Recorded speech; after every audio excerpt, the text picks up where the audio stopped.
Is dry. I can just tell because of the kind of sculpture. Acho que você está todos, né? Tá fácil. Isso aí é mole. Wait, what? うわ、むずい。見たことないけどなんか見たことある。I see a book. I'm pretty sure it's Cafe. Isso aí é no café lá, pô. Isso aí, esse livrinho aí, ó. É no café. Kafe. Yeah, this is skyscraper for sure. I say we're pretty good at Cafe, yes, I know that map. Yeah, okay, nah, got that one wrong. I see some anime books. I don't know what anime that is though. I want to say skyscraper because I see like kind of the pattern on the wall. 背景。壁の。Do lado da suíte lá, do Sky. Skyscraper. That's Skyscraper. 5 de 5 é muito fácil, cara. Isso aí, ó. Dá pra ver tudo, pô. 待って、どこだ？ Yeah, I'll just go Chalet. I have no idea. It's so easy. Yeah. Fronteira, border. No... Arquivos? Border. This is, I think, border. I think it's in tellers. もう分かったのは上の。The same thing here. I recognize the pattern in the ceiling. Essa é difícil, pô. The radio, I could tell just because of the knives and the stuff in the background, so quite an easy one. They both have radios in their map, so it's Nighthaven or Consulate. Vou chutar Chalet. Basement on clubhouse. Night Haven Rubber. Yeah, I'm gonna just say Consulate Garage. Wow, okay. I was completely wrong. I just got done playing Drone in Unknown. Had a lot of fun playing today. 全問正解。私だけでした。 And yeah, see you guys at the major. Torce pra WCTM aqui, ó. Ó, vamos em busca do bicampeonato. Yes, G2 have had a win. They have also had a loss. Of course, I think G2 is the best team in the world. And now it's up to us to defend that, to prove everyone that we're right. When I'm in a tournament, I don't care about the nationality of the enemies. I play every game like it's the same game. Good luck, guys. There's a lot of up and downs, but with this new MAD roster, I believe we can create something. Life is just it's a constant growth. It's mostly just kind of knowing yourself and not being afraid to just pick on yourself and get better. There's nothing better than seeing your top players pop off and your top players perform. That's where the magic really happens. I think that M8 is one of those teams that we will really struggle against because they understand things the same way we do and they have equally as talented players. We don't really have a rival. The only rival is ourselves, so as long as we get over that, there's no one in our way.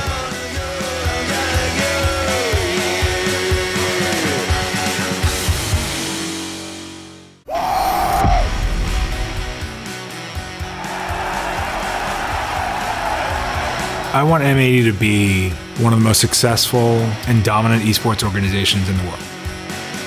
When the manager Golden reached out for a coaching position, I thought, why not? What could hurt? You just gotta take their soul away. You just gotta destroy them. It's definitely better to let the player do the talking, but tend to stay clear of the people that have big egos. Energy carries everything into winning. This is Rainbow Six at its best! I try not to hold on to revenge too much the past. If we were to play them again, it would just be like just that urge of competitiveness to beat them. We know our potential, we know what we are capable of. The opponents could definitely take the title from us. The past is the past, but in the moment you have everything you need to do to be better.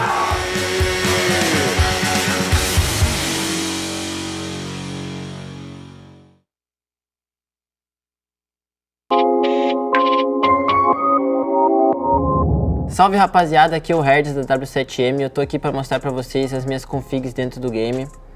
Começando aqui no geral aqui, rapaziada, a única coisa que eu mudo é o drone depois da preparação, que eu deixo no manual. Isso é bom porque quando você precisar olhar um drone pro teu companheiro ou algo do tipo, vai estar bem fácil ali, é só você continuar olhando, não precisa apertar um botão que pode dar algum timezinho. Então é bem tranquilo. Aqui no HUD eu uso quase tudo no normal, mas a única coisa que eu mudo aqui é a bússola, que eu não uso. Eu gosto de deixar a tela um pouquinho mais clean.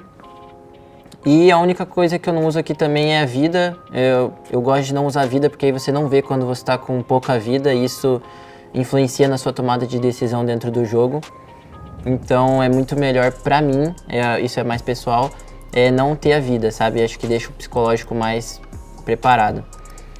Aqui no áudio, o volume vai depender do seu fone, mas aqui a música eu deixo no off.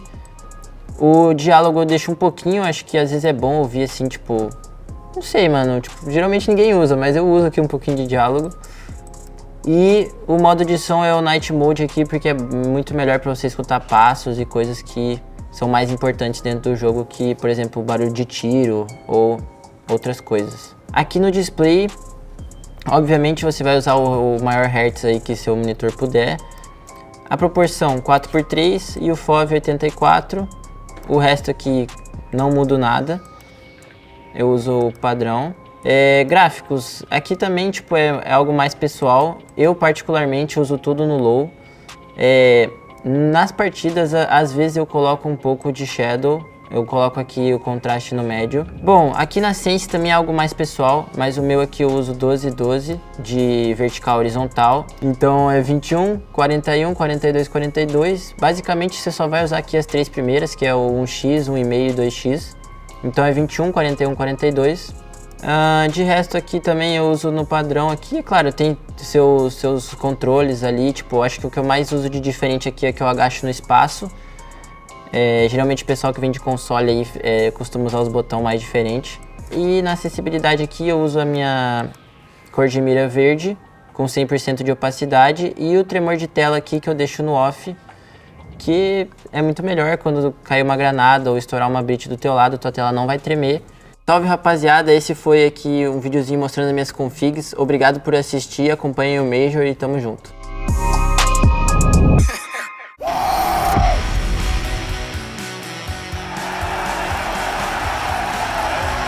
I want M80 to be one of the most successful and dominant esports organizations in the world. When the manager Golden reached out for a coaching position, I thought, why not? What could hurt? You just gotta take their soul away. You just gotta destroy them. It's definitely better to let the player do the talking, but tend to stay clear of the people that have big egos. Energy carries everything into winning. This is Rainbow Six at its best! Try not to hold on to revenge too much the past. If we were to play them again, it would just be like just that urge of competitiveness to beat them. We know our potential, we know what we are capable of. The opponents could definitely take the title from us. The past is the past, but in the moment you have everything you need to do to be better.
If we talk about M80, obviously in the most recent WrestleMania, they picked up Iconic and then bring Sploit over. Sometimes you have to let go of players that you care a lot about. It's the result of all the things that we put into it is the winning. That's what you get at the end. Living with each other is probably one of the best experiences of my life. We're like a big family. Those guys are my best friends. I joined this roster because of one reason, and that's winning. You just gotta take their soul. Like, you just gotta destroy them. Tommy, down! Come on! No matter what team you are, no matter how good you have been, if you're not good in the present, you will lose everything. This is Rainbow Six at its best! It's definitely better to let the play do the talking, but yeah, tend to stay clear of the people that have big egos.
Blast R6 Major in Copenhagen.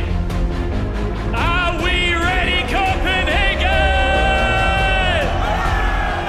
24 teams from all around the world made the trip here to Denmark.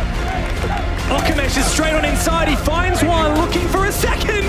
Okamesh is just eating him up for lunch. Gomez, as he plays behind one of the remaining Kiva barricades, to be a big nitro out here, and it's massive! Trying to get ahead of it, spots it moving down the stairs, and there it goes for VP. Line up. 3 go for VP! Everything falls to Sploit, down in the 1v2 here. They're both focused on him. No! We are now down to our elite Surely not resets. He's making the 1v4 look so winnable. There's no way. Resets to ace to 1v4. Esk is trapped in a corner. The next, he collects one, a second, a third. Oh, he's just insane. Something feels a little bit different today. It's Championship Sunday! 24 teams made the trip, 2 remain. The defense, there comes 1 kill and 2. It looks like there's one left standing. It's Volps against his old team. It could not be any more bittersweet. Are they going to be able to close this out here and now?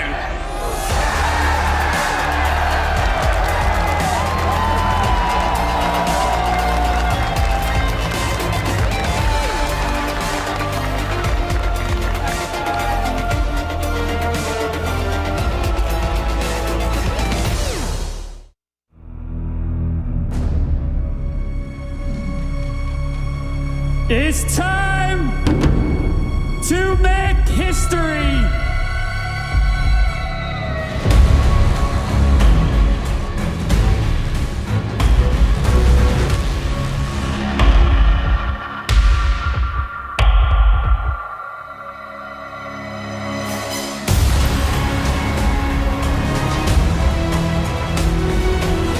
One behind a solid wall, the pings, they're all in his favor. There's a C4. But Souls does not care!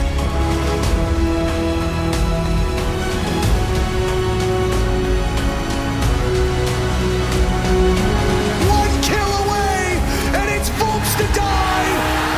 A new generation pick up where legends left off!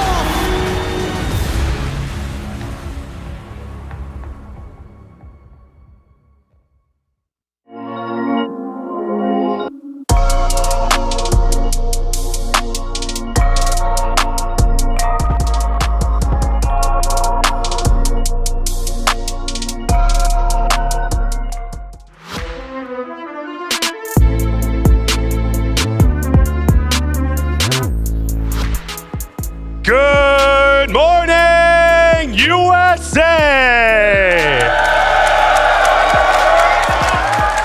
I've got a feeling it's about to be a wonderful day. Welcome to the grand finals of the Rainbow Six Atlanta Major! I'm Jacob, he's Jesse, he's fresh. You might have noticed that we don't exactly have our full suits on quite yet because we got a couple of other orders of business to get to before we jump into our grand final later today, Los versus W7M. And as much as we might want to talk about that game right off rip and just dive full bore into the analysis, there's a couple of things we got to knock out first. Later on in the day, we've got the operation reveal for Deep Freeze. Anyone excited for that?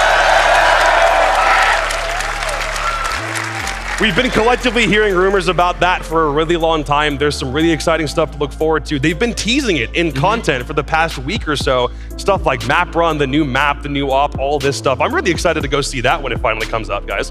Yeah, it's going to be fun. We've got a lot of interesting things in store for you before the grand finals. We've got, of course, the reveal with a lot of new stuff coming through, which we won't leak just yet. And then, of course, the show match as well should be a ton of fun. Yeah, we just need everybody not to call the new operator overpowered until you've actually played it, guys. Trust me. Yeah, we'll get to that obviously a little bit later on. But first, there was a big signing for some content creators out front earlier this morning. How many people were at that signing, by the way? Anybody get up early to go see Macy J, Bolo, and all those guys? Anybody here? Hardly anybody. Oh my God. It was early, Jacob. It was a late night last night true. for many people. But now we're about to see them face off in a meme match. We've got 2 teams of content creators, one for Skittles. Any Skittles stands in the house? Anybody? And one for Bolo. Oh, bit of a crowd favorite here, Jacob. I was gonna say, good grief. Let's talk first about Team Bolo. He's your team captain. We've got Coconut Bra, King George, your boy Roy, and Macy J. I don't really know if you could have gotten a lineup of content creators more star-studded than that one, guys. That's pretty crazy. How many YouTube subscribers between all of them? Like, too many. Quite a few. And we've got the statistics up too. Bolo, 2 invitational losses, never won a major before, 3 losses to Mirage throughout his whole career. You know, this guy, everybody talks about him like he's some great player, but I'm looking at these stats. He can't even get as many TikTok followers as Jinxie. We even saw him try to return in NA Stage 2. He played some NAL, and he wasn't even very good in that match. That's why he's having to play in the show match today, Jesse. Oh, dude, my God. That's a deep cut. Why you got to do Bolo like that? Good grief. We gotta talk about their opponents. Team Skittles also has some pretty star-studded content creators as well. It's Skittles, it's Gregor. I know there's a couple Gregor fans in the house. It's Atheno, it's Priest, and it's Brit. There's a couple of very old hats in here, and then you mix Atheno in there with everybody else. I reckon everyone here on this list is totally deserving to be on stage. Yeah, I think we're gonna get a fun game for them. Priest has clearly shown up with his game face on, so I appreciate that from him. Oh no. Oh, they didn't just do Skittles like that. No. You could have put crowd cheers at the bottom of this graphic, and I think it would tell a similar story too, unfortunately. I asked a couple of the NA guys back in Talent, and I said, oh, I don't know Skittles, what's he like? And they said, he's famous for being friends with pro players. So I don't know if we should be expecting too much from him, you know. Good grief. How many people have become pro players because they were in his stack? I'm thinking like Kino and Drip, and Jolton was in there at one point, but he never went anywhere. Sorry, Jolton. I gotta do you like that. So there's a lot of people that Skittles has been playing with, but I didn't realize it was that drastic of a jump. Well, listen, everyone loves an underdog story, right? Yeah. Everybody's gonna be cheering for Skittles in this crowd, I'm sure of it. They cheer for Los. They do cheer for Los. Many people have called Skittles the Los of North America. You know what? Hold on. We'll put that to the test. Is anyone here cheering for Skittles? Some guy just yelled no. Jeez. Anyone here cheering for Bolo? Let's just get that out of the way real quick. So all I'm saying is it would be really funny if Skittles wins. It'd be good. It'd be good. Yeah, it'd be fun. Well, it would just be a North American crowd disappointed once again if that happens, JP. That's all I'm saying. We've had too much of that. We've had too much. Somehow he didn't take over nearly as much of the poll as I thought it was going to. You know, there's some, I mean, we got big names on both sides, right, Jacob? I mean, this is going to be a fun game. I think we'll see. What I'm expecting is a very serious game of Rainbow Six. I'm expecting to see the best gameplay out of Bolo that we've seen in years, Skittles as well. I think we'll get a very, very competitive match today.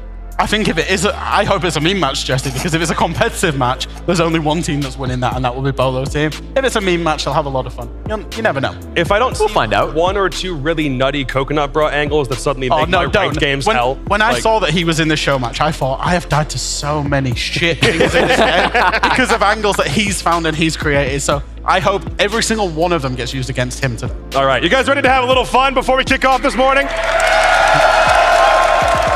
All right, it's Team Skittles and Team Bolo. Let's go to Ian on stage. Thank you very much, Jacob. What's going on, Atlanta? ATL! You know what? I love a championship Sunday. Of course, we've got history to make a little bit later on, but we've got an all-Brazilian grand final. One team, when the best of 5 is all said and done, will raise that trophy in the air and make history. Are we hyped for our grand final later on, ATL?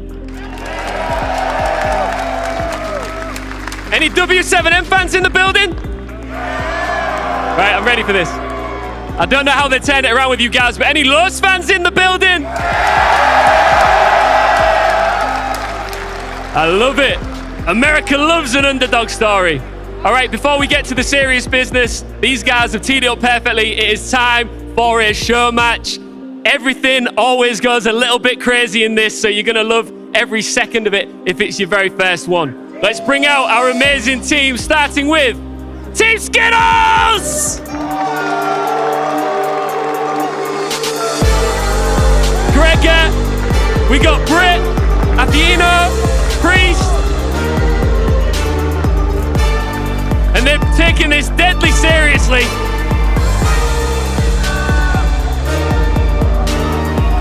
All right.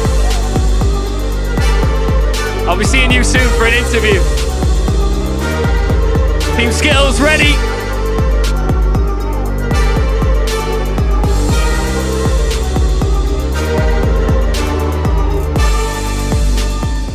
They've got an opponent that are looking to crash the party. Please welcome onto the stage world champion captain, Team Bolo!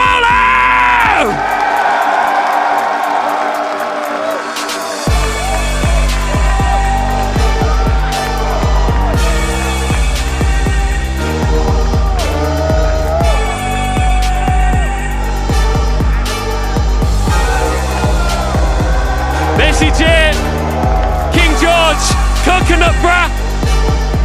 Your boy Roy, hold on. If I'd have known you were coming, I'd have gone to the gym. Should we do some press-ups? Let's go.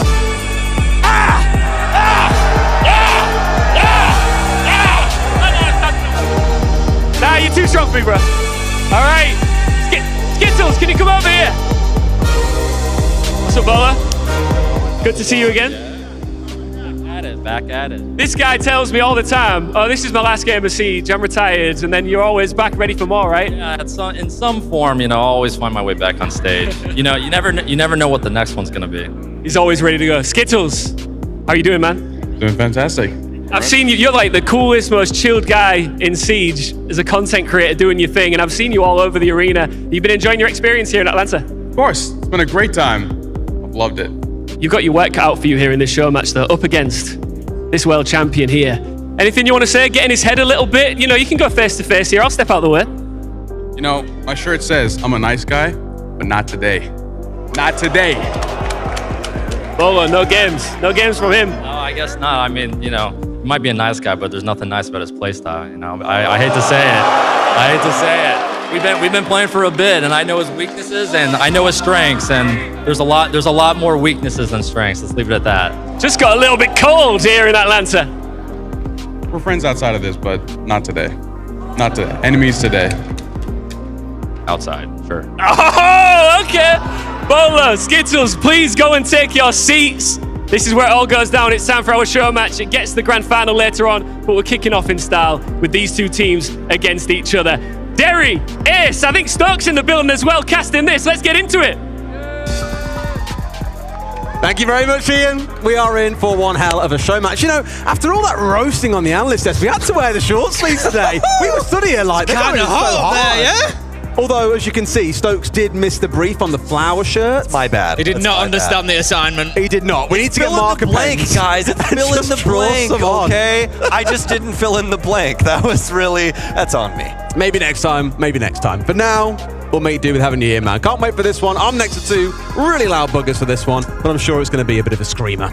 Absolutely. I'm super excited to cast with the two Brits. We've never got to do this before in a tri-cast either, so why not do it for the show match when there's so much on the line, guys?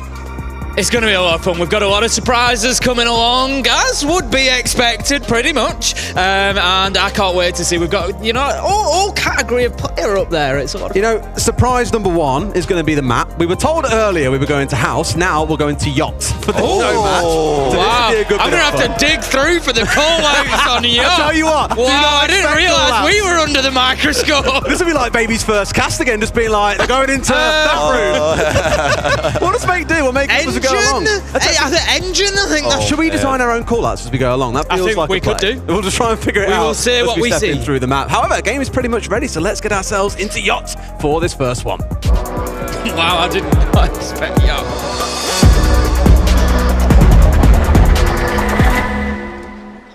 Alrighty. Here we go. And just so you guys are aware, there are 11 rounds of fun for us to get into for this one. We will see all of them. We will. Do you have the itinerary right here? I do have the itinerary. There are some really fun. I don't want to spoil it. A schedule of surprises. Don't spoil too much. Let's just say round one, everyone knows what's coming when it comes to a show. Oh, come on. It's got to be the Nomad Knife. Oh, it's the Nomad Knife. Starting off the right way, folks. A little air jab action. What do you even ban? Surely this is going to be a no ban. To be fair, let's not lie. They've definitely sat there and obviously scrimmed this map 10,000 times. I love that this no ban is going to get bigger cheers from the crowd than any other ban that we've ever had. What if they ban anyone? Thank you. At least nobody cheesed and banned the Nomad. That would have been a moment. That would have been a moment right there. Like, guys, we got to reset the server. All right, we banned anything defensively? I don't think so. I think we've got to join in the last one. You think? Yeah, we've got to go for the last one. When it comes down we need a really big one this time, guys. All right, hands biggest in, everybody. Get ready. Oh, not yet. You gotta start You gotta wait for low. the countdown now. Ready? Over 4. Ooh.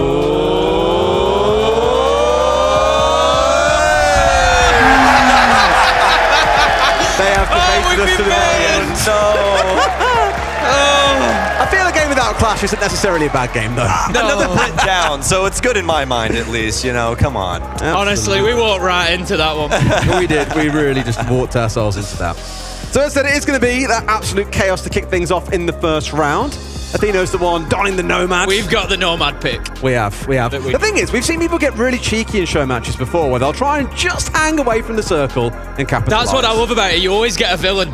In a Nomad knife fight, you always get a villain who doesn't play by the unwritten rules. And to be fair, Skittles came out and said, I'm not a nice guy today. Is he going to be that guy? Is he going to be that guy? I mean, there is always that one person, like you guys were saying. I hope everybody's going to be a good sport here today. Got a couple more seconds before we get out of the prep phase, guys, but it's already a ball. We have everybody locked up here at the back end of Yacht. Got some barricade up just to make sure nobody can run back into the you know what we forgot area. to brief Bolo on? The mouse spins. Oh, we didn't. We did say to. I want to see the spins again. I've missed. We got excited because we can have the Bolo spins. Obviously, you know, we spot them on the other players sometimes, but we can have the original and best. Well, here we go. Everybody outside. Free cam on Yacht. I never thought I'd see the day. Free cam Nomad knife fight. What a wonderful sight. 2023 in Rainbow Six Siege, folks, but we're heading back to 2019, 2018 times here with this air jab fight. Here we go. All right, ladies and gentlemen, on 3, 1, 2, 3, here we go. The Warden's cheating. Of course, Bolo's got on the Warden. He wants away with it. He really wants to get rid of Gregor, chasing him down. Where is the support at here? They need some help. Macy J's got it. Macy J's got 2, but Gregor will put him down. Skittles with a very nice fight, and it's going to be the blue team of Skittles to take round 1. I tell you what, Skittles weren't messing about. Straight in there. Straight in. Like Bolo.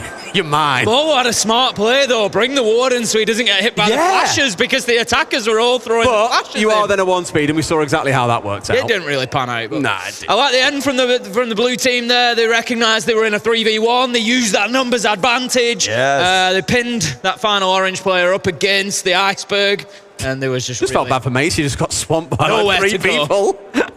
He was trying to fight for his life, too. He got 2, but then Gregor comes through, and they quickly dispatch at least Tim and make things a little bit easier there for the blue squad. Well, round 2 is a, air quotes, normal round. Normal round. There is no such thing as a normal round in a show match. I can definitely tell you that lineup is not normal. Wait till you guys get to see this. It's going to be a lot of fun.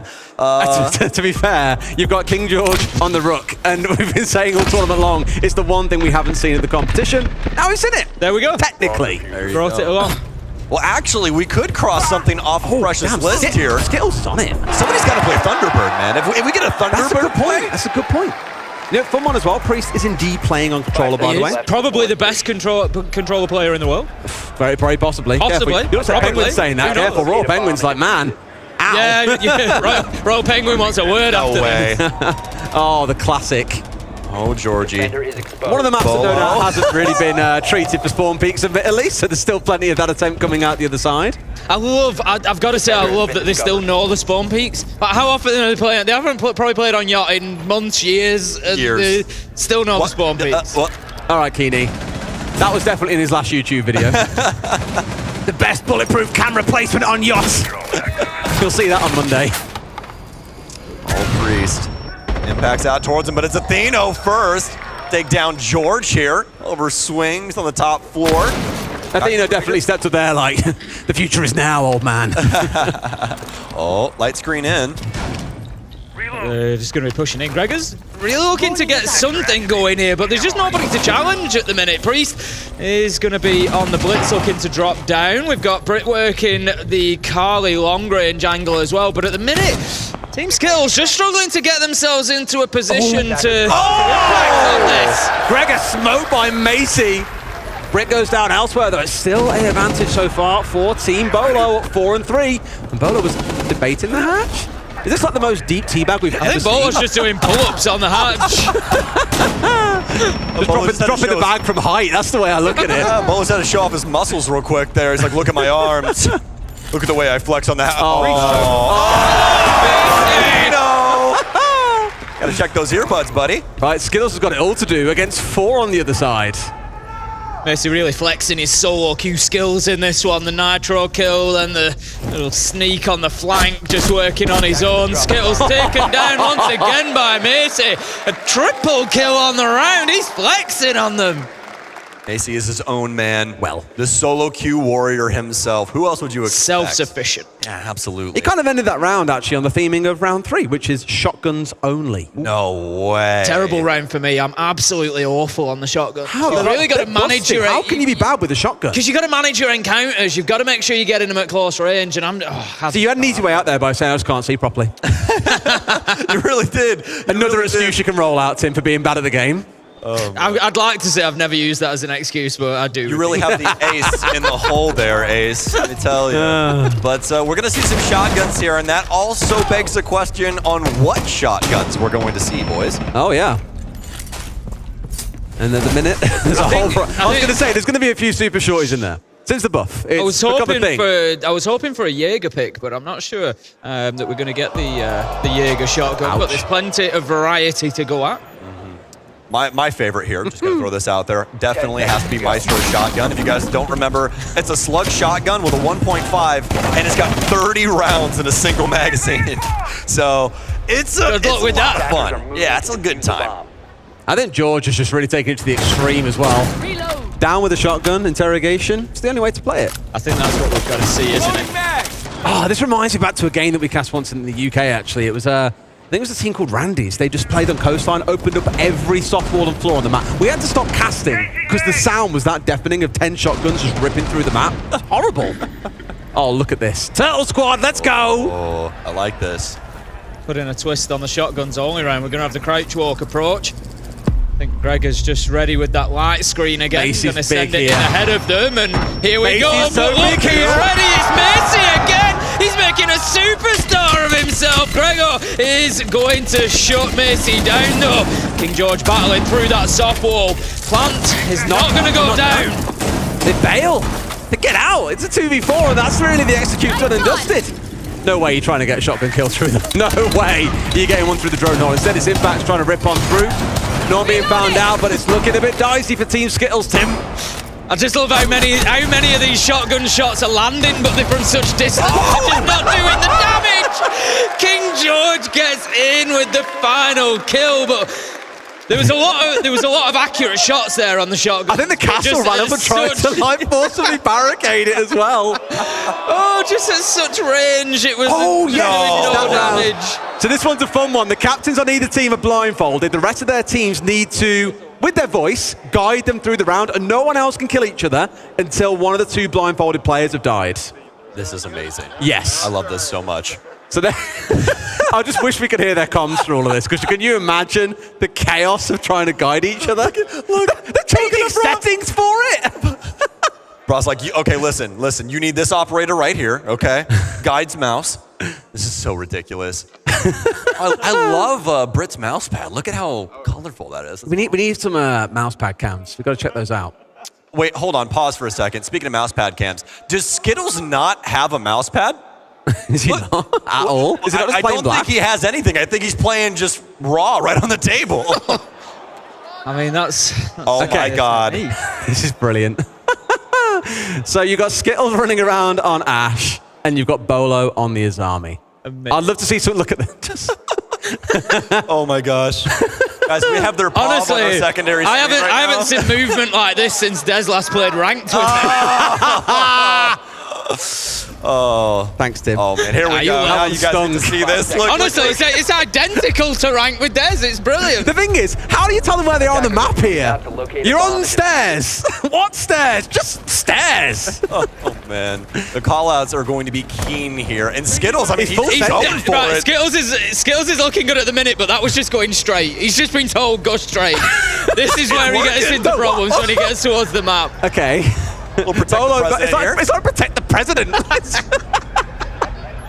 Okay, they're trying. They're ready. Oh my. I'm just concerned about the attackers getting into the map, to be honest. Okay. I love how the crowd's celebrating Bolo getting through a doorway. What I understand is they had to get into kitchen, and that's where the firefight is going to take place. So there is a good amount of time to get teams inside and then inside the kitchen. Gordon Ramsay could only dream of this kind of chaos. This is absolutely ridiculous. Skittles has definitely been told to vault there, thinking he'll go over the handrail. They're trying to line him up on the doorway and just going to say, shoot! Oh my goodness. That's not a bad strategy, to be fair. If they can just get Bolo in position and all he has to do is pivot, then that might work out for them. Oh, bless him. I have to know what the explanations are like to actually get them to turn. We need this round clipped afterwards with the team comms. This is something that we need to hear. Is Bolo lined up? No, Bolo's not lined up. They got concussion mines. The concussion isn't going to help. It doesn't do anything when he can't see. Oh, how the mighty have fallen. Oh, God. Oh, no. Surely you use sound here. Remember, Bolo's got to find Skittles or vice versa first. And the thing is, they can't see. They can't see Bolo or Skittles' screen to give them that specific. They've just got to go off like they're in-game, like character model. Are they aiming up? Are they aiming down? It's difficult to shot see. Here. I don't know if it's friendly fire or what.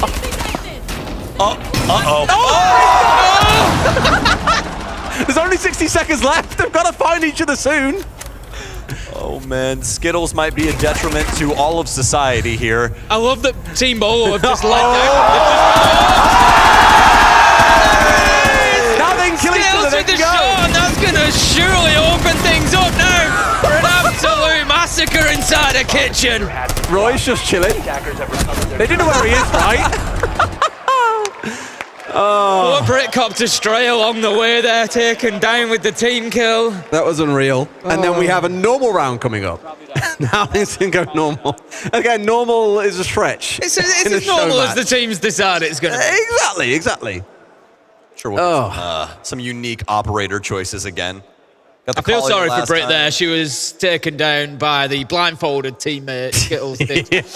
Unfortunately. Well, we almost saw Priest being taken out by Skittles with the Ash as well. I was like, man, wrong way. Yeah, tagged him up with the G36, then almost killed him with the breaching round.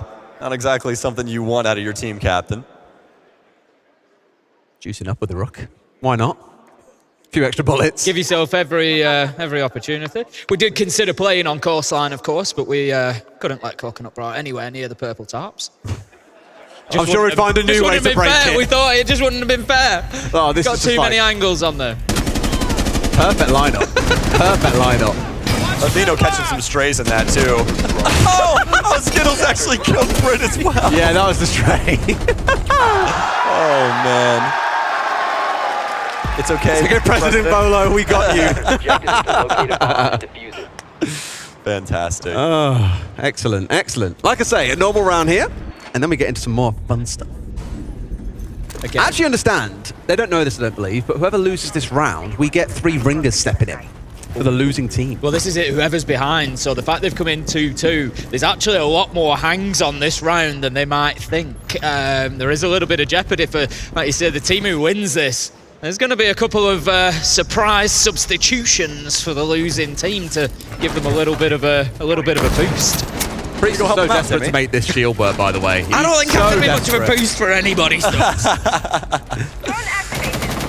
Well, Skittles this time around going to be on the sniper. It's going to be Priest trying to barrel into this top floor. The EDDO catches feet. Light screen out here, and they're actually going to destroy the light screen as well. Priest, a lot of damage dealt to him, so I don't know how much he wants to try and flirt with this. King George just looking for that peek around, just playing in behind that cover, using the attacker utility against themselves. But here comes Roy. He manages to take down Brit with a headshot, and that gives advantage to Team Bolo. Tell me they ain't taking this series when there's flanks coming out and around him. King George manages to find Priest. That's the controller off the board as well. Skittles taken down. It's all falling apart for Team Skittles right now. But as we said, looking towards round 6, that might not be the end of the world for them. Atheno, he manages to battle a little bit, but they know exactly where he is, and this is going to be a tough finish for the blue team. Yeah, they've got in this situation a couple of times. That 1v4 for Skittles in our last air quotes normal round. They might need some help. Avino doing his very best here just to try and even look at getting inside the map, but it's being a little bit difficult. Manages to find one. And then your boy Roy steps across for the close down. Right, it's time to call in some reinforcements, I think. It's time for some assistance. I think the blue team needs a little bit of backup. I'd say so. We're going to have a few coming on. We've got a little listening. Very lightly. Very lightly. Very lightly. I'm enjoying so far. To be fair, the Clash ban, I actually think, now I think about it a bit more, total target ban. Might have been towards Bikini. Might have been the move, honestly. I think it's just great for it. Clash is the no fun operator. Wait, hold on. Who's this man? Are you allowed to beat who? What? Is that a banana? Looks like a banana. Is that a banana? A cowboy with a banana? I mean, this is Georgia. It's quite a tall hat you got there, sir. It's Bolo. Oh. Eyes on Bolo. There is such a threatening aura coming from this man with this banana. Are you about to? Whoa, I thought they were about to kiss there for a second. Whoa, hold on. Hey. No. Yes? I think yes. At this point, we've sent it this far. We've got a cowboy on stage with a banana. Come on, ladies and gents. Bolo! Bolo! Bolo!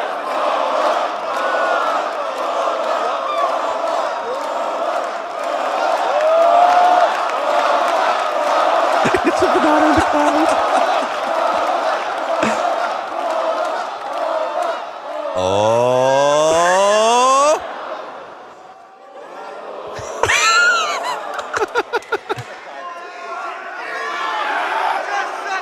Eat it, Bolo! This is too intense. What a moment. Feed him! Feed him! Yes! And that's what we all came for. A mid-game snack. Why not?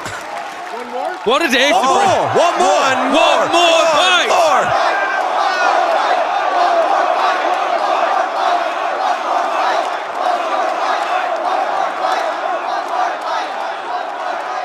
This is ridiculous. What are we doing? Imagine tuning into a Siege broadcast for the first time, and this is what you see. The loudest cheer of the weekend. And what a day to bring a giant banana plushie with you. Oh, man. Excellent. Excellent. Oh. Get the potassium, man.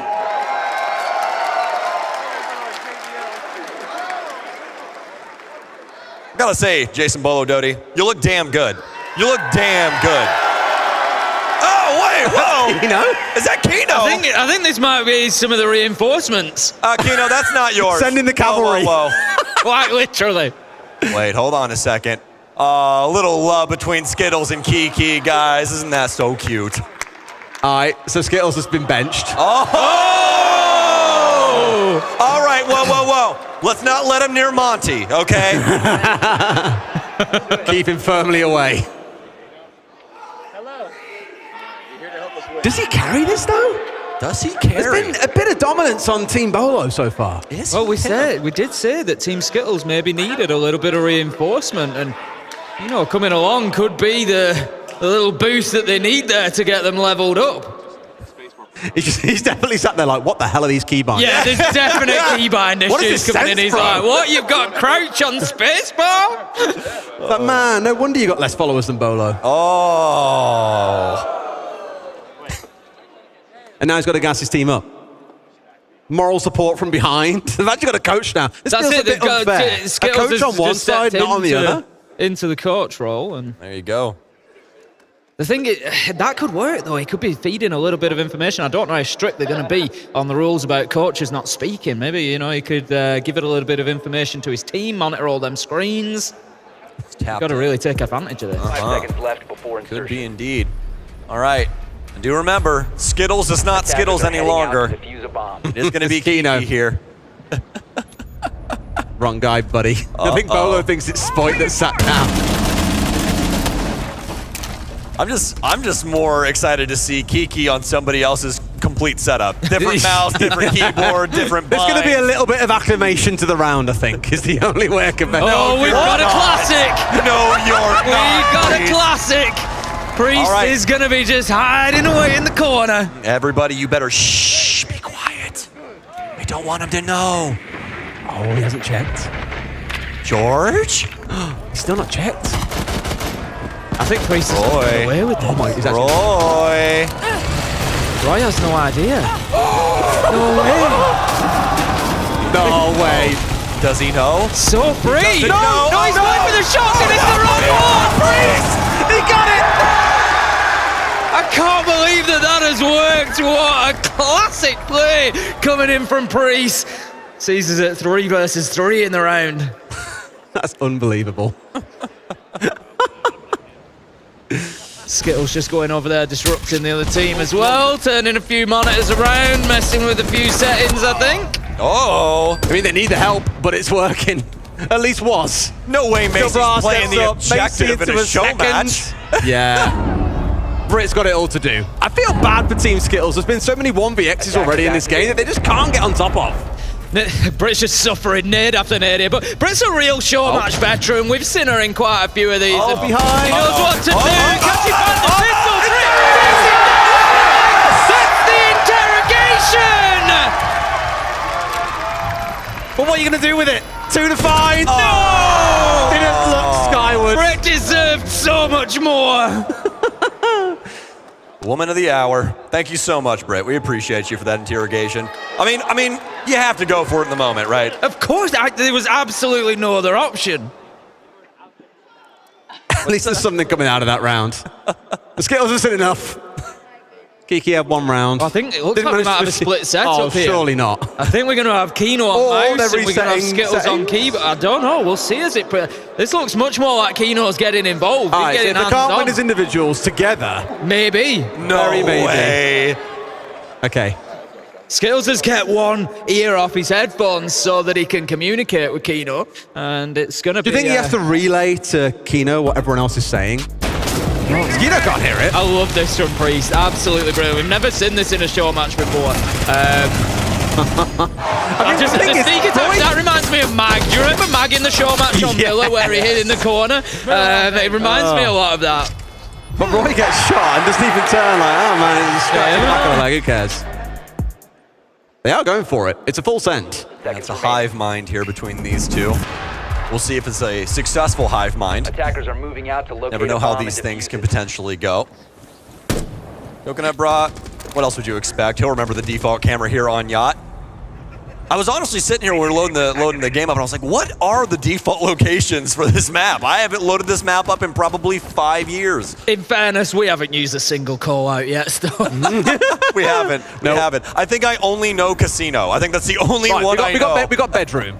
We got bedroom hallway. Bedroom stairs? Question mark? This is the problem when it's Team Bowl, it's a real struggle because we've got the player count. We get to see King George. He's focused, he's locked in, he's ready for the round, but that doesn't help us. We've got the glass scope out.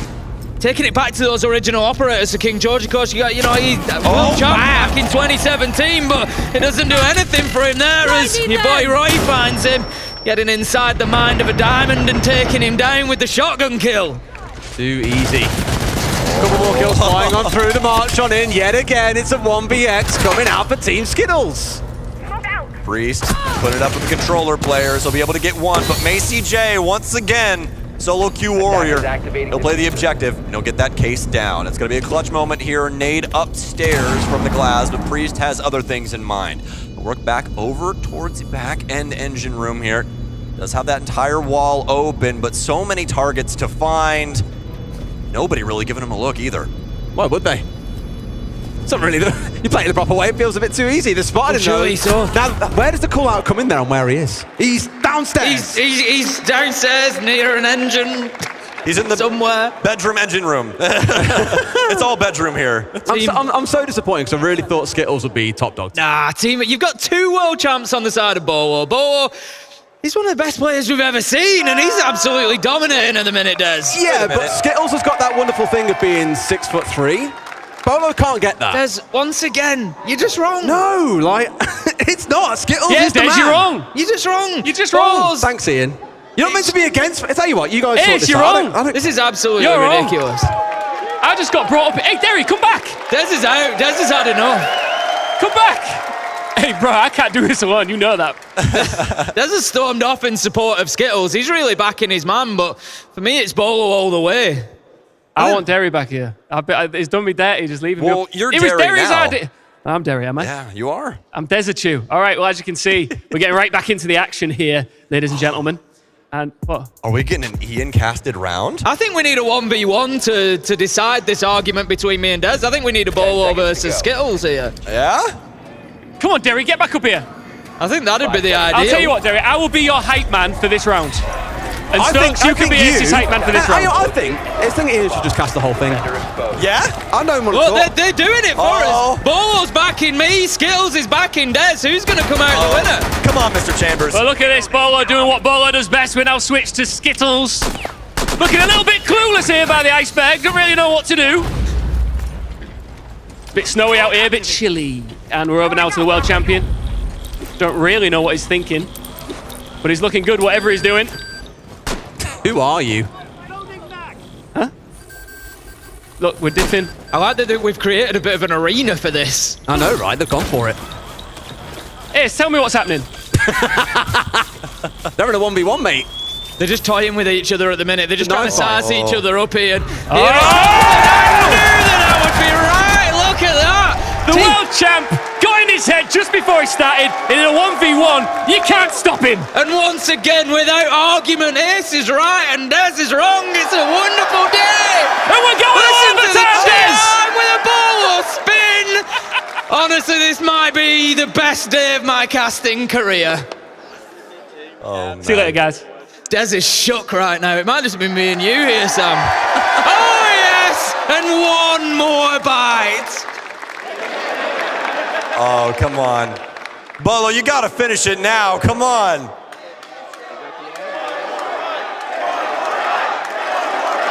You're going to have to be louder if you want him to hear you.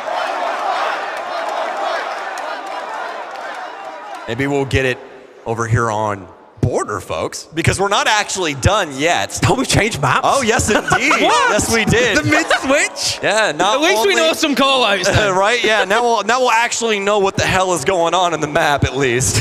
But yeah, not only do we get an Ian Chambers casted round, which I was not expecting at all. Round of applause for Ian Chambers, folks. Shout out to our lovely host. Love that guy so much. But we also got a Jason Bolo. And we also got Tim being right for the first time in his life. For the only time that matters, Des, the one that was live on camera. You can never go back on that one. And you Brits, you guys fight about everything. You fight about your premier teams. You fight about what. I'll tell you what, wins and the any Showmatch. Brits watching this will really appreciate this. Oh, We did were you see talking that? earlier Yeah. that if Sam ever came over to the UK, there are so many places we've got to show him. And what were the two things we defaulted to? Greg's and Weatherspoons. Yes, yes. Definitely not the places I recommend anyone goes if you go to the UK. It's not exactly going to send you home with high hopes. I guarantee most people here have no idea what that means, but the Brits know what we're on about at least. Oh, in the description, it sounds like a great time. So I'll definitely tell you, especially when it comes to spoons, it was, right? Yeah, Weatherspoons, yeah. It's just, you got to live it to really understand it. Well, hopefully one day. Fingers crossed. And fingers crossed that we can get something out of this Skittles team here. Because, guys, they've been kind of trash this entire time. I'll just be real with you. Like, just not looking too good. I don't think we are going to border. I think we are sticking with Yacht. I think that was just a little server wobble. I would have taken the best of 3 on border to end it out. I was hoping that we'd get a little bit. I need to make sure I shake Bolo's hand after this for proving me right in that little argument. Well, like I said, I'll never be 6'3". I love that it took a literal world champion to prove that I was right over you. I mean, hey, he might never be 6'3", but you know, height doesn't matter when you're picking up so many hammers, guys. Okay, come on. Closer to the ground. Better center of gravity. Center of gravity. That's yeah, it. You can handle the weight. How do they build that synergy? This is some hard coke right now. Hey, I was short once, and the guy was like 5'11". There you go. Yeah, that last bit never happened for me. I'm sorry, not me. Maybe if you just ate more bananas. But But you know what? There is a really special gift in this world called a box that we get to stand on for most of our broadcasts. Quite frequently. I'll tell you what's been funny. When me, Tim, and Mandy have been casting this event, there's been a shortage of boxes. It's been calamity trying to get enough boxes. Oh man, yeah, they had a box there for a little bit that they gave to Carter, where he was actually taller than me standing on the box. I was like, absolutely not. I was like, no, get off that box. Yes, exactly. You're not magically going to be 6'3", okay? Might need you in the starting lineup for the Bulls. Back in for Yacht then. 3 rounds to go, so we're playing up to 11 rounds. My question is now going to be: does anybody remember what the score was? I believe it was pretty dominant towards Team Bolo, as much as it pains me to admit it. After 8 rounds, I think it was 5-3. Yeah. Losing side definitely had 3 rounds. It was either 5-3 or 6-3, where we had the server set to. Yeah. This one is a air quotes got once 3 again, rounds to go. normal round. Yeah. By the way. Quote unquote. Quote unquote. Unquote. It's almost like an overtime best of 3. Almost. Yeah, it is. Yeah. Do you want to get us with the line? It is kind of overtime, isn't it?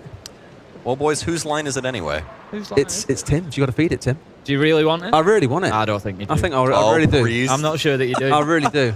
We've all pulled this little cheeky spot before on Yacht, haven't we, boys? No, I can't say I have, Sam. Well, Ace, Des, you guys just aren't built like me. What can I say? Yes. Forged in the depths of Yacht. Exactly. You don't know about when Yacht was in rank. On the galley! Question mark. Oh, hit them with the question mark in the old chat. Bolo's really feeling it after that 1v1. I just feel like my point is getting muddied more and more here. Just not helping you. Nothing's helping me here. One more of those, please. That was pretty sick, I'll be honest. I always love to see whenever we get to see that sniper rifle hit a big moment. Skittles. Nice little I love this. here. The pre-rip nitro, there's going to be no audio cue whatsoever for them approaching this window, but your boy Roy, he's right inside the man there, and he thinks, I know where this is going. We're heading downstairs instead. And they're going to move in through engine room in this little train of pain that's coming. They got the Osa at the front, the Blackbeard over the top. This is something that we used to see happen a decent bit with Blitz, where you just have the Blackbeard man, the top angle, and you can clear rooms. It's going to be actively. Just George using the Gara hook for literally no reason. No reason. Why not? I'm going to join the party up the hatch. It's so fun to use. Like, why not? Oh. There you go. It's the strategy is paying off here. They just can't get the shots past the Osa shield despite trying. Gregor really trying to push. Does manage to land a couple, but still difficult here. Finds a way around the side. Bolo is out, but there comes Roy again. Swinging on him. Priest at range finding one. He's got all the fire in the back pocket still as well, but you're facing up against 4 here. You've still got the frags to come out from Coconut Bra as well, potentially. It's feeling ugly. Yeah, if you're in ranked right now and you hold tab and you see those 4, you're like, all right, I quit. It's okay. You can just have the elo. George is going to come up and clean up Priest. It's down to Britt versus 4. She'll be able to at least get 1 on to Georgie. Still have 3 to find, though. Britt pressured in from pantry here. I still got my comms, guys. Look at this. Staff dormitory here, too, on the mid-floor. Come on, Britt going on. Oh, yeah. She takes down the bra. It's up to Bolo now on the swing. Britt's on very low HP. Bolo down. It's up to Mason. Britt goes huge. That's not one Britt. That is the Britt, ladies and gentlemen. And the question mark in chat against a world champion. I love it. How many times can you say you've done that right? And that is what show matches are all about. Right. Now, you want to see... We love to see it. If you want to see the quality of gameplay drop, that's exactly what we're about to get. Players need to swap mouse and keyboard hands. So right-hand players become left-hand. Now, not forgetting Priest. Priest has to play with his controller upside down. Ooh. That's going to be rough. Look at this. Oh, wow. Beautiful. Actually, though. The thing is, you get a beautiful opener like that, and then Britt just cleans house and takes the highlight for the round. So beautiful. That was a hell of a shot, though, from Bolo. Slipped it right in between the 2 rails right there. A pixel up or a pixel down. He probably doesn't hit that, but still get that moment there for Britt. And here we go, ladies and gents. All I've watched on our preview monitor on the left is him running into walls. So it's going to make it. It's going to make it inverted as well in terms of the controls. So wow, that's going to be a bit crazy for Priest. The others, I think you can kind of get away with it. Like, it's okay. But really struggling with the up and down at the Priest will minute. still be figuring this out in 3 minutes' time. Yeah. The good news is that they at least get to keep their eyes, so they can see. That's at least one good thing. Oh, we're gonna have Britt on the Cav this time around. She's feeling herself now. Oh yeah, why not? We've already seen one interrogation, what's two? I mean, how can you not after a 1v4, including what was? I don't know if George was still alive at that George point. was. It was George. That's two world champs in a 1v4. That is. I'm not. That's rare even for pro players. That's unbelievable. No wonder she's out on the Cav. You know what I feel we're getting in this round? These could easily be clips from all of my games. What, the ones where they keep dying? No, the one from this particular round where it looks like someone's touching a mouse and keyboard for the first time. And somehow they're a black one. player. They've got the right idea. One on the outside, behind the pillar. Ooh. Just holding a world champ at bay. Gregor's trying their best, but Bolo made us find it out. There we go. Actually get Skittles through instead. So Gregor still alive with a chance to shotgun at range the world champ. I'm not too sure about that one. Bolo picks it up, which will probably mean that next round and our last round is going to be the decider for the whole show match. It's certainly the decider of these three. It's a classic, like, soccer thing. Last goal wins. That's basically that what we're hurt going you to for. say. I know it really hurt you to say soccer. I'm sorry that you had to. I had to, like, pause for a second, let the pain just subside of saying it. Surely not another! No! Bolo, have a heart! I think Bolo's taking that 1v4 personally. He's like, nope, you're not having it this time. Oh, God. No way. I mean, that's something. I mean, there's one thing swapping around, but Team Skittles just hitting him with the style there. Oh, all right. Dino? Kind of nasty with the ambidextrous setup.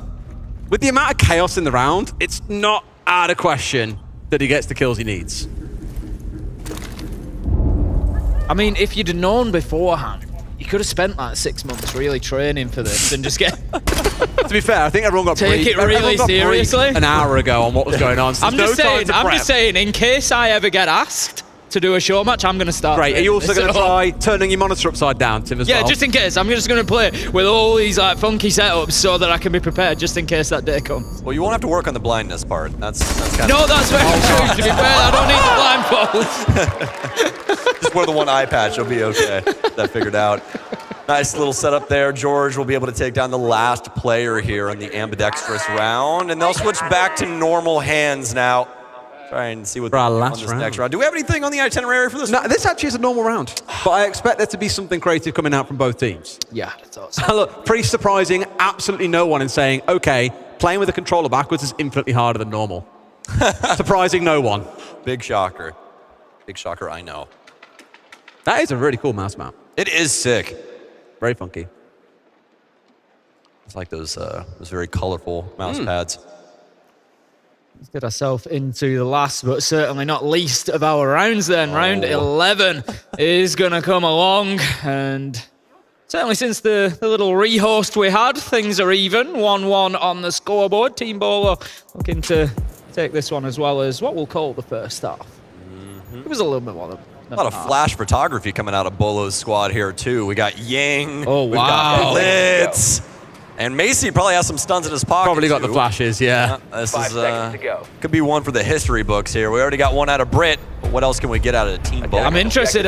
Priest gone for the alibi pick. Are we going to have the classic get the decoys on the floor and stand amongst them and see if you can surprise the attackers? Here we go. We'll find out there. Oh, I think that's exactly what we're going to get. Oh, maybe. Let's see how good they are. Down. Yes, I love to see this. The key thing about this just needs is, to get a line up on a door, that's all. Absolutely. The key thing about this is, folks, remember the clones do not match what you are wearing / what you have on attachment. So they'll be able to see that hollow sight if they have keen eyes and pick them out. But speaking of picking out, Roy, we've already lost George, but they're lining up this Gara hook now. George is gutted that he misses out on that chance for a highlight reel from this last round. Yeah, he wanted to go on the charge with the blitz, but that's not going to happen. It's all going to be down to your boy Roy. With that Gara hook, as you say, just looking to create that little bit of explosiveness into sight. Priest, he's moving around too much to be a decoy. You got to stand still if you want to surprise them. Oh no, hit for boy, straight up as well with the Gara. Shotgun at the ready. Brit quickly dispatching of that down to a 3 versus 3. Gregor's still down, but imagine being res, but no. Bolo straight on in, traded out as well. It could actually be a win for Skittles here. On to Brett and Skittles to pick this up, and what a shot from Skittles. Nice little heel turn there. He'll find the last one on the balcony, and although a little awkward at times, it rolls over for the blue team. Bit of a scrap is what we've had to deal with there. Apparently, Team Bolo did win at the most rounds, unsurprisingly. This is going to be the big win for Team Bolo. I think they won by, I think it was 1 round in the end, maybe. Quick maths. We'll get quick maths. We'll get some quick maths, and we'll get you a final score. But I think it might have been, what we had, 11? I think it might have been a 7-4. Well, congratulations to Team Bolo, as they will be the squad that takes the dub here in the show match. Round of applause, ladies and gents, for Team Bolo. All right, well, let's get down to it on stage. You stay with your winners, and I'm sure we'll have a good chat. You're right, I am. I'm on my way down now. Hey, did we enjoy that show match, ladies and gentlemen?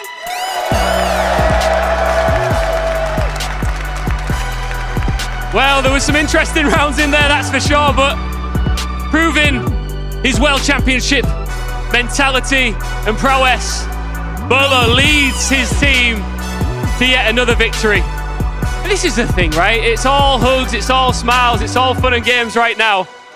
But these seats will be filled with different players a little bit later on for our grand final, which will bring a much different atmosphere here in the Gas South Arena in Atlanta. Bolo, come here, and Skittles, please rejoin me in the center of the stage.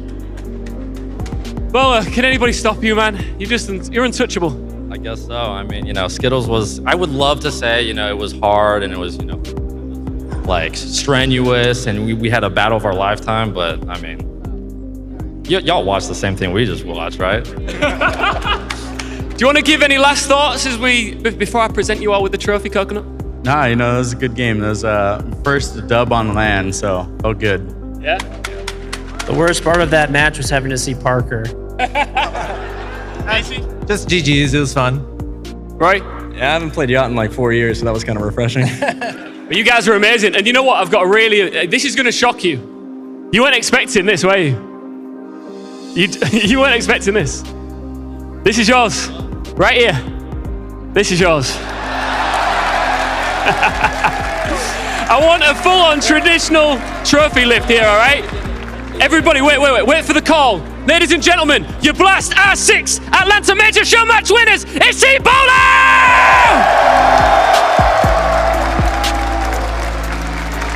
Congrats, guys. We'll see you all very soon. Thank you very much. Enjoy the grand final. Bolo, before you leave, one quick question. Who's taking it? Whoa. Yeah. I mean, okay. Can we see who is taking it from the crowd first? Yeah, crowd. Who's taking the grand final? Is it W7M? Is it Los? Bolo, what are you saying?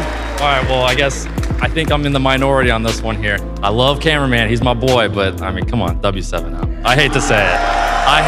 They're gonna take it. He's calling the back-to-backs. Bolo, go enjoy. Thank you very much. I'll see you soon. All right, when we come back, of course, we've got that amazing grand final coming up, but another thing that you're all here for, the Operation Deep Freeze reveal. We excited about that? It's next!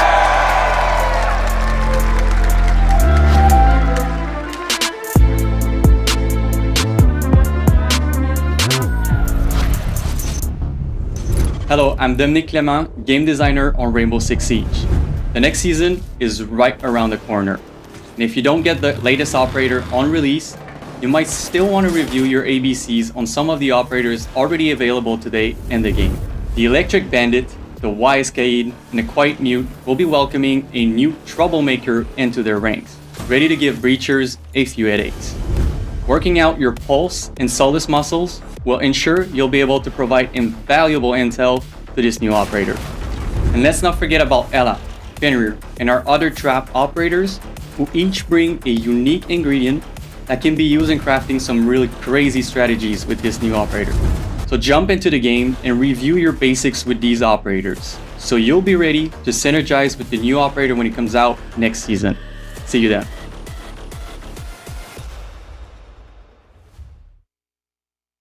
Yes, G2 have had a win. They have also had a loss. Of course, I think G2 is the best team in the world. And now it's up to us to defend that, to prove everyone that we're right.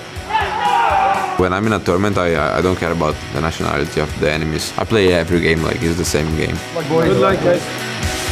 There's a lot of up and downs, but with this new MAD roster, I believe we can create something. Life is just it's a constant growth. It's mostly just kind of knowing yourself and not being afraid to just pick on yourself and get better. There's nothing better than seeing your top players pop off and your top players perform. That's where the magic really happens. I think that M8 is one of those teams that we will really struggle against because they understand things the same way we do and they have equally as talented players. We don't really have a rival. The only rival is ourselves, so as long as we get over that, there's no one in our way.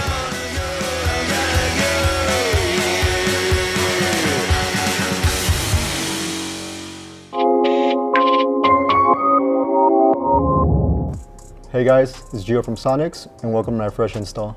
For diffuser, I have manual because I play support, so I gotta make sure I have the bomb at all times or I'm able to drop it inside the site. For drone prep, also manual. You also want to sit on your entries drones as long as possible, especially if they're up. HUD, I actually just keep everything the same. Doesn't really change much.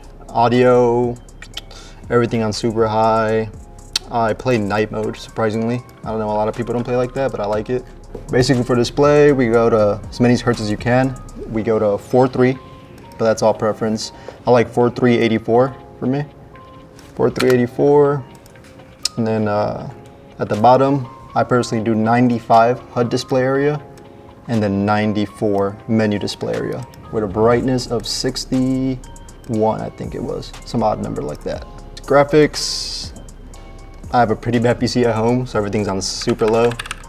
We go low, we go LOD quality high, shading quality low, shadow quality, pretty sure that's very high so you can see the shadows when they peek you.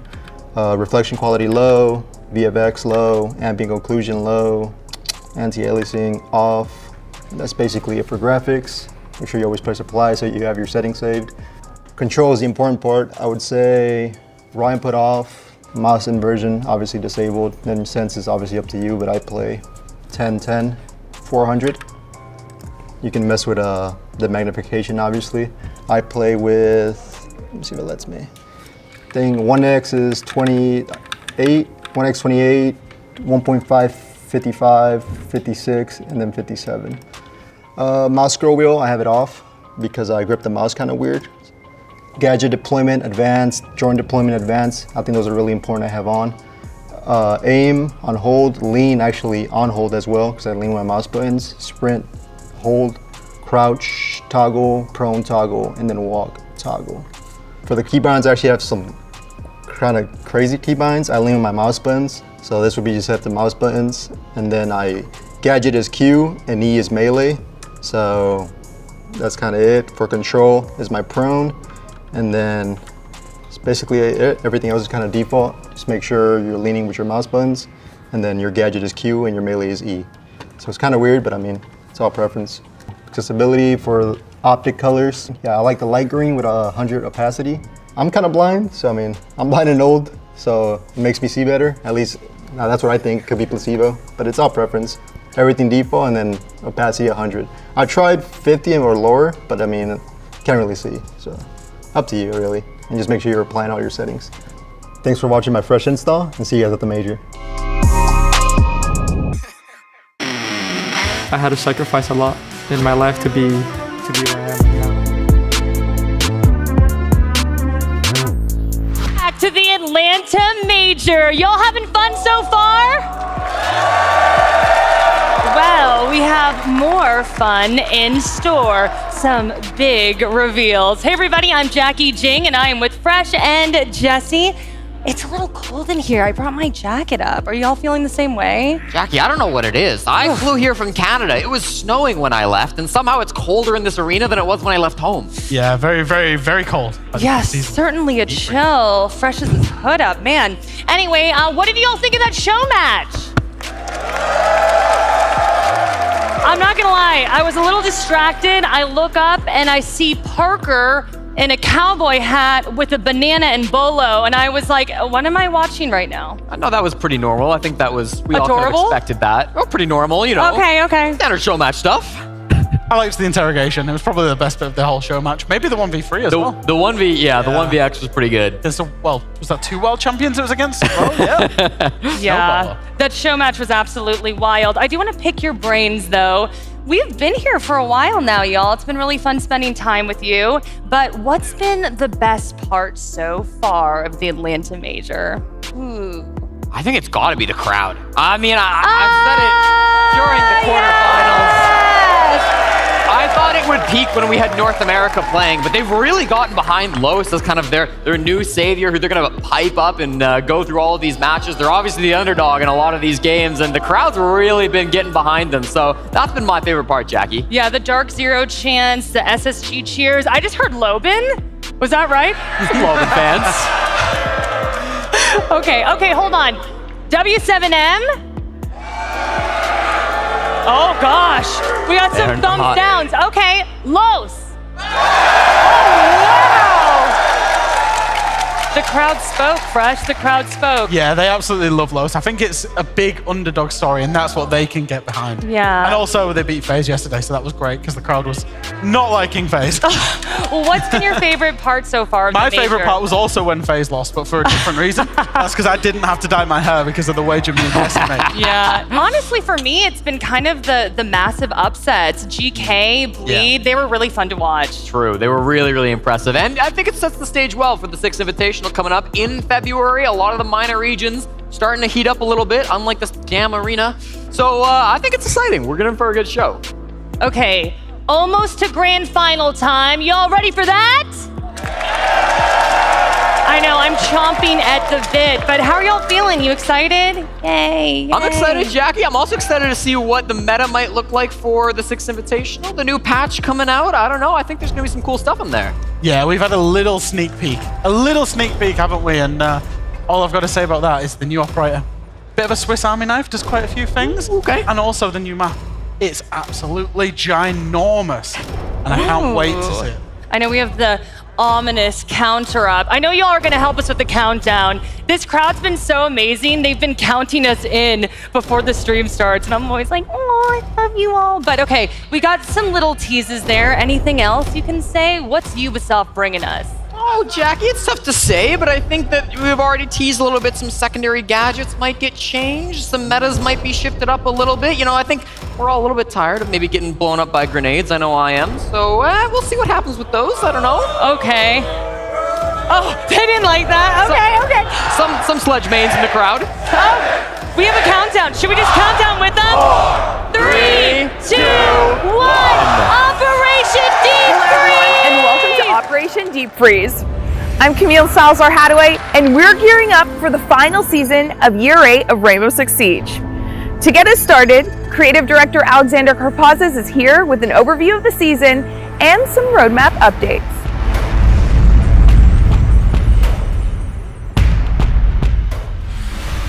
Hello everyone, and welcome to Operation Deep Freeze. The entire Siege team is really proud of the work that we're about to show you today. Before that, we have some updates on the roadmap that we want to communicate to you. One of the big changes is the shield rework that we talked about earlier in the year. We want to give it a bit more time before we can finally put on the polish that it deserves, which means that we'll be pushing it into Year 9 Season 1. However, we want to show you these changes this season, so expect a test server to go live where you can check out all of the work in progress changes we're bringing to Shields, and you'll also have the ability to give us feedback on these changes before they go into the next season. On top of all of this, we have a new operator, Tubarão, who's coming to the game, joining Wolfguard and hailing from Portugal. He has a new ability that's quite frosty and brings a new element to other gadgets in the game.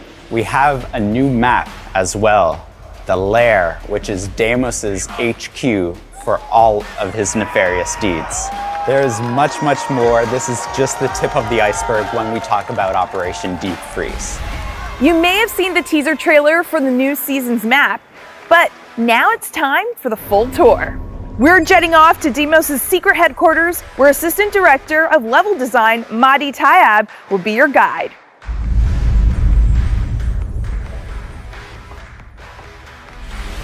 So Lair is coming to Season 4. Lair is a huge military facility inside of a giant cave, and it helped us design different type of gameplay. For example, one of the spawn points, the shooting range, leads directly to the top floor since its elevation is at the same point.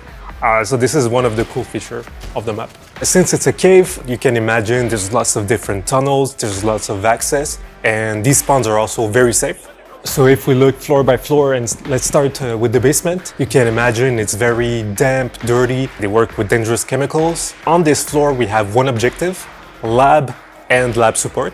What's interesting is that the lab is right at the center of the layout, so most paths will inevitably rejoin into the objective. So from round to round, you can use different type of strategies and you'll always find something new. The first floor, in contrast with the basement, is a lot cleaner, it's a lot brighter. On this floor we have two objectives.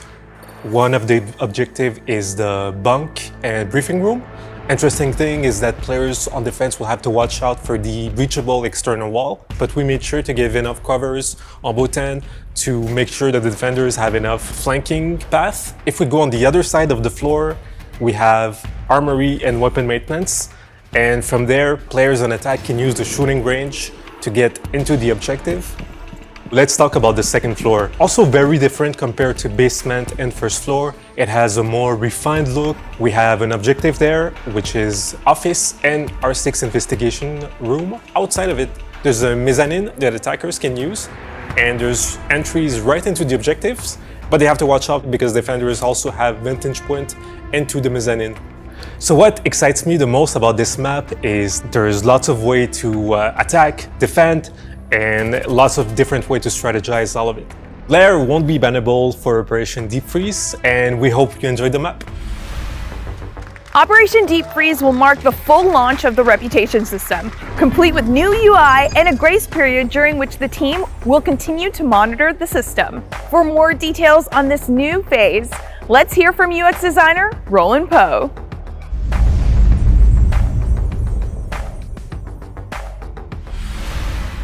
With the launch of the commendation system last season, we've been really happy to see how everyone's been using it. Giving and receiving commends, getting the alpha pack drops and maintaining their streaks, and just generally celebrating the positivities that Siege has to offer. We've also been monitoring the system and listening to your feedback, which is why the commendation system and reputation system were hooked together, now acting as one to provide guidance, to promote positivity, and to create a safe play space for all. In Year 8, Season 4, we're going to be activating the reputation system in a grace period. And what that means is you're going to see new UI in the Reputation Center, you're going to see increased notices in-game, and the first look at the impacts that will start to affect your account based on your reputation standing. And these impacts can be things such as changes to the rewards you get at the end of each match, it can be access to playlists, and it can be progress towards special drops and exclusive cosmetic bonuses. With the updated Reputation Center UI, you're going to see a lot of information all about how to get the best standings. You'll see information about how the system works, about each of the individual standings, and personalized information dedicated to you. You'll see things such as guides about how to spread positivity, about the individual impacts that will be affecting your account once we leave grace period, as well as tips and tricks you can use in your matches, throughout the game, and even beyond to become great Siege community members and great Siege players. As always, we'll be monitoring the system and listening to your feedback, and with everyone together, making the Rainbow Six Siege community as great as it can be. Next up is an explosive topic that's been cooking up for quite some time: frag grenades. They're changing, and Associate Game Director Joshua Mills is here to tell you how and why.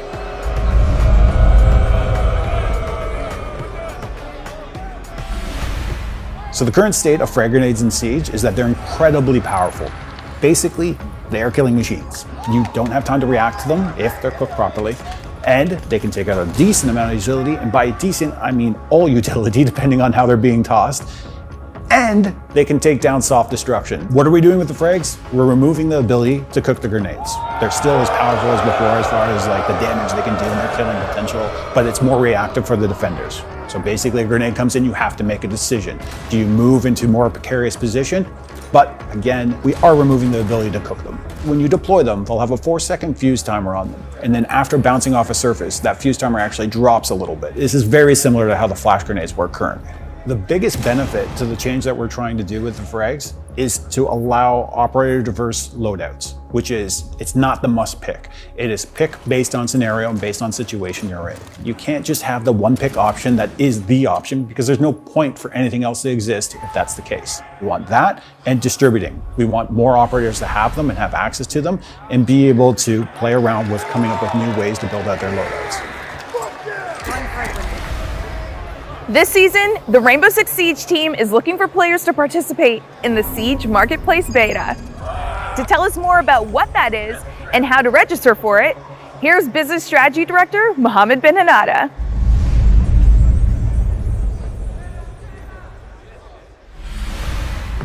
We are happy to announce that we'll be launching a marketplace on Siege. So for over 8 years, we have released hundreds and thousands of skins on Rainbow Six Siege. This is a place where you'll be able to buy and sell skins between each other. We want to give you the possibility to actually sell the skins that you don't want anymore and to buy skins that you no longer can get from the store. You will be able to register for this marketplace beta through the QR code or the website link on the screen right now. This marketplace will be available on browser, through PC or mobile. All of the transactions will be made through Rainbow Six credits on this platform. We will be selecting players to give us feedback, test the feature before we fully launch it in year 9. Coordination, teamwork, and map knowledge are crucial in Siege. Easier said than done, of course, but 2 features coming this season will give you new ways to practice with your friends and sharpen your skills. Technical architect Alex Busby, creative director Alexander Karpazes, and associate game director Christopher Budgeon have all the details.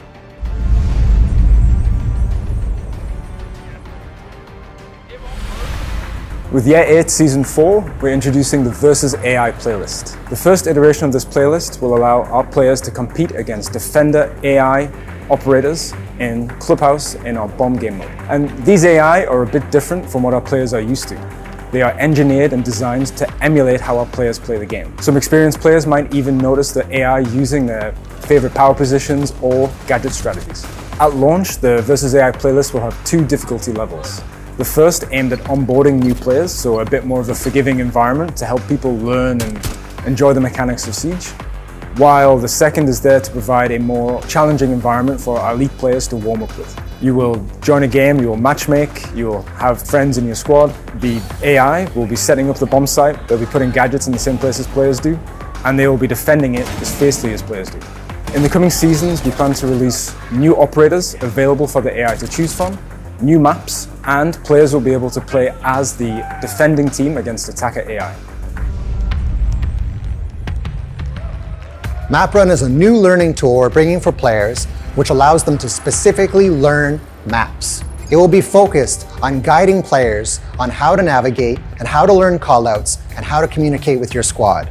With MapRun, we have 2 learning modes, the target drill and the landmark drill.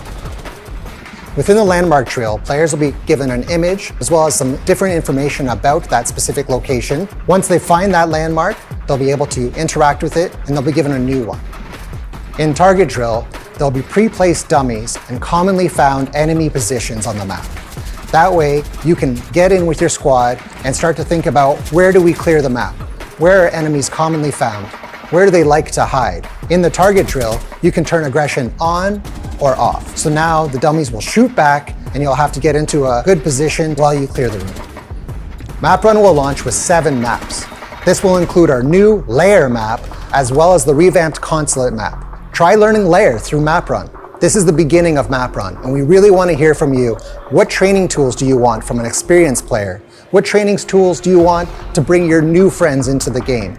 All of this information will be great for us as we continue to build and evolve MapRun for the years to come. So you just saw a lot of exciting stuff when it comes to the AI playlist and all of the onboarding features that we're introducing this year.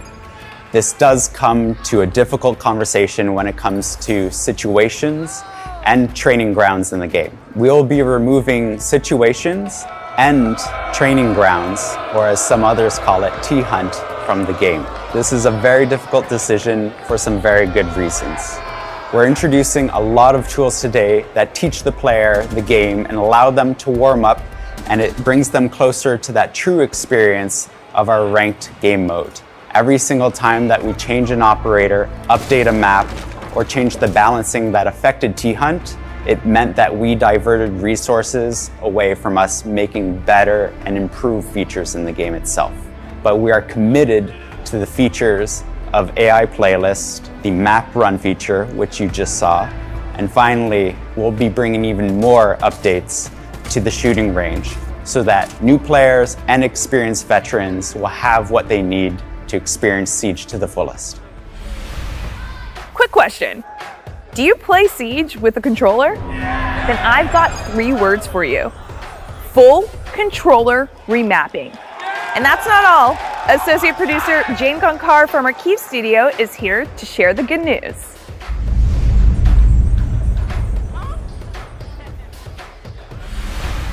We are excited to announce that we are rolling out the first iteration of input customization for controllers. This will allow controller players to map up their own schematic, which is great, since those bring benefits to players wishing to get an edge of their game and accessibility for players with special needs. We are also planning to bring several smaller features, like for example, the trigger.zone customization and stick.zone tweaking that comes as direct result of community requests. Stick.zones can now be set all the way down to 0. Just bear in mind that some devices might have drift issues depending on their make and condition. Another feature that players have been actively mentioning is improving the hip leaning input on controllers. Something we are glad to announce we have a solution coming later this season. When you take a look at the Operation Deep Freeze Battle Pass rewards this season, you'll notice a few helpful changes. Business Strategy Director Mohammed Ben-Hanada is back to give us the scoop.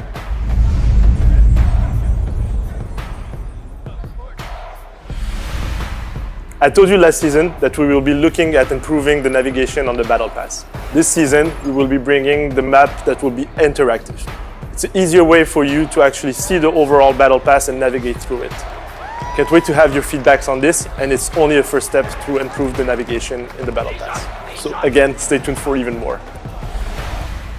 It's time to learn more about the operator who gives Operation Deep Freeze its name. When you need to cool things down and put the attack on ice, you'll want Turboral on your team. Art director Joanna Choi is here for insights on the design of this operator, and then we'll go to Director of Gameplay Design Jeremy Carvin and Game Designer Dominic Clement for details on Turbo's chilling gadget.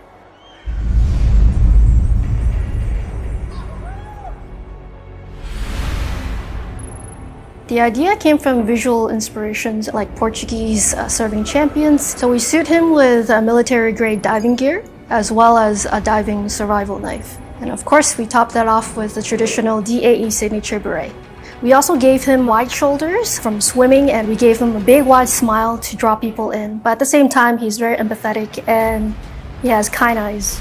So for Turboral, we created this modern cryogenic canister, which contains liquid nitrogen and liquid oxygen that are separated for security reasons. And when the canister is ready to get thrown, the two liquids are blended, creating this mixture that has strong cooling capacities.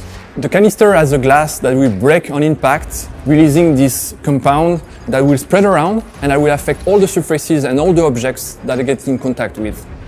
Diving deeper into Turboral's ability, Turboral brings the Zoto canister. These things are throwable that will detonate on impact. And when they detonate, they will release a super cool compound that will freeze pretty much everything in its path. As an attacker, when you step into this effect, you're gonna notice it. You're gonna be slowed down. You'll also be leaving frozen footsteps. So these footsteps are visible on the surface you're walking on. but be careful because they're also visible on the surface below. The effect is not everlasting, it's only a few seconds. If you have any of your gadgets that are in the area of effect of the Zoto canister, they will be disabled or they will be paused. We realized that, well, with really cool temperature, your electronics go down. If you have enough ice, you can also affect mechanical gadgets, like mechanical joints and stuff like that. So that was kind of like the eureka moment where we was like, it can also be affecting mechanical gadgets. So when you're facing a termite and you see the charge start to fuse, you have this moment of reaction where you can deploy your Zoto canister on the wall. You're going to be stopping the termite and its track. And now you're giving your team breathing room and some time to kind of think, okay, what's going to happen? What are we going to do with this? Because it's not going to destroy the termite charge. It's just going to freeze it and stop it for a second. The wall is still going to blow up at the end of the effect. Tubaro's role is one of a flex operator. This operator can both play as a roamer and as an anchor. As an anchor, Tubaro's role is really to kind of slow down a push so that the defender can really react to whatever the attacker are throwing at them. But as a roamer, you can do similar things, but do it at a further distance and be kind of safe from fuse or something like that, and be able to switch between your roaming role where you disrupt the attack a bit further from the objective and be quickly running back to site and slow down whatever is happening on the objective. With the introduction of RAM, vertical play has been playing quite a big role. So with this gadget, you can use it to deploy it on the ceiling and disrupt these attackers that are above you. You can also use it to slow down the attackers, freeze them, disrupt them, or also freeze other breaching charge that they may be placing on the ceiling. Explosive device. Of synergy, I would say, is the gadget denial. So you have Bandit, Kaid, and Mute. Tubaro will be joining their rank and denying the wall for the attackers. You can pair this operator with, let's say, Bandit, and give Bandit more time to replace his battery and Bandit trick while the attackers are trying to breach. The second group, I would say, is the intel group. You have Pulse and Solace. They provide a lot of information and a lot of intel for Tubaro so he can deploy his gadget and hopefully catch the attackers that are playing upstairs or in the room next to you.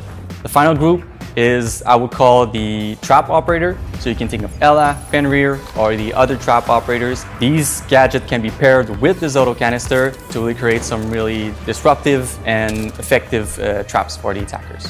Looking at the counters, the first one is Maverick, because yes, despite having a fiery gadget, he's the only hard breacher who will still be able to go through a reinforcement wall that is affected by this gadget. You can also bring an operator like Zofia, because Zofia's explosive charge will not be affected by the Zoto canister. So you can use it to destroy the canister and get rid of the effect. You can also bring frag grenades, which will also not be affected by the Zoto canister. Finally, we also have operators like Twitch and Zero. Their gadget, equipped with their laser, will be able to zap the canister and get rid of the effect. If you just want to wait and be patient, you can just wait for the effect to run out. But if you're not patient and you want to get rid of it as quickly as possible, you can shoot it, you can melee it, you can use your sledge and sledge it. It will immediately remove the effect and the ice will melt. Taking a look at the primary weapons of Tubaro, we have two options. First one is the MPX, which is a classic weapon, one that you can see on Valkyrie. It's a wonderful weapon for a flex operator. Your second option is the AR-15. Yes, the DMR on defense. This DMR creates a lot of distractions, and also the weapon is pretty loud, pretty powerful, so they'll be scared. Caught you. In terms of secondary weapon, you have one option, the P226 MK25. It's a reliable secondary weapon. So we wanted Tubaro to be able to really fulfill his role as a flex operator. So we gave him a balance of 2-2. 2 health, 2 speed. In terms of secondary gadgets, you have two options. The first option is the Nitro Cell, which is really useful when you play this operator in a vertical way. You can try to catch the attacker upstairs if you're able to catch them with your gadget, but be careful, don't throw your Nitro Cell and your own gadgets because they will be disabled. So try to play smart and try to anticipate where the players are going to go if you do catch them. Your second option is the Proximity Alarm. This one is great to bring if you're more aiming towards using it as an horizontal gameplay. It allows you to put it in the doorway and have an early warning so you can deploy your Zoto canister in this doorway and make the attacker think twice before swinging on you. This operator is super unique, and the fact that it brings not only a disabling effect for electronic, but for the first time, it brings a disabling effect for mechanical gadget. So it affects pretty much everything. At every moment of the round, you have something that you can contribute with your gadget, and there's something that you can do that will hopefully make your team win. You can play the season test server for Operation Deep Freeze starting tomorrow. Explore new strategies with his gadget and chill your opponents to the core. And remember, whether you're on the test server or just playing as usual, reporting issues you encounter to R6Fix will give you the chance to earn some neat rewards. Now, before we wrap up, there's one more thing. Get ready to fight. Yeah, hey there, dude. Never feel loose. And when I get up in the game, y'all can improve. Fast track, big lap, big facts. I'm past that, yeah. I'm trying to get ahead, get out the way. Now move forward, stand back. Put me step into the play. From a city, from a town. I'll do whatever it takes. Round one, fight.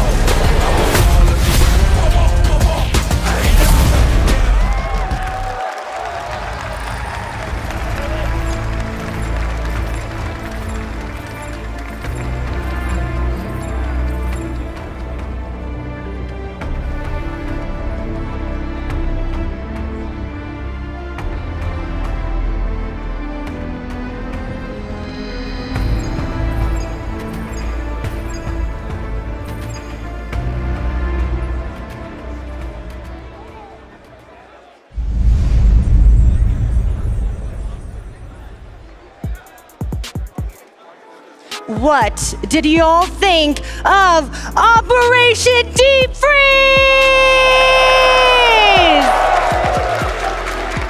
Okay, I'm liking that reaction there. I mean, right off the bat, we gotta talk about Tubarão. Ice cold, Jesse. Get it? Ice. Yeah, it explains why we were feeling so chilly before that panel started. Yeah. It makes sense. Listen, Tubarão looks really, really cool. I'm super excited to see the different ways people try to play with this operator, because you can play him down below with the C4s, you can use him to flank, you can use him to deny the walls. He's a really interesting operator, and I think people are going to get very creative with how they want to use him. Yeah, there's a little bit, and I'm just going to say it, there's a little bit of defense power creep coming in there.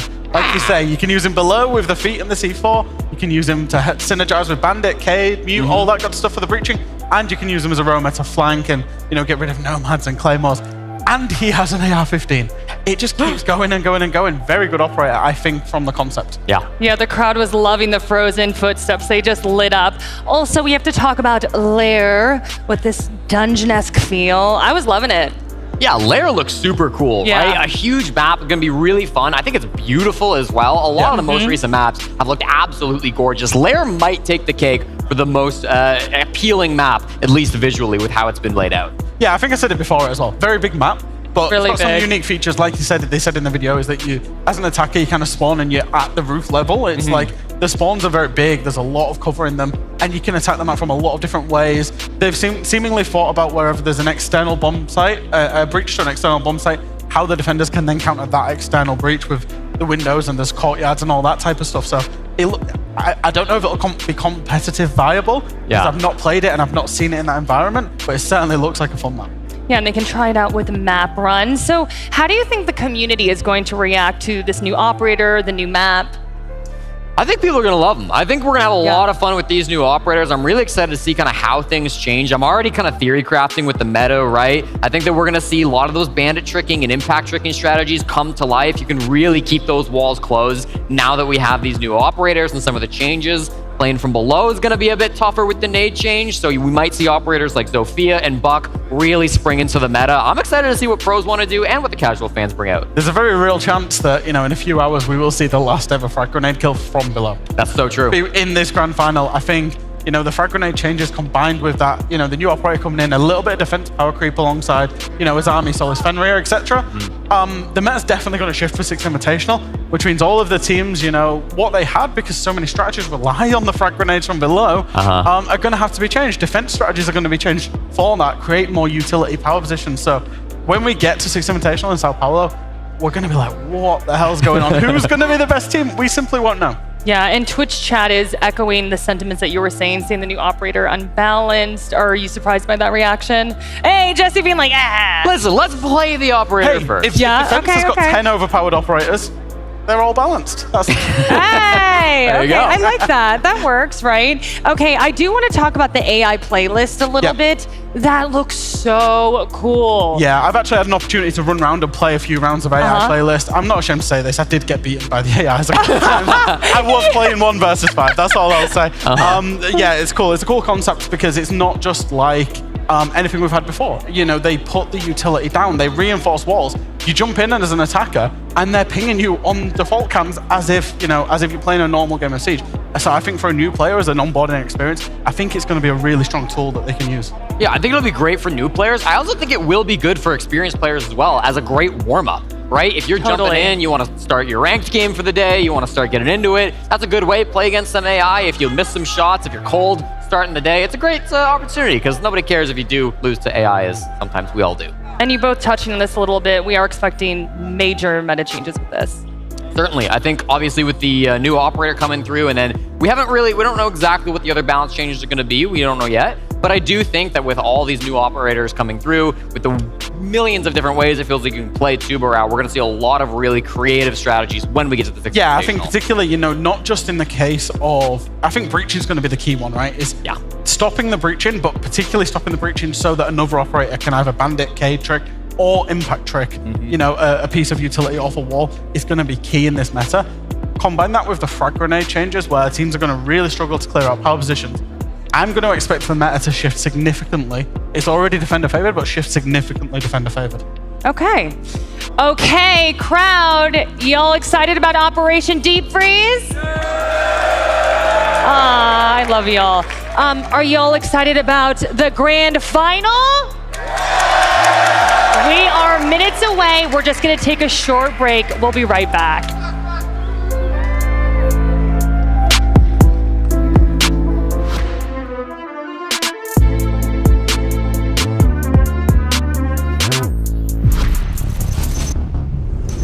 Hi, I'm Joshua Mills, and this is Siege Intels. Grenades. You love them, I love them, but why are they so heavily restricted on operators' loadouts? Their power, as well as the ability to cook them, have progressively made this secondary gadget the reason to choose an operator. In an effort to curb this powerhouse of utility and destruction, we have slowly over time removed grenades from our operator loadouts. We don't like that. If there's a tool in the game, you should have access to it. We are currently reworking their system to bring them in line with the other secondary gadgets in the game. Now connect to the reveal panel to see what this change entails.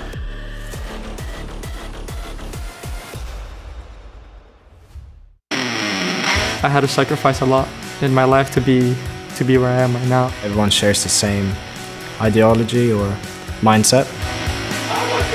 G2 is the best team in the world, period. The mentality when we just focus our minds to win is just maybe the most important thing.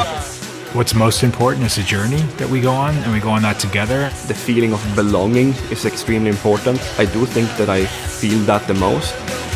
Having the crowd is really, really amazing. When you do this and the crowd is screaming because you just put your hands up. You always have the crowd on your side because we're the biggest team in the world. When you experience the adrenaline to play in tournaments, to win tournaments, you can't live without that anymore. I'm a guy who likes video games. But other than that, I don't have that much to define myself. I'm trying to find that. That's my next step in life. Find myself.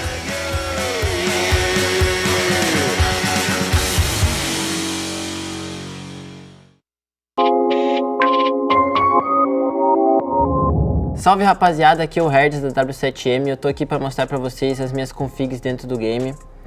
Começando aqui no geral aqui, rapaziada, a única coisa que eu mudo é o drone depois da preparação, que eu deixo no manual. Isso é bom porque quando você precisar olhar um drone pro teu companheiro ou algo do tipo, vai estar bem fácil ali, é só você continuar olhando, não precisa apertar um botão que pode dar algum timezinho. Então é bem tranquilo. Aqui no HUD eu uso quase tudo no normal, mas a única coisa que eu mudo aqui é a bússola, que eu não uso. Eu gosto de deixar a tela um pouquinho mais clean. E a única coisa que eu não uso aqui também é a vida. Eu gosto de não usar vida porque aí você não vê quando você está com pouca vida e isso influencia na sua tomada de decisão dentro do jogo. Então é muito melhor pra mim, isso é mais pessoal, não ter a vida, sabe? Acho que deixa o psicológico mais preparado. Aqui no áudio, o volume vai depender do seu fone, mas aqui a música eu deixo no off. O diálogo eu deixo um pouquinho, acho que às vezes é bom ouvir assim, tipo... Não sei, mano, tipo, geralmente ninguém usa, mas eu uso aqui um pouquinho de diálogo. E o modo de som é o Night Mode aqui, porque é muito melhor para você escutar passos e coisas que são mais importantes dentro do jogo, que, por exemplo, o barulho de tiro ou outras coisas. Aqui no display, obviamente você vai usar o maior hertz aí que seu monitor puder. A proporção 4x3 e o FOV 84. O resto aqui não mudo nada. Eu uso o padrão. Gráficos, aqui também tipo, é algo mais pessoal. Eu particularmente uso tudo no low.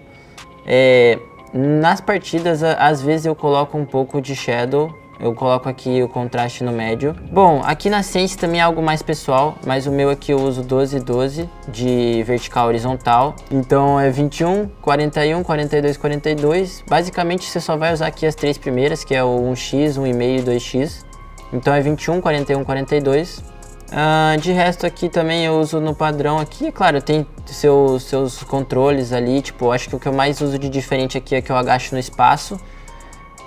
Geralmente o pessoal que vem de console aí costuma usar os botões mais diferentes.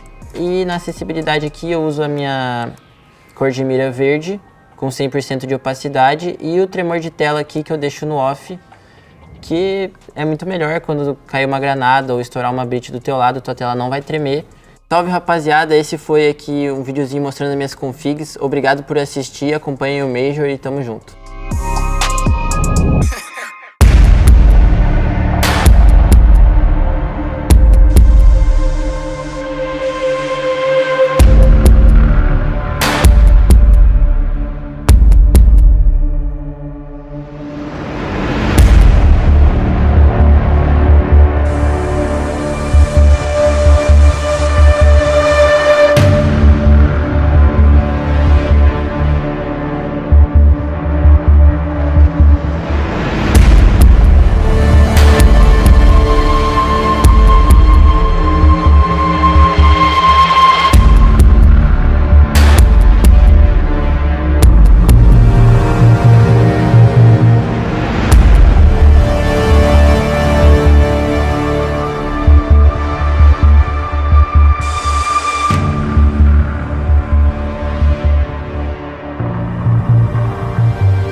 Hi, I'm Christopher Budget, Associate Game Director on Siege. Siege is a tactical game, and while there's no better way to learn than the hard way, we're working on various tools to help you train and level up your game.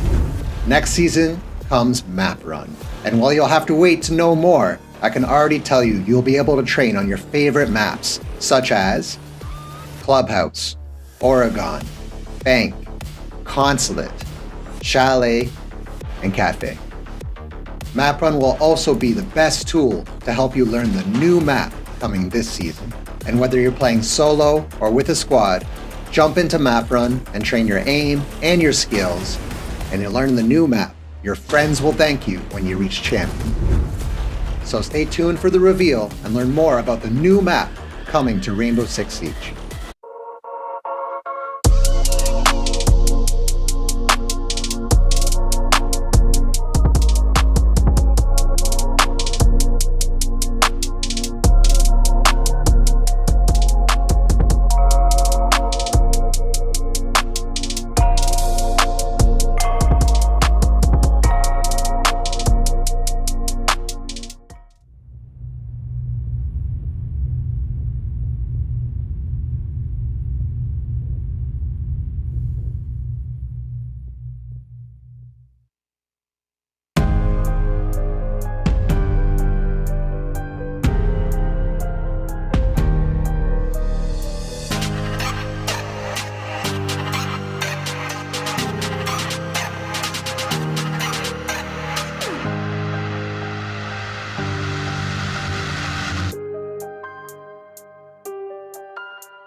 Paris, Raleigh, Mexico, Sweden, Charlotte, Berlin, Jönköping, Copenhagen.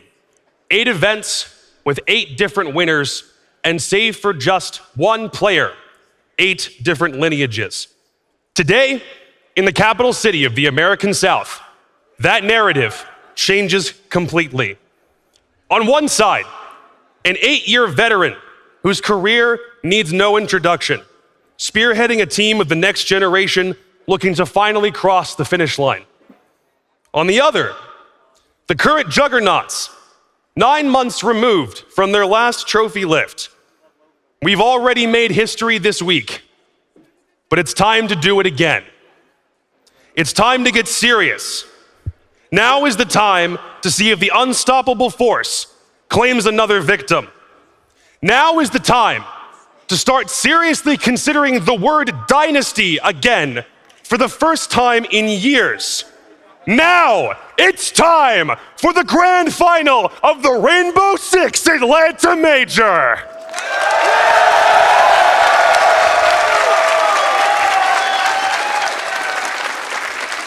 I'm Caliber Jacob Anderson, your host for tonight's proceedings. I'm joined by brother from just over the border and North American analyst Jesse J. Chick. And former G2 analyst and current European expert, Jack Fresh Allen. Gentlemen, 2 weeks of competition has led us to one game. One match, one best of 5 decides who walks out of Atlanta with the lion's share of $750,000, a whole bunch of SI points, and that trophy right back there. Jacob, it's an all-Brazilian battle between 2 teams with such different stories as well. W7M, the greatest Brazilian team to ever play this game, hunting for their back-to-back major titles, and Los. They finished 8th place in Brazil, crawled through the last chance qualifier, crawled through Swiss, made it here to the grand finals stage. We have got an amazing game. I'm loving the underdog story of Los because people wrote them off in Brazil, people wrote them off in phase 1 of this tournament, phase 2 of this tournament, phase 3 of this tournament, and here they are in the grand final. And we saw how much it meant to them yesterday when they won and they got all the way through. Backstage, they're calling all their families, crying, you know, big emotion from that team. And on the other side, you've got cool as cucumber, W7M. They've been in every single final this year inside the official circuit. 6 Invitational, Copenhagen, and now Atlanta as well. And for them, it just feels like a bit of another day at the office almost. W7M making history just last night to become the first team to ever qualify for the grand final of every single big event in a Siege calendar in 2023. It was SI Grand Final, it was Copenhagen Grand Final, which they won, and now they're about to see if they can't win another major grand final, and they become the first back-to-back champion. We've never seen that before. We never have, Jacob. No team has ever won 2 majors throughout the history of Rainbow Six, so W7M have the opportunity to do that today. But you got to imagine, right? They've already done this before. The other team against them, they're going to be just a little bit hungrier. Maybe a little bit hungry, but maybe a little bit more nervous as well. True. Like I said, just another day at the office for W7M. They've been here before. They know what it's about. They know the pressures, and they know playing against a Brazilian team in a grand final. They don't let that get to them. We saw it get to FaZe. We saw it get to Liquid in Copenhagen. So W7M have been there before, and they can pull on that experience. But like you say, for Los, it's a free shot, man. Like it literally is. Like they've had this just journey all the way through. I do wonder, and I'm kind of just theorizing here, was yesterday their grand final? Was getting to the grand final the big achievement for them? And can they emotionally bring themselves back up? Because it was on such a high, they'll come down and they need to get themselves back up there today. The pressure is certainly going to get to them and will be a factor in this matchup. But if you needed another reminder of what they're fighting for, let's just do a double check. The prize pool, first place, $200,000 is listed for the victor. You're already walking out with 80 grand US, which is already fantastic. You're also fighting for a little bit of SI seeding, because even though we have all 20 teams locked in, you still want to try and see how high you can't climb that list before the big dance. Yeah, I think certainly for Loss, that's the big thing is, they want as many points as they can absolutely get. W7M, the fact they've won a major and in a final, they're pretty much going to be the first seed, regardless of what happens. But yeah, for Loss, a bit more money, the chance to be called the champions, and a higher seed at SI, to fight there as well. That's what they want. Los already achieved the grand prize maybe for them of qualifying to the Six Invitational when they won their quarterfinal matchup. Many people thought, maybe is that the last that we've seen of Los? Did they just blow everything on this one quarterfinal? Because it was extremely important to them. But then they came into the semifinals, had a fantastic showing against FaZe Clan, brought out even more new stuff, and now they're here in the finals. We're gonna finally see, do they have even more new stuff to show W7M? What will they bring to the table?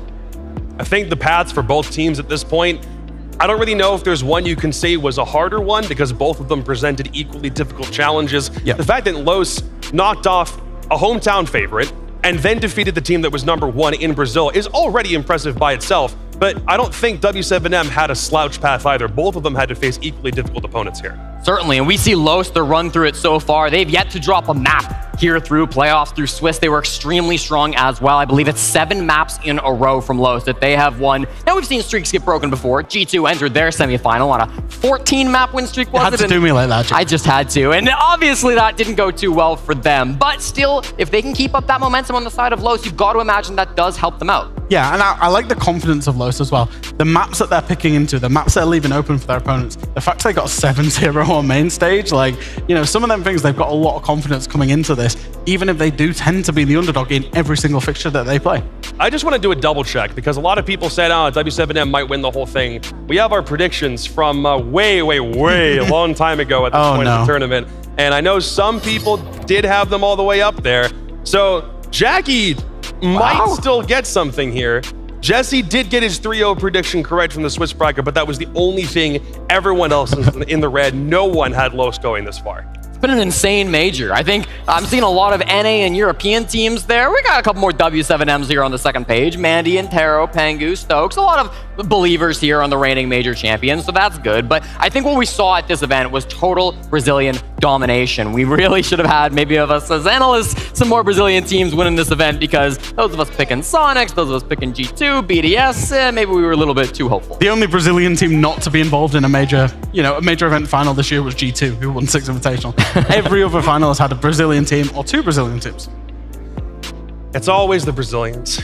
It's always them when you least expect it. Are we back in another year where they're just going to win everything again? Probably, but that's a very good sign for the fact that Invitational is going to be in Sao Paulo this year. So, you know, although it would be kind of curious if no Brazilian team made the final in that one. We take it all the way over there and then they, drop off. But no, I think we are in an era of Brazilian domination. And I think the reason for that is the way that they see the game. Because when they're playing the game, they apply this split theory where it's about singular positions. They see it from a top-down point of view, and they just take the ground that they want. They manipulate defenders. It's such a good way of playing. And you're starting to see Europe come to it. I think NA is a bit far away for that, and APAC as well. So I think we're in for a long period of Brazilian domination. Well, if we had to have another Brazilian derby, at least we get it in front of this crowd with these 2 teams with this kind of storyline. Atlanta, how are we feeling right now? It's time to kick off the proceedings. It's time for the face-off. O time traz nível de competitividade acima dos demais. Our team brings the underdog energy. We're very prepared to crush this competition. It's very hard to play against underdogs because they have nothing to lose. I think it's going to be not an easy match, but I think we're going to get the win. I don't know how to say this in English. The word is esbugalhado.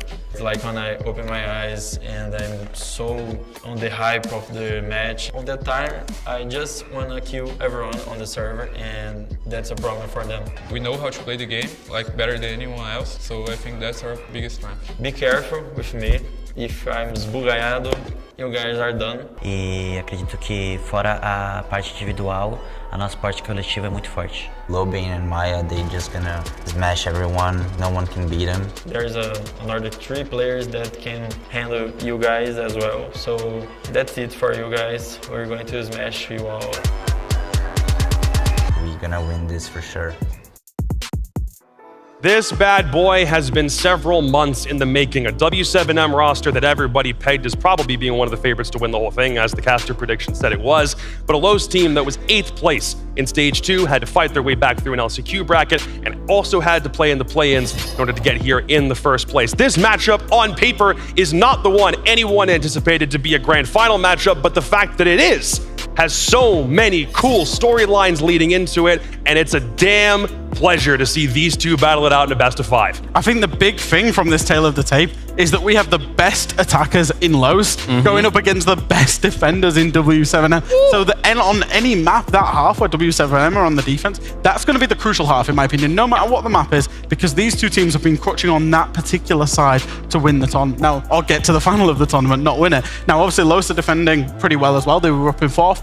It's just W7M's attacks that are struggling. They're sub 50%, which is one thing that we are not used to seeing for them. Yeah, the exact numbers on that, 74% defensive win rate coming through from W7M. 3/4 of rounds, they are nailing it down on defense. And for Los, it's a little bit lower on attack, because attacking is generally lower across the board. 58% though, still topping out the tournament. And as Jack said, strong defensive win rate as well coming through from Los. So these two teams, I think Jackie hit the nail on the head. When we get them on their favorable sides, we are going to see peak Siege here in 2023, and we're going to get to really see what the meta looks like. It's not just, I mean, their defenses are fantastic, but the attacks is what we have to focus on, because they've got a record breaker in their midst right now.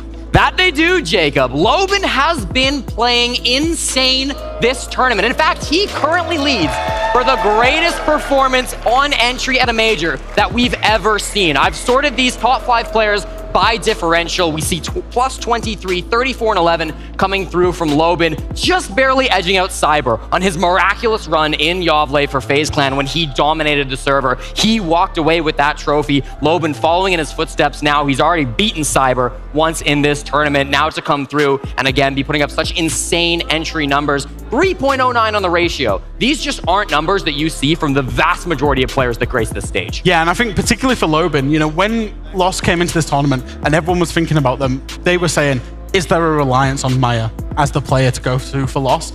And Loban's been the one that stepped up alongside him and said, yeah, I'm the guy as well. And I think that's very important, that you don't just have that reliance on just one player.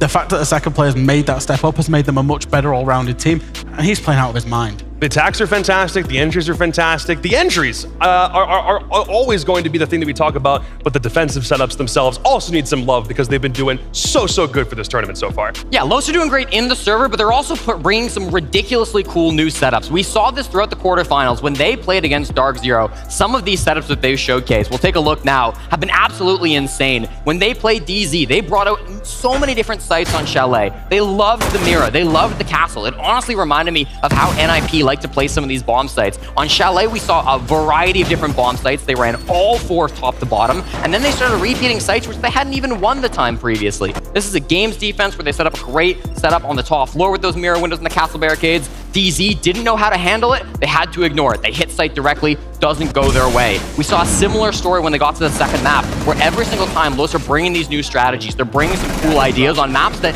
they haven't played throughout the tournament, and that's given them the edge where they've really started to pop off. I said this about their attacks, but also on the defenses. It's all, the Brazilian theory is all about manipulation of people and locations. Yeah, this castle barricade, I mean, the way that they set up that Tea Room Karaoke bomb site on this map was just incredible. Giving up Geisha, not trying to hold it. I actually talked with Canadian last night when they played this matchup. He said, we had no idea what we were going up against. There were some crazy things, and we just had to kind of ignore those and try to hit the site. There were some other stumbles in that game from Dark Zero, undoubtedly, but I think you cannot discount both the in-game play that Los are bringing on their entries from Loban, but also the creativity. The prep work they are putting into these matches ahead of time are a big reason why they've made such a Cinderella run so far. I think you can't take anything away from what they've done to get here, but it's the opponent that they're facing.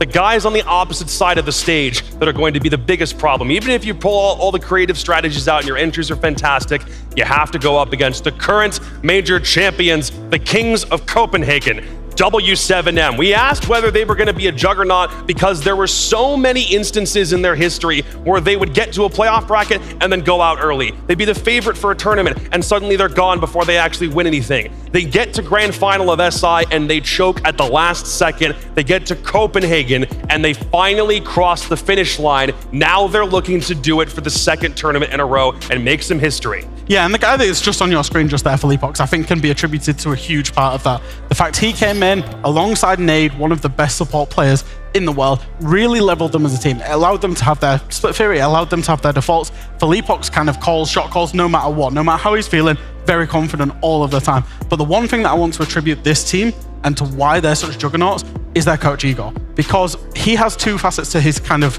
coaching philosophy. He has the strategical aspect, but he also has the motivational aspect. He will give them the proverbial kick up the backside when they need it. He does not let their mental go down.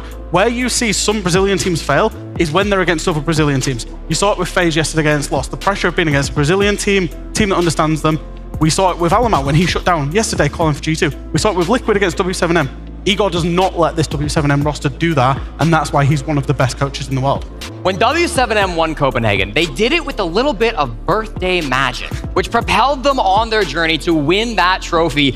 And today, they happen to have something very similar. It is Philippox's birthday. Right now, November 12th, as they play another grand finals on a major stage. This already helped them win one major when they had a previous player with a birthday. Now they're back in the same situation. I gotta believe, is the magic gonna be coming back? I mean, I would ask this crowd to sing happy birthday, but we all know NA crowd's trying to coordinate. Maybe we save that one for later.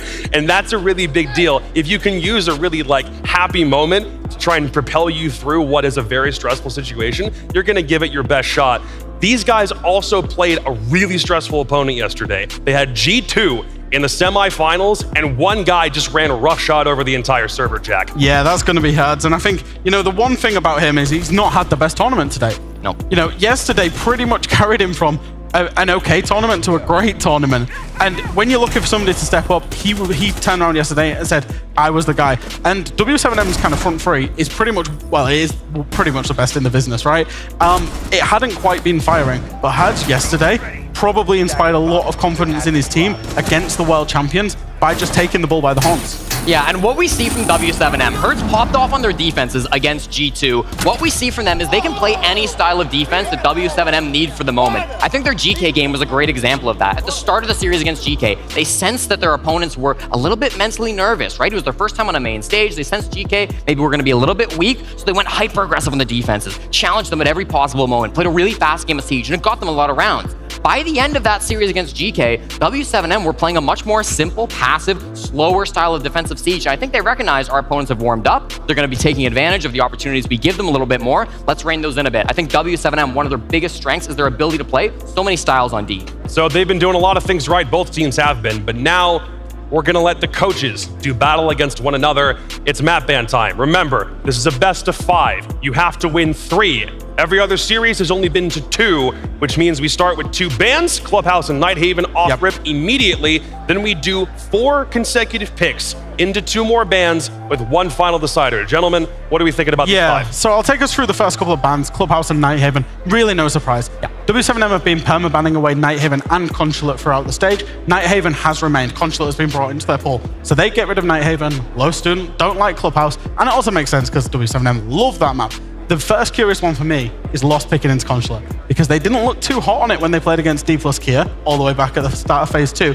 And W7M yesterday destroyed G2 on Consulate. So it's a very, very powerful pick for me. Yeah, that's a really curious one for me. You've obviously got to imagine that they think they didn't play it right against D+ at the start of the tournament, that they've been working on it in the backlines. I do think as well, further on down this map ban phase, there's some interesting choices by Los, right? The bank then being picked by Los in those final 3 maps. Obviously at that point, it's just that it's just the order of the final 3. But I do think bank is very strange. W7M 4-0 on bank so far this stage, and Los's 3 plays were a 7-2 loss to Keyed Stars, then 7-5 win over Scars, 8-6 win over NIP. Those are pretty shaky results for a map that they're going to be playing 3rd through this series. The one thing that I will say against is when 2 Brazilian teams play off against each other, especially in the best of 5, things do get a little bit funky because we only see the external results, but they scrim each other all of the time and they will intricately know each other's games. So the bank pick might just be that they've seen a weakness inside of scrims, inside of practice.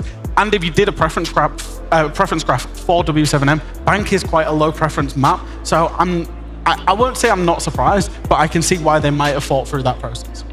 What do we think all the way down to the very end? If we need to map 5 and it has to happen on Skyscraper, we'd be here for about 5.5 hours trying to get to that point. But anything on Sky, guys? I mean, we saw in the clips, the Skyscraper from Los has been very creative. I'm going to be taking a look, if we get to that map 5, are they going to be bringing a lot of those really unique strategies with the castle and the Mira from Los that they ran against Dark Zero? Or are we going to see a completely new ball game? It's probably a nice thing for Los knowing if we get to map 5, if we happen to get there, the last time we played it, we got a 7-0 win on this main stage. One thing I will say is we've not seen W7M on this map the whole stage.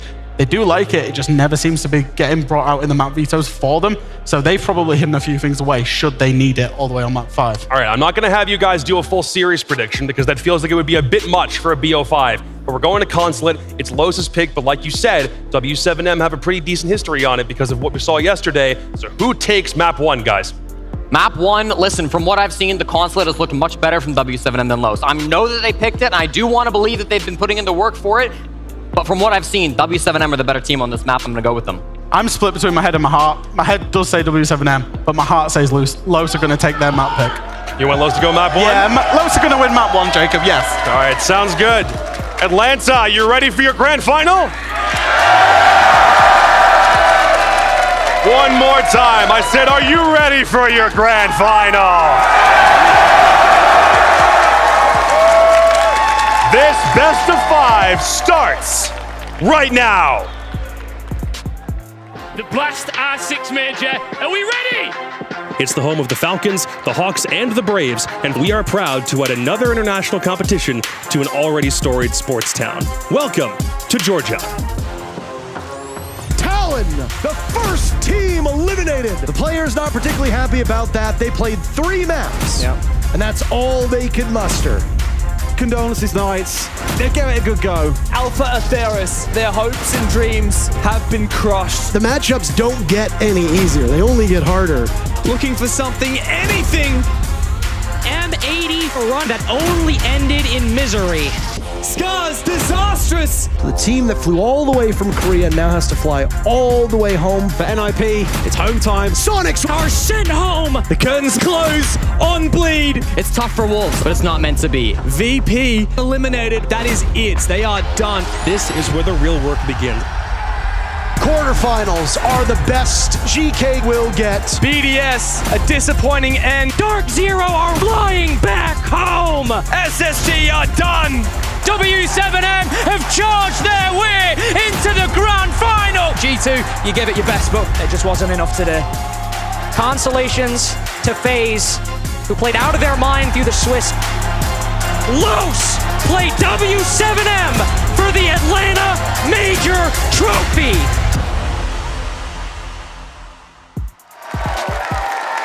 It's been a weekend of Brazilian brilliance, with them overwhelming world champions and destroying American dreams. Now, 2 things are guaranteed. Number 1, these seats are reserved for South Americans. And number 2, Siege history will be set here in Atlanta. Are we ready?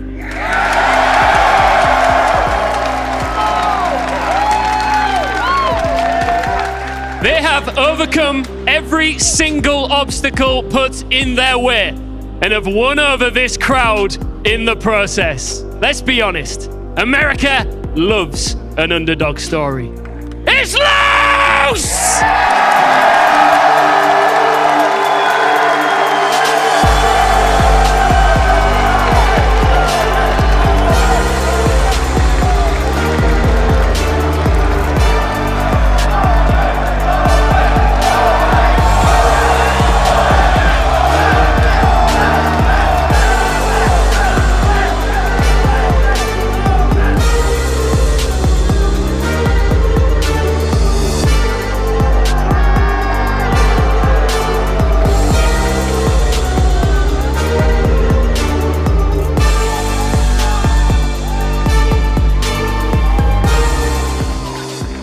Before we talk, I just need to check. I got a suspicious feeling that in Atlanta, there are some Lurban fans here.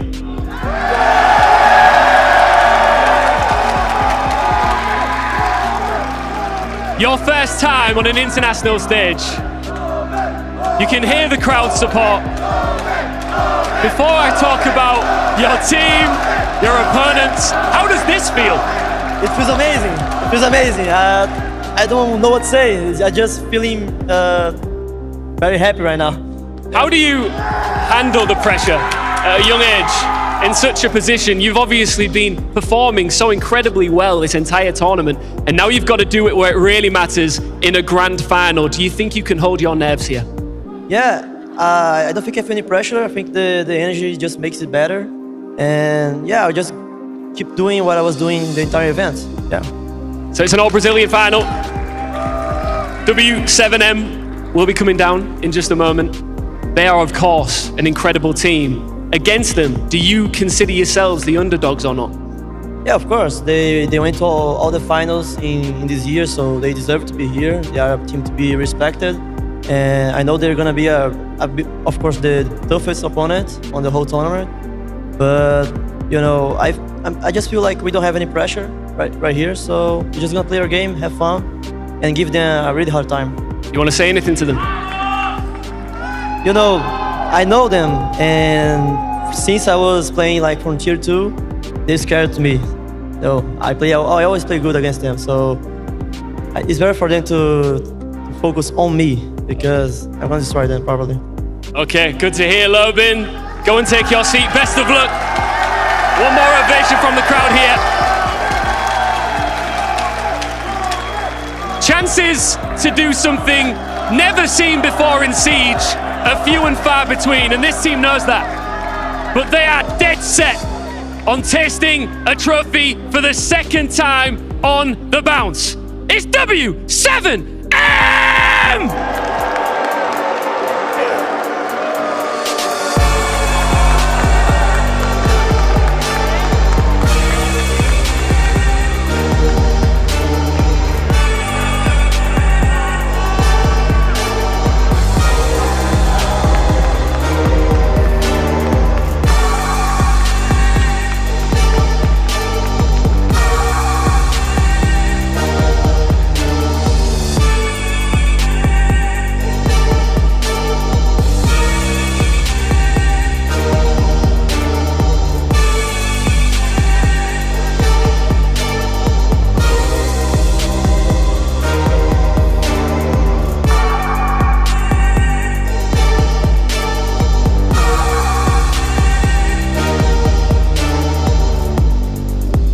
Before we do anything, Atlanta, I want you to join me with a huge ovation for this man because Felipox, happy birthday!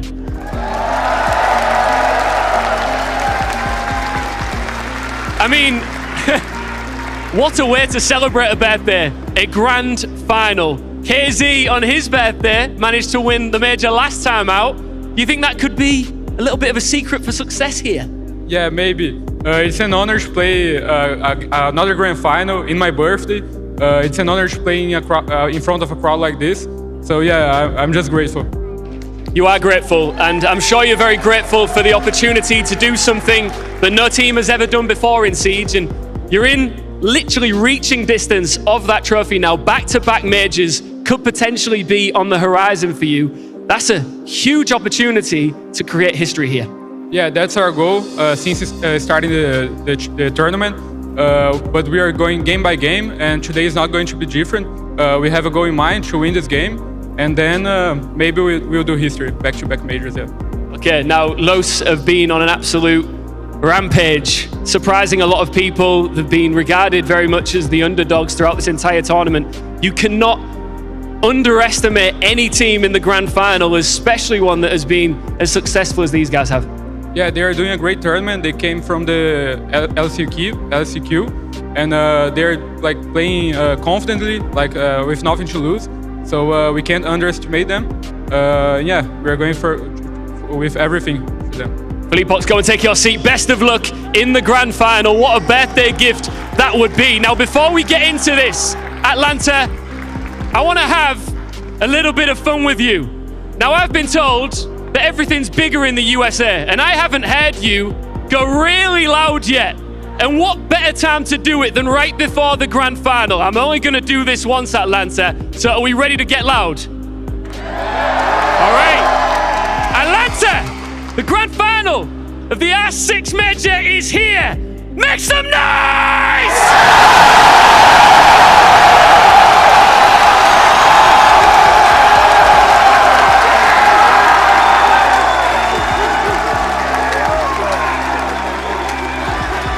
That's what I'm talking about. Let's get into this best of 5 with Parker, Pengu, and Dan.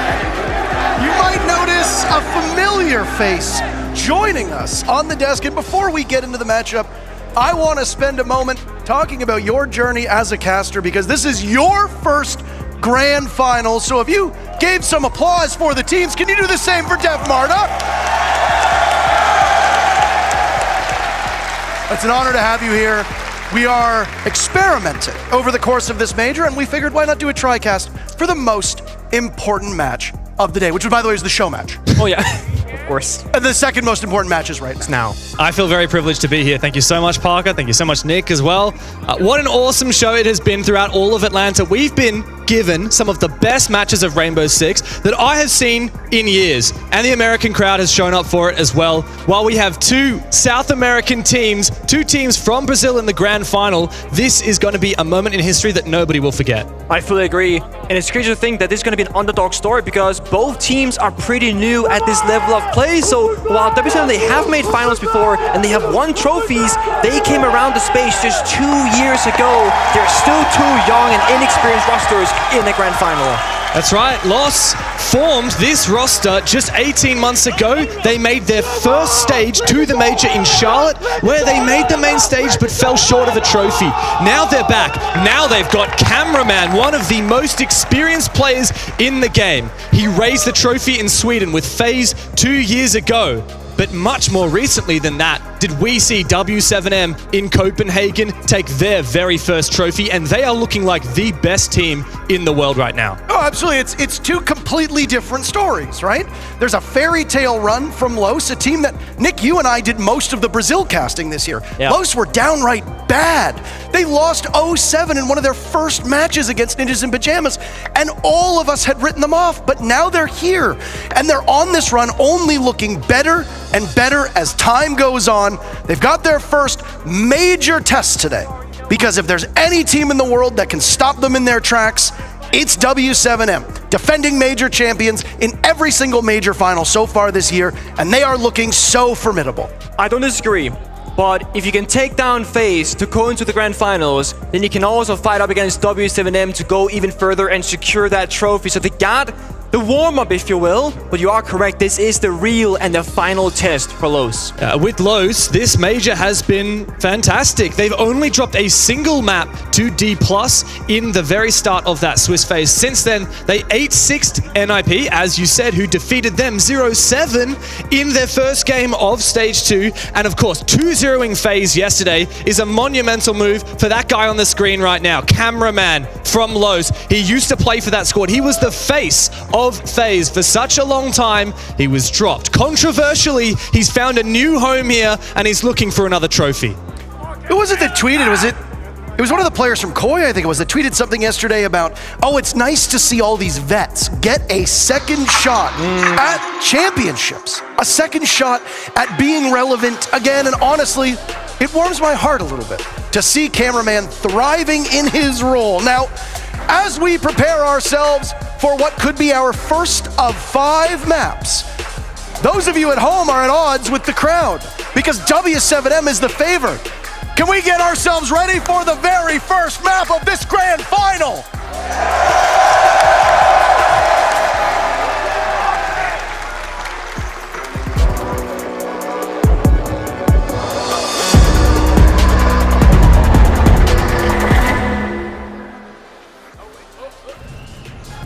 It's a nice view as we went on forever. I don't know if you saw that. Rainbow Six never ends. No, it doesn't. And these matchups might never end. A best of 5 to set the scene with operator bands coming in. For those of you that were not following at home, Consulate, picked by LOS, will be map number 1. Chalet up again next. That's W7M's pick. Bank by LOS, which I know both of you have a few things to say about that map choice. I don't know, I mean, it's a risky one, but the thing is, when you're in these best of 5s, you pretty much have to go to your opponents one of their best maps at least, because you only ban out one, then they get to pick the rest, and, well, the thing is, they took it. 4th map is going to be Bank, that's W7M's, or Kafe, that's W7M's pick. And if required, Skyscraper will be the 5th map. Since it is a best of 5, first team to prevail in 3 maps wins the whole thing. Operator bands almost completed on your screen. Is there anything that jumps out to either of you at this current moment? There certainly is, Parker. There's something that will not be jumping into the building quickly, and that is this Amaru. We have seen Amaru be phenomenal on Consulate, one of the best maps to take advantage of her Gyro hook, not only to get in the building really quickly, to take some map control away, but also we've seen a lot of late game executes. You have the majority of your team pushing from the admin side on the top floor, for example. The Amaru comes on the CEO windows. Some beautiful multi-kills we've seen come as a result of that. Yeah, it seemed to follow up the Solace, right? Intel is so important for both these two squads, so you would have to believe that in pretty much all of these 5 maps, one or the other will target ban the Solace. Lowe's, they looked pretty lost when they played in second stage of Brazil just 2 months ago, but they find themselves all of a sudden looking like a phenomenal team, almost a world-class team individually. Players like Lopin, right? Stepping up, putting on a arguably record-breaking statistics and entries, for example, but also as a team, they don't even have that many clutches. They don't need it. Every single player always stepping up and always playing together. The trades are flowing, and that's how they got themselves to the grand finals. And in my eyes, Los has been the underdog this entire tournament through. So many people have talked about the big hitters from Brazil, from W7M, from FaZe, from the big hitters from Europe and North America, but nobody gave credence for the little Los that could, that has struggled throughout stage 2 and yet fought tooth and nail for the respect that they deserve. And now Cameraman is leading this gang of very youthful players to what could be a trophy here on their map pick, Consulate. The attack has begun, and it is that of the Bulls, W7M. I like that we're starting to use that term to describe them, because obviously the logo is a bull for those that haven't really clued into that just yet, but they also use it in their branding and I think their hashtag as well. A cooked nade, and you better savor that because it's not going to be around for that much longer. Tossed in, damage dealt to Cameraman. This very first execute now from W7M. It really pays, very important, of course. An opening kill, the first from the entire grand finals. Gonna set the tone. I love that W7M bring out the nuke here, start things off. Hide from camera, sneak around, go for a lurk play. But it's W7M playing with a lot of discipline right now, holding angles, waiting for aggression, because when those played against FaZe yesterday, they were swinging in towards the attackers, shutting down those early entries, and always going for picks. And they've studied that, and they're ready for it. And it will be the vertical nade play. As the guys on the desk have said already, thanks to that reveal, savor these vertical nades as they are not long for this world in Rainbow Six. We could see some of the last vertical nade kills in Rainbow Six Esports history here in this grand final. And it is very much the strategy that W7M look to opt here. 3 sets of nades as they look for control down below. Herds in an initial duel. He gets a bit of damage onto Myra on the other side, but a nade to follow through could be the killing blow. Instead, it's targeting the barbed wire, and no blood has been drawn! Hold that thought for a second, JV! Finds 2, the trade comes through, but Los at a disadvantage, and that gets furthered. Nade has found his, and it's go time for W7M. Well, Los just got absolutely overrun in the first execute, and if W7M are going to make a statement to start this off, why not go in that way? Toxic gas tossed out now as Nade just waits patiently. They've got the smoke pinned down, reduced to just dots. W7M only losing one. A single kill in the final moments of that round, but the attackers prevail to start off Consulate. There are so many big names to talk about, whether it's Maya, whether it's Lobing, whether it's Hertz, KC, or JV92, just flying into the map time and time again, and just he's been given just a small portion, a small entry, but he makes such a phenomenal, a massive play off of that. 2 kills, but it's not just about the individual heroics of JV. The team was clearly ready. He said, guys, follow my lead. I'm about to do something crazy in a second, and you gotta be quick to follow up. Otherwise, this opportunity, it's lost forever. And it's how they found that first round for W7M. I mean, there's so many tools at the disposal of W7M. The games where we've watched where maybe KZ or Herds has an off day, but guess what? Fellapox is always good on his rolls, and JV can absolutely dominate. I like the coordination there from W7M. You waste so much time on those Visa stairs. Get the rest of your players in line, get them into the bomb site, or at least close to it, and they can do the rest of the work.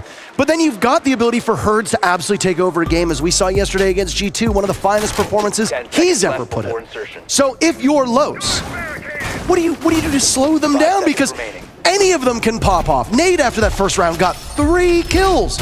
And you didn't even think about saying his name all that much because we were so focused on JV92 and the rest of the team. I actually asked JV the other day when I was sitting with the W7M guys for a brief moment. I said, who do you think is the best player on your team? And I was goading him into being like, oh yeah, it's me, JV, remember my name.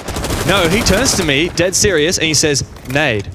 Nade is the best player on W7M. And he's also the least experienced player on this team as well. And yet, he is one of the most star upcoming fraggers, 20 years of age. And he has been so impressive since joining this roster. Big shoes to fill, losing Julio, one of the most experienced players in the game, and Lagonis as well.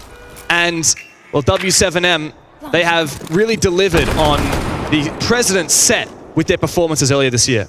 Yeah, it's all a team effort. That's always been their motto, the way to approach things. And when W7 first came to the international stage, they struggled with controlling their emotions. And as like you mentioned, when Julio came into the mix to teach them how to go about those things in the server, Julio left. They picked up better players, so to speak, and they're finding results now because they got the mechanical skill, they can control their emotions, and they faced themselves in grand finals before, but they get tricked here. The kite shuffle is successful. Yeah, Lobin completely removing those Selmas, tossed out a Nitro Cell as well for good measure. That could have been an early kill for Los, but sometimes the utility work is arguably more important than those first initial kills, which Los is looking for right now with KZ suffering some damage down by Yellow. JV a smoke to go out, or a flash rather. Lobin finding himself down, finished off by KZ. You'll pay for your crimes earlier in the round. The first advantage goes to W7M in this round. Yeah, it was very ambitious and unnecessary overpeak for Lobin. W7M, they didn't have the main way into the bomb site that they would like with breaching that garage wall, thanks to Lobin's efforts. However, if he keeps succeeding picks, W7M won't need that breach. But that's the thing, this is what Los did yesterday against FaZe Clan, and it worked so well for them because they got those picks every single time. W7M, they are not FaZe Clan. They're holding those angles, they're very fundamental, and they don't have any gaps to abuse. So Los might struggle in the early stages of these defensive rounds. JV92's got a read on Maya playing in this position. Maya has the intel now with the razor wire being hit upon, and Maya will decide to engage, rightfully so.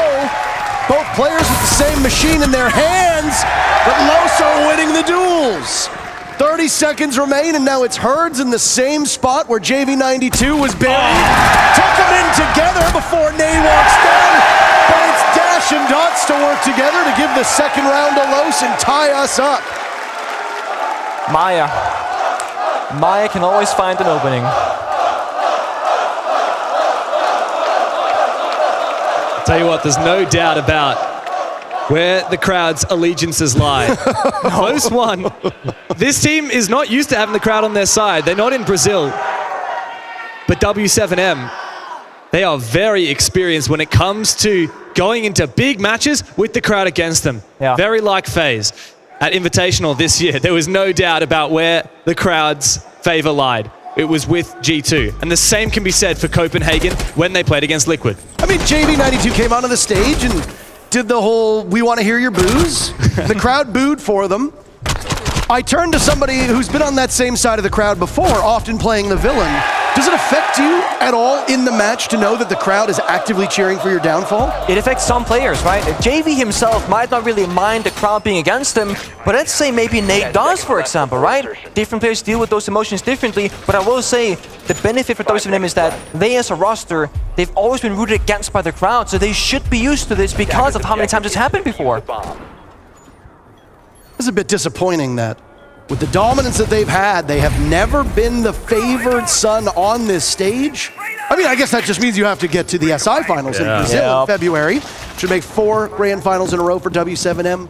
Maybe they'd be the favorites then. I do wonder if they find themselves up against one of the big favorite organizations in Brazil, like FaZe or Liquid, would the crowd actually be on their favor, even in Sao Paulo? That's a great question. I mean, Liquid seems to be the most popular team in Brazil, so against them, I think given the history of Liquid, W7M might still be the villains. But hey, if they are right now just soaking it in, let them and see if they can maybe change some minds and change some hearts with good gameplay. Ooh. What's this from Lobin? He's just holding this angle. The Dokkaebi launching bomb reveals his position, and Hertz backs it up with mechanics. The first pick goes in the way of W7M for the third round in a row, but Dash looks for one back, and he gets it. On the retreat now, this Valkyrie can fall back all the way towards that bomb site. KZ left floundering. The support there, the trading, and Lowe's, they're active on the map, yeah, but they're not playing individually. The trades coming through, the two install operators, the Pulse and Valkyrie working together. They lose one C4, but the other one stays upright because they'll be used later in this round. The thing is though, Dokkaebi, JV can hack that phone, grant that valuable intel, shut down the Valkyrie cameras now. So I will say, the 1-1 trade favors W7M on the attack. The little HP that KZ lost is easily fixed with an Adrenal Surge, and I mean, as he's the Finka, he controls when it comes out. Nade holding on to that diffuser. Ooh. Very patiently. Second floor control. Still not for W7M, but they've got a good read on it. Oh my goodness. Cameraman picks up a second kill before being traded back. Nade, 6-1. An absolutely incredible performance so far through 3 rounds for a player who, as we pointed out, often flies under the radar of this squad. Indeed he does. And he's in a great position with Felipox to continue dominating this top floor. Dots and Dash. Quite a duo. They must clutch up against 3 players from W7M, and with the bomb site being on the ground floor, they're wondering, can they retake above? There's plenty of time still for W7M. Moments now. Got 1 Nitro Cell in pocket for Dots, another for Dash. Ooh. Down below, your hope at this point is to completely shut down Nade's plant, but first Nitro Cell goes and it completely misses. Nade now positioned with 15 seconds left. Time for that diffuser to get planted. Dots creeping up. Is there coverage? Gives his position away inside Piano.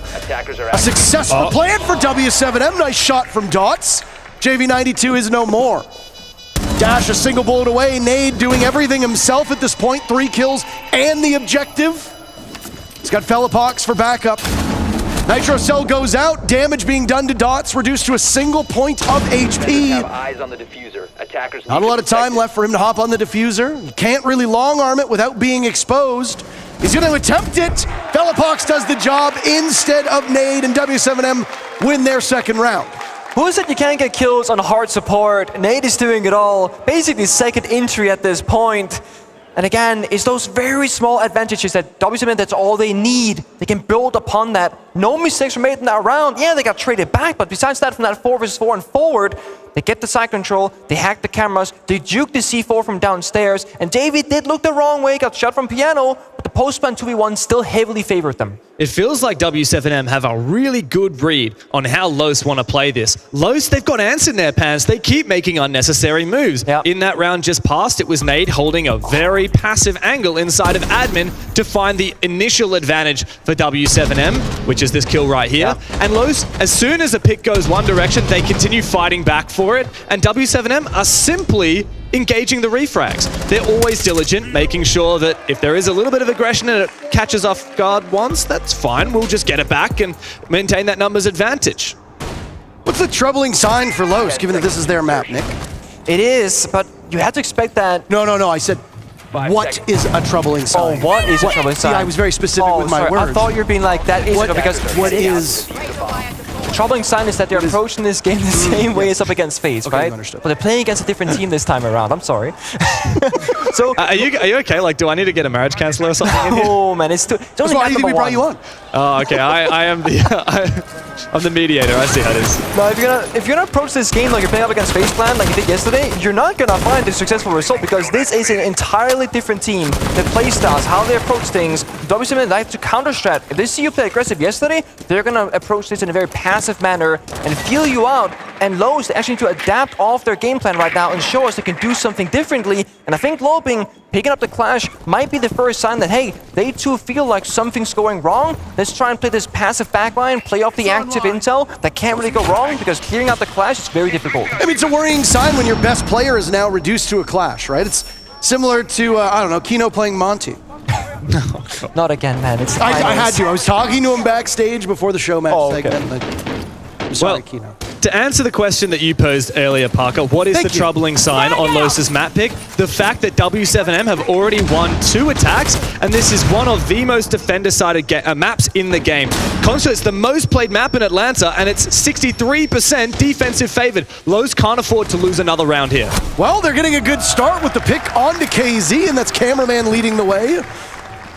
Right now, 3 players holding up at desk. They can cover that console office. They can cover long desk. They can cover yellow. Felipox down below in on the hunt, but all of these kill holes will work in his favor and against him at the same time. Just past the halfway point right now. Los have expended some of their post-plant utility to keep W7M at bay. And the thing is, Los just gotta play around Loben. They got the collisions, but they're just wrapping the window inside. Herds has actually repelled straight on in, and Nade as well. So multiple players from W7M in good positions. Nade left unaccounted for. There's no way this air jab works. Back on their feet swiftly are Los, but they hold their ground. Nade taken out, Diffuser cold on the ground in the bomb site as JV finds something back, and from below it looks like Felipox might be able to bring it in. Maya can't stand up to the might of the Bulls. Oh, JV. My, does he want to hear you? In Atlanta, there's no doubt where the crowd's favor lies, but JV will have none of it. Hold on a second here. You were just gifted a golden opportunity to boo him and you cheered for him. No, boo. You can't do that. Boo. It's a very unusual cultural thing to boo teams that you don't like, at least to me as an Australian. But when I went to the NBA the other day, it's extremely common. So, first event that I casted was in Brazil, in Sao Paulo. Oh yeah, how was that? And, Nick probably had a very different experience from than I did. Yeah. But the Brazilian crowd was booing the teams playing against Brazil. Yep.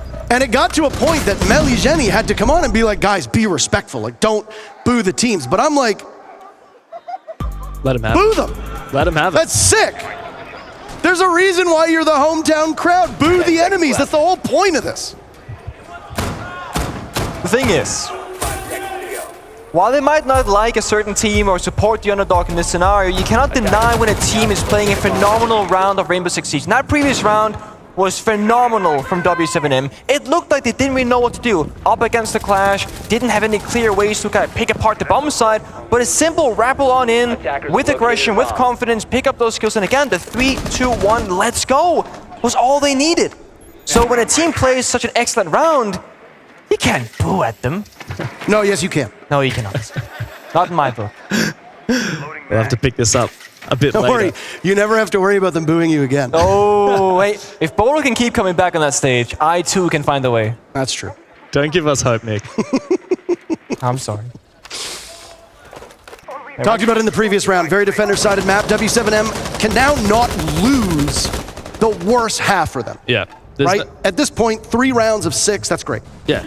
Really phenomenal for W7M so far. It feels doubtless that they've already won this first half of their opponent's map pick, which sets them up greatly. And Los, even more than ever, need to make a comeback here. They can't afford to lose a single more round. Otherwise, I think this map rather, is done. And we'll move on to Chalet, which is W7M's map pick.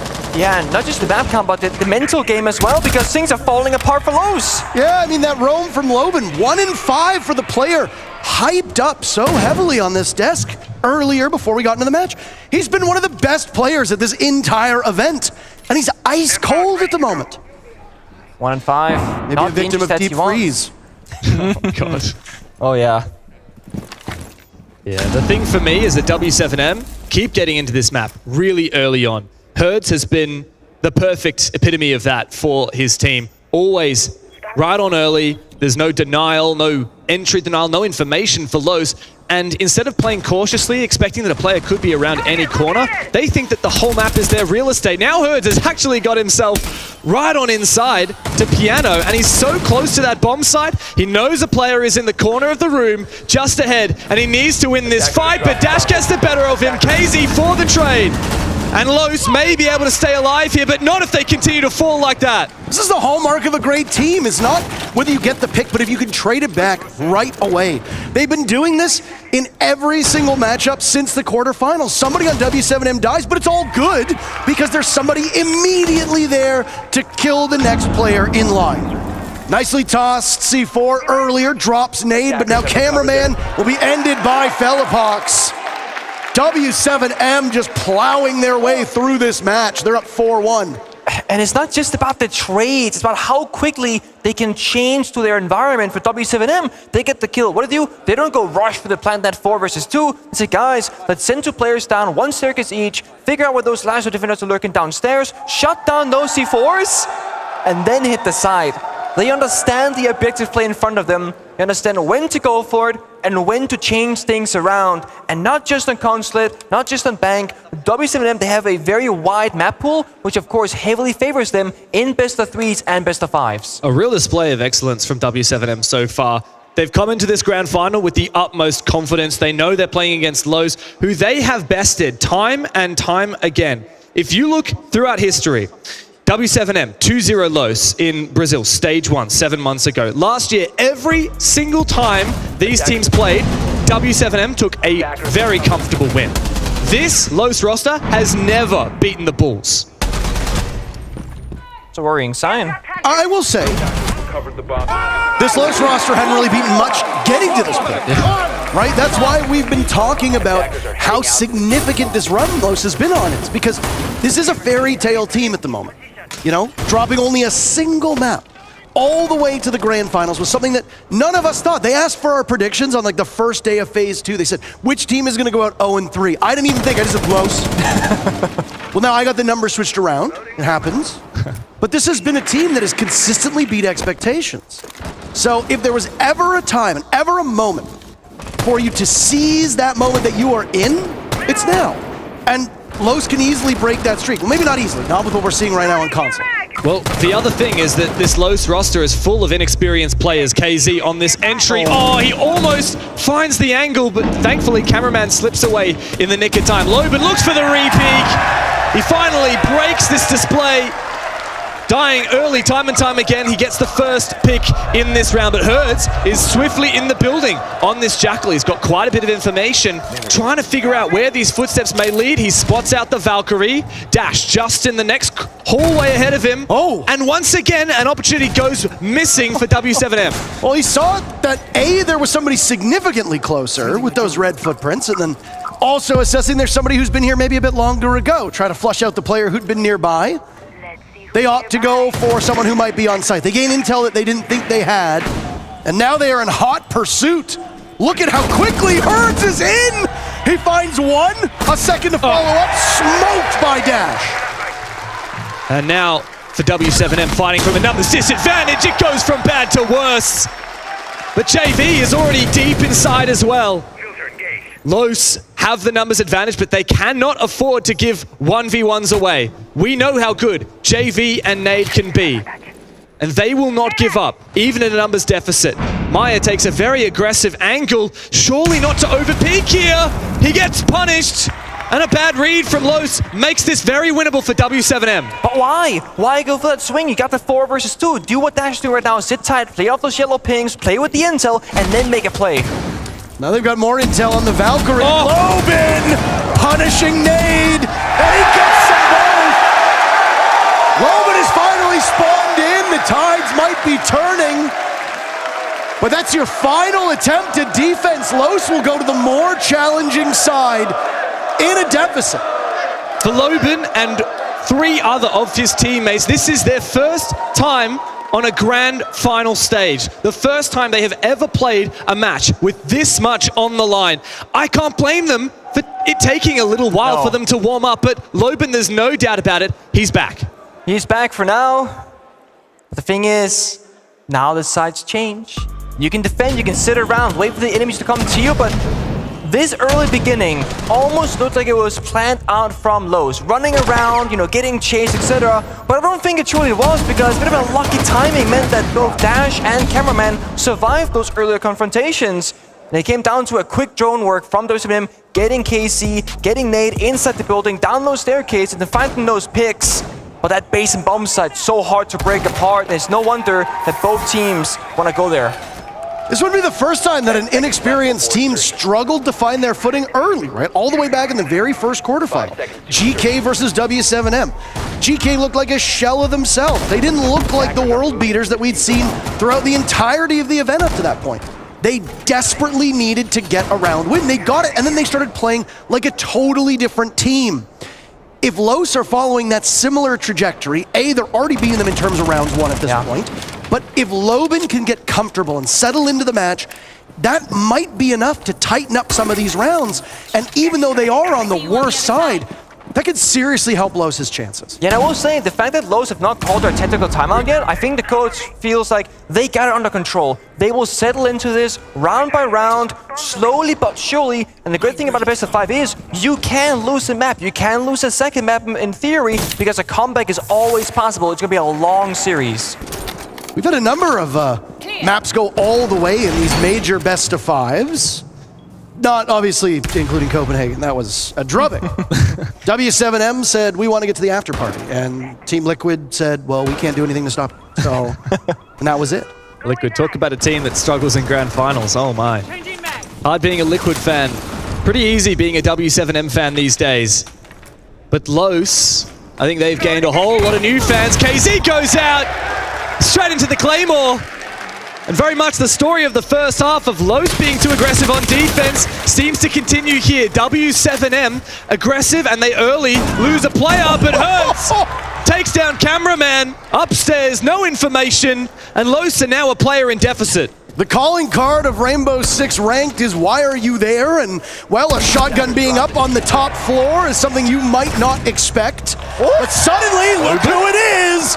Loban with 2 picks to set us up to 2v2. What? Nade drops. Herds will need to clutch it. It's him versus Loban. You gotta be shitting me again.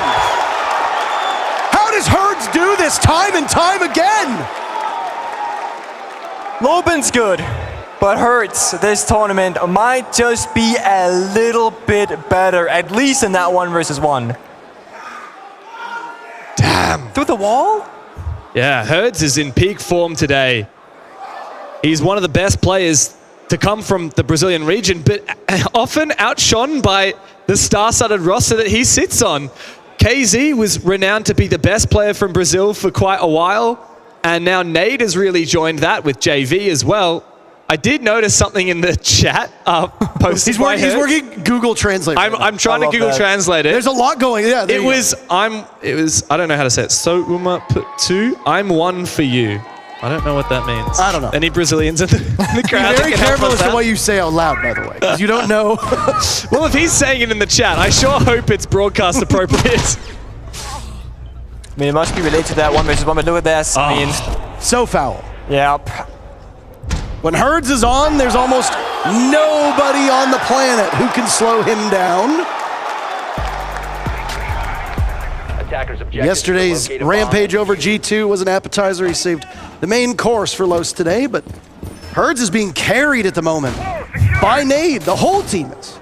I mean, if you had to describe WCM and what they can do to the opponent roster, is that they kind of make other teams look so much weaker than they actually are. When WCM played G2 yesterday, I mean, we're all saying G2 are clutching left and right. They're a World Championship like level team right now. And then W7, they just run them over. They make them look bad in the server. Los, they pretty much destroy FaZe Clan yesterday. What's happening now? W7M, again, pretty much running over Los. The skill difference between this one team in W7M and the rest of the world of Siege is just so big. Yeah, I mean, we fall into a trap where we consistently say what you just said. You know, like, oh, they're having a bad day. How many teams have bad days against W7? Exactly. And how many times do we have to see this happen before we can start giving credit where credit is due? W7M makes good teams look very average. That's it. And that's because of how strong W7M are. It's the nature of how they play. It's the nature of how they get into their team's heads.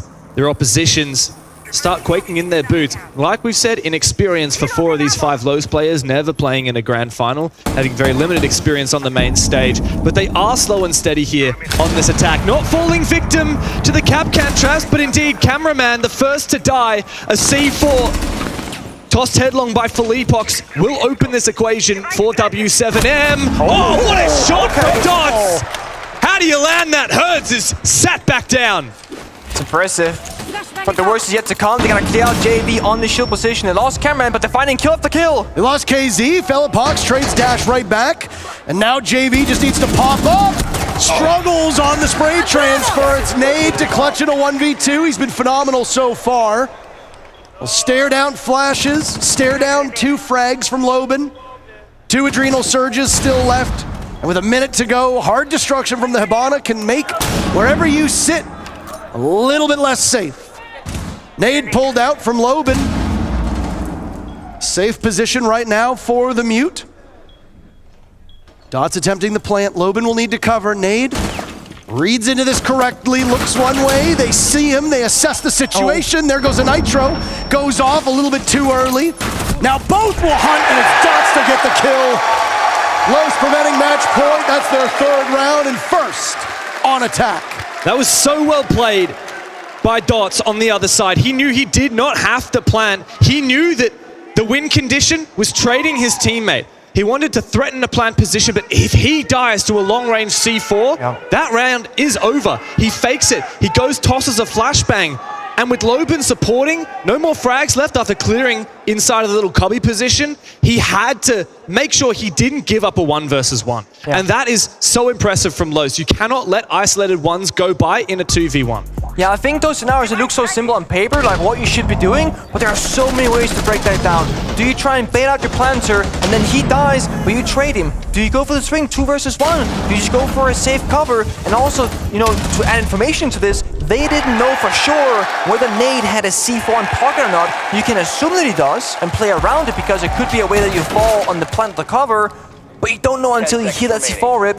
And if you overstep your boundary, you're gonna be too far forward and you'll be taken out with that C4.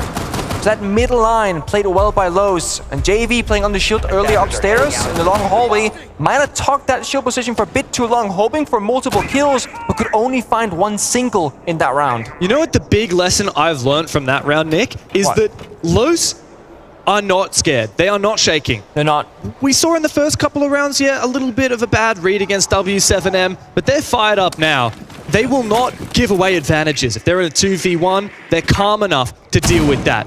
And now, W7M have gone with an off-bomb site. They've gone down in press, I believe, is where we're going. Oh no, it's the Archives bomb site. And as a result, Los have thought, okay, let's go and pick this Montaigne. Let's try and have a direct avenue that there's nothing W7M could do to stop. Big fan. I mean, if you bring the clash on defense... that's... I mean, they got a 3rd... with a Kite Claw. So 2nd EMP has to go out now from Dots. 3rd Summer from Loban. They spent way too much utility for a single wall. It's not a good look, but they can fix this mistake. Well, it's not dire, but time and time again, teams run afoul of proper hard breach, and your Monty can't walk in, can't assert themselves the way that you need the operator to do so. And eventually, you'll get the Montaigne in, but ultimately at what cost? It's gonna slow them down quite a bit, and I mean, they're still kind of figuring out, okay, what do we do here? Oh, this is cheeky. Is this gonna work? Do we reckon this is gonna work? Should break the middle portion on the right side. There we go. Cheers from the crowd. I have never heard a crowd cheer harder for some wall to be destroyed than that. That is the nerdiest, most Rainbow Six kind of cheer I've ever heard, and I absolutely adore it. Now Dots moves on forward. He baits out this Fenrir Dread Mine, and as a result, that is 1 charge gone from Hertz. The vertical play, though, the Oryx, we gotta keep eyes on it. If Monty gets too close to B-bombs like he is right now, if KC either runs down to use that gadget, knock him on his butt, or you're gonna stay in the vertical play and shut down Visa instead. KZ really is the question mark on this round. So far, though. We have information, Deb. But down. Dash! KZ losing his head. Teams trading back and forth. 2 from Dash. The Monty is still upright as well, though Dots has suffered for it. Cameraman upside down, attempting to put greater focus on this bottom floor bomb site. Has Dash spotted that defender? As he walks up with Dots, who could attempt to plant. There it goes, smoke, revealing Dash's position. Dots will be able to get away with this. There's nobody able to stop him. And suddenly Los in excellent position. A drop from JV92 slaughtered. Dots and Dash have a hell of a round. It's 2 in a row for Los. I saw some people on Twitter yesterday, some pro players from a certain region saying, why would you ever play the FAMAS on Twitch? The DMR is way better, man. I don't know about that. You tell that to Los. 4 kills with the F2. Made it look so easy. Shut down Casey in the vert, dropped the hatch, conquered the bomb site. Dots and Dash, the Monty and Twitch, quite literally in a 2v5 in that round. That was all they needed. I'm amazed at how clean and simple the game plan was from Los. And yes, there were a few things that impeded their path, like the Kaid juggling on the wall, like the misshapen ace breach, but didn't take too long to deal with it. 45 seconds for an execute. Dash covering exceptionally well with this very nerfed F2. And the Monty of Dots to engage a plant spot and cover himself with the pistol. It doesn't get much better than that for Los. I figured out why that happened. It was the pentaskin on the F2. Oh, shut up. So I just want to point out that that skin did not come out while I was on the roster. We were G2 at that point in time, but it's still the legacy that carries, that power. You channel it. You're a rookie in the grand finals. You're inexperienced. This is a good time for the crowd to boo. We can boo. I see you guys doing some Talking about Penta, boo. We don't care. Guy wins 2 world championships and thinks he can flex about it. Dude thinks he's on the team. He thinks he's on that. All right, let's stop. Yesterday I was at a fan signing session, Parker. You weren't there, but there were so many stories about the good old days of Penta and a certain final, all those things. The fans care. Okay, let's get you back to bed, Grandpa. All right.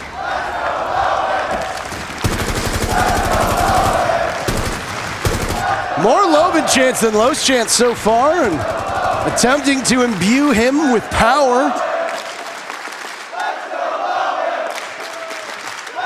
It's impressive how they picked up one specific player with that much love. I mean, sure, the stats back it up, but still, he is Los at this point. I did ask cameraman, who do you think is the biggest smack talker on the team? And there was no question, it was Loban. He loves to dish it out, but Herds has shut him down very early on in the rounds. This is another day of the office for him. He's been making these shots all weekend, so it shouldn't surprise anybody. Picking off Loban of all players too. Not much to cheer for the crowd. And it's your finger. One set of grenades, and again this pressure point of top Visa stairs. You gotta break this stronghold. They got C4s to deal with. You got the portable shield to deal with, and this time it's a 5 versus 2 favoring the defensive side. It's gonna be even more difficult this time because previously it was Hertz dying early. This time it's Hertz getting that kill. There go the flashes being gobbled up by the magnets, and now a nade goes in. Takes out the shield, and now JV92 will have to play all on his own. Herds walking up to assist, looking the wrong way and punished by Maya for that. This is a lot of excellent early, or mid-round, I would say, progress from Los. They've dislodged the position of JV, who now looks to retreat. A smart move, considering he likely would have lost his life. Now W7M can fall back to the next set of power positions. And Nate is waiting, primed with the C4, for any player to look to get into a plant spot. The only downside, if that C4 goes out, they have nowhere to shut down the plant from below or later in this round. So if Nate goes for this, it might have some consequences. Thankfully though, Philippox, 3 smoke babes still in pocket. Final 30 seconds, C4 is good. All entry points from Los guarded at the moment as Dots and cameraman are left alive to sort this out themselves. A 1v4 favoring W7M, looking to move to match point. Dots engaging with keys, a relatively easy kill, but so much more to be done and a monumental task that will not be accomplished. Match point for W7M.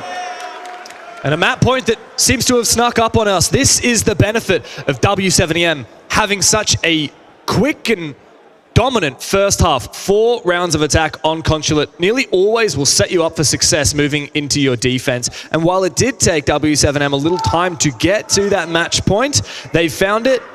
And from here, the pressure is really on Los. I'm surprised they're calling a tactical timeout now. I mean, I guess it's now or never, right? You're down 4-6 on match point. You want them to call it when the game is over? No, I wanted them to do it a round or two ago, but as I said earlier, I feel like it must have felt for Lowe's that things were under control until they really were not. They are here right now, because now they got to either pull out some crazy strats or counterplay, or in this case, I think it's very losing the ball. That's nice. I think the coach has spotted some weaknesses here, mentality-wise maybe, settling nerves. Also talking about, guys, even if we're to lose this first map, this is a long series, because when you haven't done a best of 5 before, you have to allocate your energy accordingly for potential 5 maps. I pose a question to you, because you were in this match. Okay. When we talk about that SI final in 2019, with Empire throwing everything they could at you to win Coastline, had they lost Coastline significantly, let's see, if they'd lost it sooner. Okay. And instead of playing 20 plus rounds, they'd lost it in only the second or third round of overtime. The conventional wisdom seems to suggest they would have had more energy for the matches after that. Yeah. Same thing could apply to Lowe's here. There gets to be a point where you have to play all 5 maps. Yeah. It's a game of endurance. And even though it's your map and it's potentially heartbreaking, I have heard teams say, you know, we know that it's not a great map for us, even though it is our map. We just need to go next and we need to focus on that because we've already lost this one. There's no point in putting any extra energy in. And I wonder if Los is in a similar position, and that could be why maybe they called that timeout so late. Yeah, I mean, it's a skill. It's the same when, let's say you play domestically, you play only best of 1s for a full month. You get to a best of 3. You now need to understand how to preserve yourself for a best of 3 scenario. That losing a couple of rounds, losing a map isn't the end of the world. That mentally you have to stay in it, and it comes down to you play a round by round game of Rainbow Six Siege. Right now for Los and WCM, it should be 0-0 still in their heads, and just playing it out as it had just begun. And I'm not too concerned for Los if they lose on Consulate, despite it being their map pick. They are a very good team on Chalet, which is what W7M picked next up.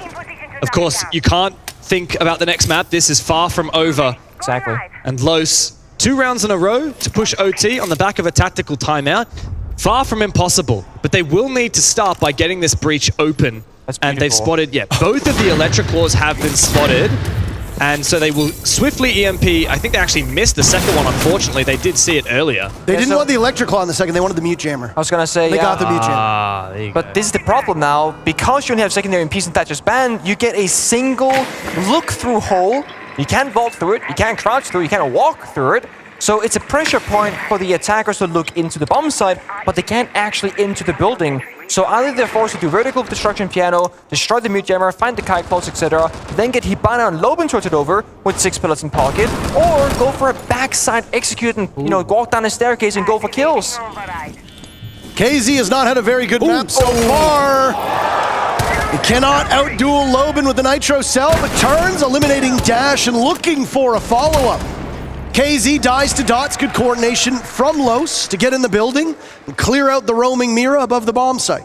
The scary part about that for Los is that was too separated. KZ shouldn't be allowed to get even the first pick without an immediate response. It took a few seconds, and that meant that it was another 1 versus 1. That's how you lose numbers advantages. Exactly that. It comes down to literally 1 second. If you're 1 second too slow or 1 second too fast, it can make the difference between getting a kill or being the one getting killed instead. And now it's a bit of a guessing and reading game. No intel on both sides. They're feeling out the presence here. Hold on a second. What is Herds potentially about to pull off as Loben goes hunting for more, almost gets nade through the soft wall. Down in servers. Nade hiding for the moment. JV92 to punish Maya. Herd still unaware of this push going on. He could flank on over. Nade taken out by more than 1 player. Herds is there, the flank coming out. Cameraman to save this round, but Herds seals the map. Consulate stolen by W7M. Comes down to attack inside, you said it, Dev. If you only win 1 or 2 attacking rounds, or sorry, defending rounds, should I say, starting on Consulate, you will fall apart on the attacking side. It's too big of a task, especially up against a team like W7M. Well, I don't think that was the start that Los wanted, and frankly, I didn't really know what to expect with this matchup. But we got some smart people to talk about it. One smart man in particular. We'll throw it to Jesse with the breakdown.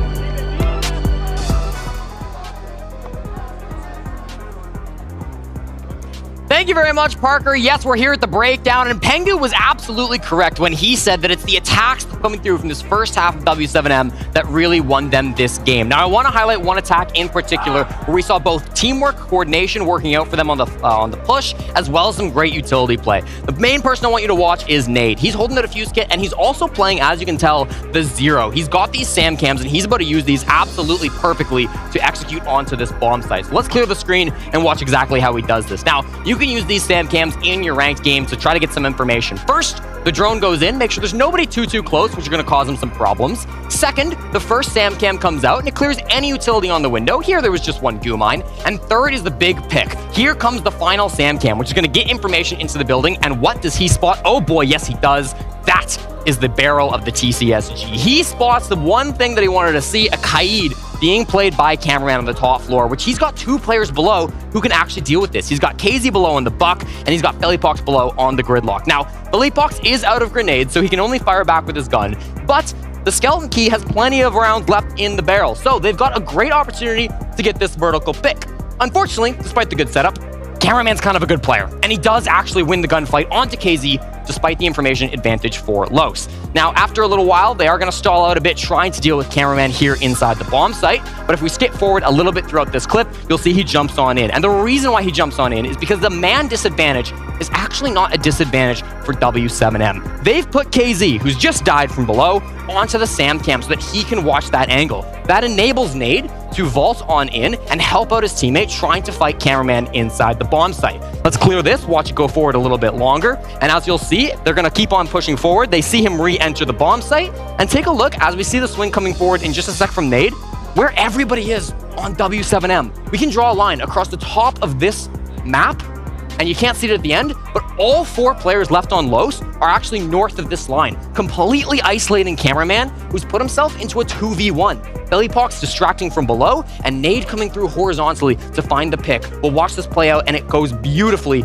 With that information advantage, Nade gets that frag. Excellently done. Now, unfortunately, the next step from Nade to be able to push through this bomb site is he wants to focus these players north. He knows there's 2 players up here who are causing some problems on the yellow stairs, so he says, I'm going to try to help these guys out.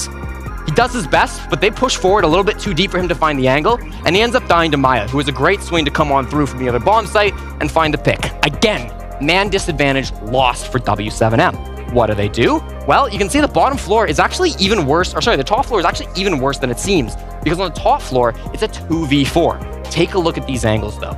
They've got herds on the yellow stairs, being the main distraction, the brunt of this push. They've also got bathroom window coming through.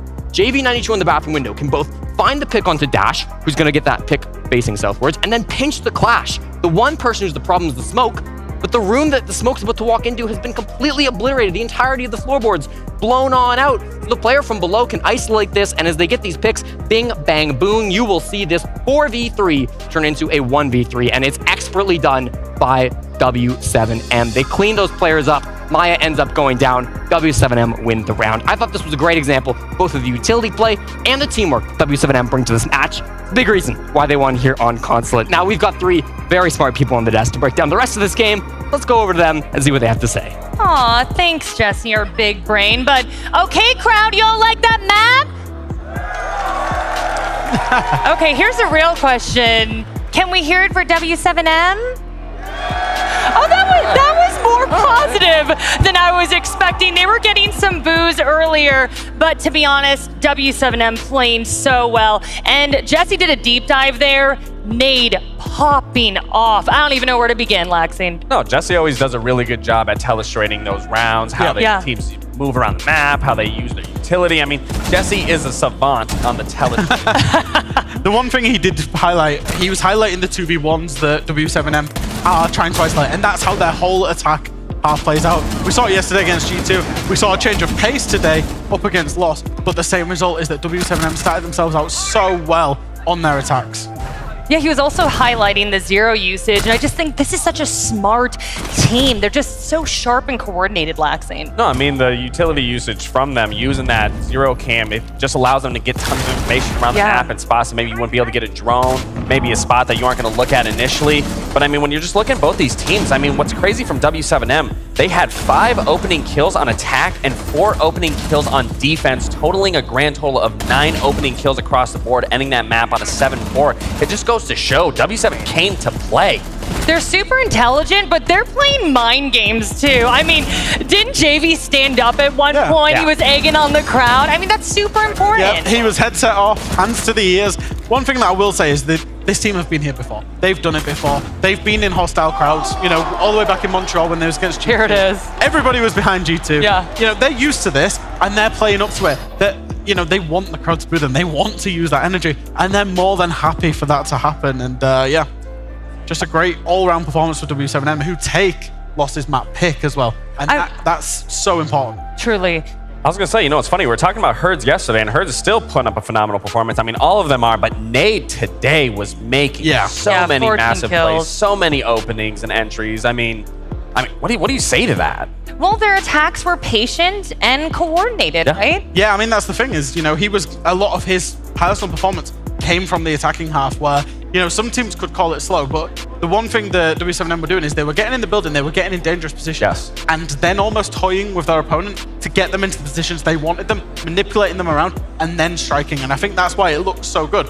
The very first round was taking like a minute and a half, even though they were in the building within 30 seconds. And that's how W7M play. It's so hard to play against that. And Nade's at the center of that because he's there.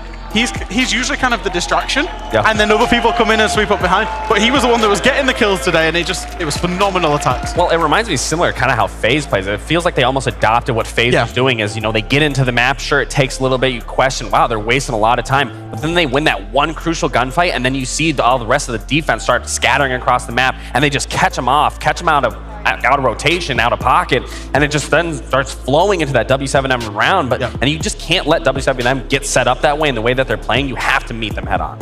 Okay, well, map 1 is over. Map 2, Chalet, is next. We're gonna deep dive into that in just a little bit, but taking a quick break. Don't go anywhere.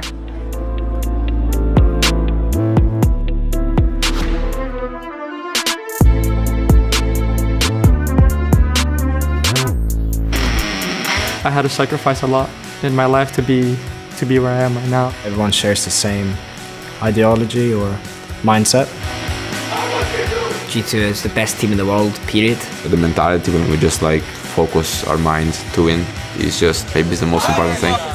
What's most important is the journey that we go on, and we go on that together. The feeling of belonging is extremely important. I do think that I feel that the most.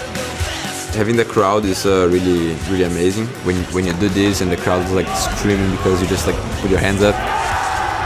You always have the crowd on your side because like we're the biggest team in the world. When you experience the adrenaline to play in tournaments, to win tournaments, you can't live without that anymore. I'm a guy who likes video games. But other than that, I don't have that much to define myself. I'm trying to find that. That's my next step in life. Find myself.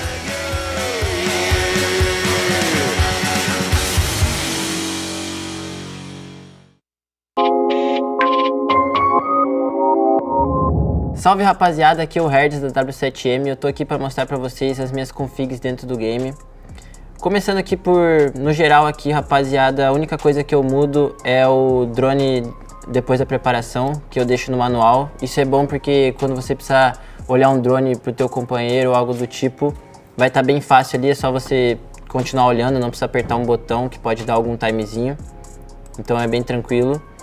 Aqui no HUD, eu uso quase tudo no normal, mas a única coisa que eu mudo aqui é a bússola, que eu não uso. Eu gosto de deixar a tela um pouquinho mais clean. E a única coisa que eu não uso aqui também é a vida. Eu gosto de não usar a vida porque aí você não vê quando você está com pouca vida e isso influencia na sua tomada de decisão dentro do jogo. Então é muito melhor pra mim, isso é mais pessoal, não ter a vida, sabe? Acho que deixa o psicológico mais preparado. Aqui no áudio, o volume vai depender do seu fone, mas aqui a música eu deixo no off. O diálogo eu deixo um pouquinho, acho que às vezes é bom ouvir assim, tipo... Não sei, mano, tipo, geralmente ninguém usa, mas eu uso aqui um pouquinho de diálogo.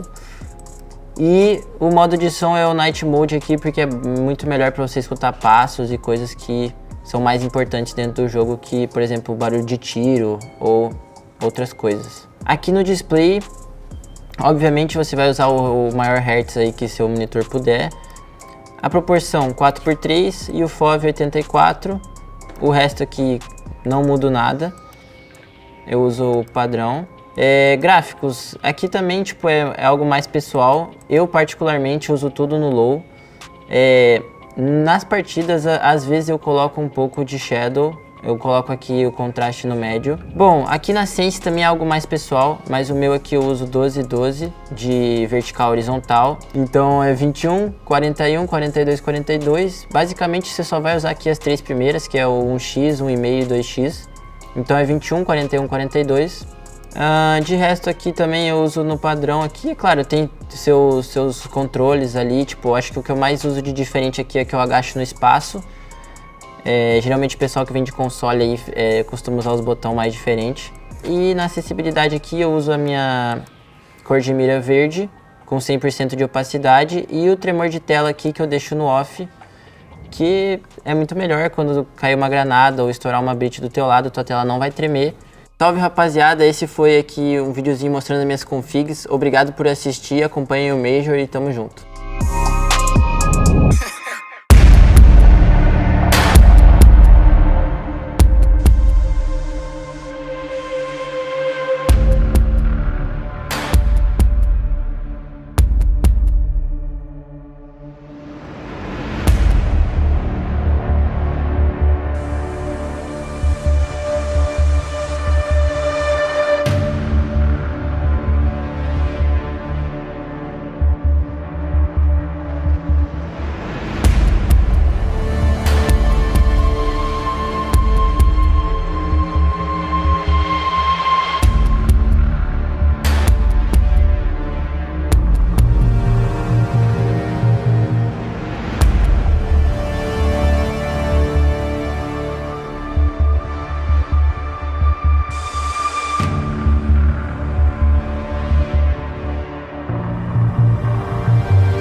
to the Atlanta Major, everybody. Are you all loving the Atlanta Major?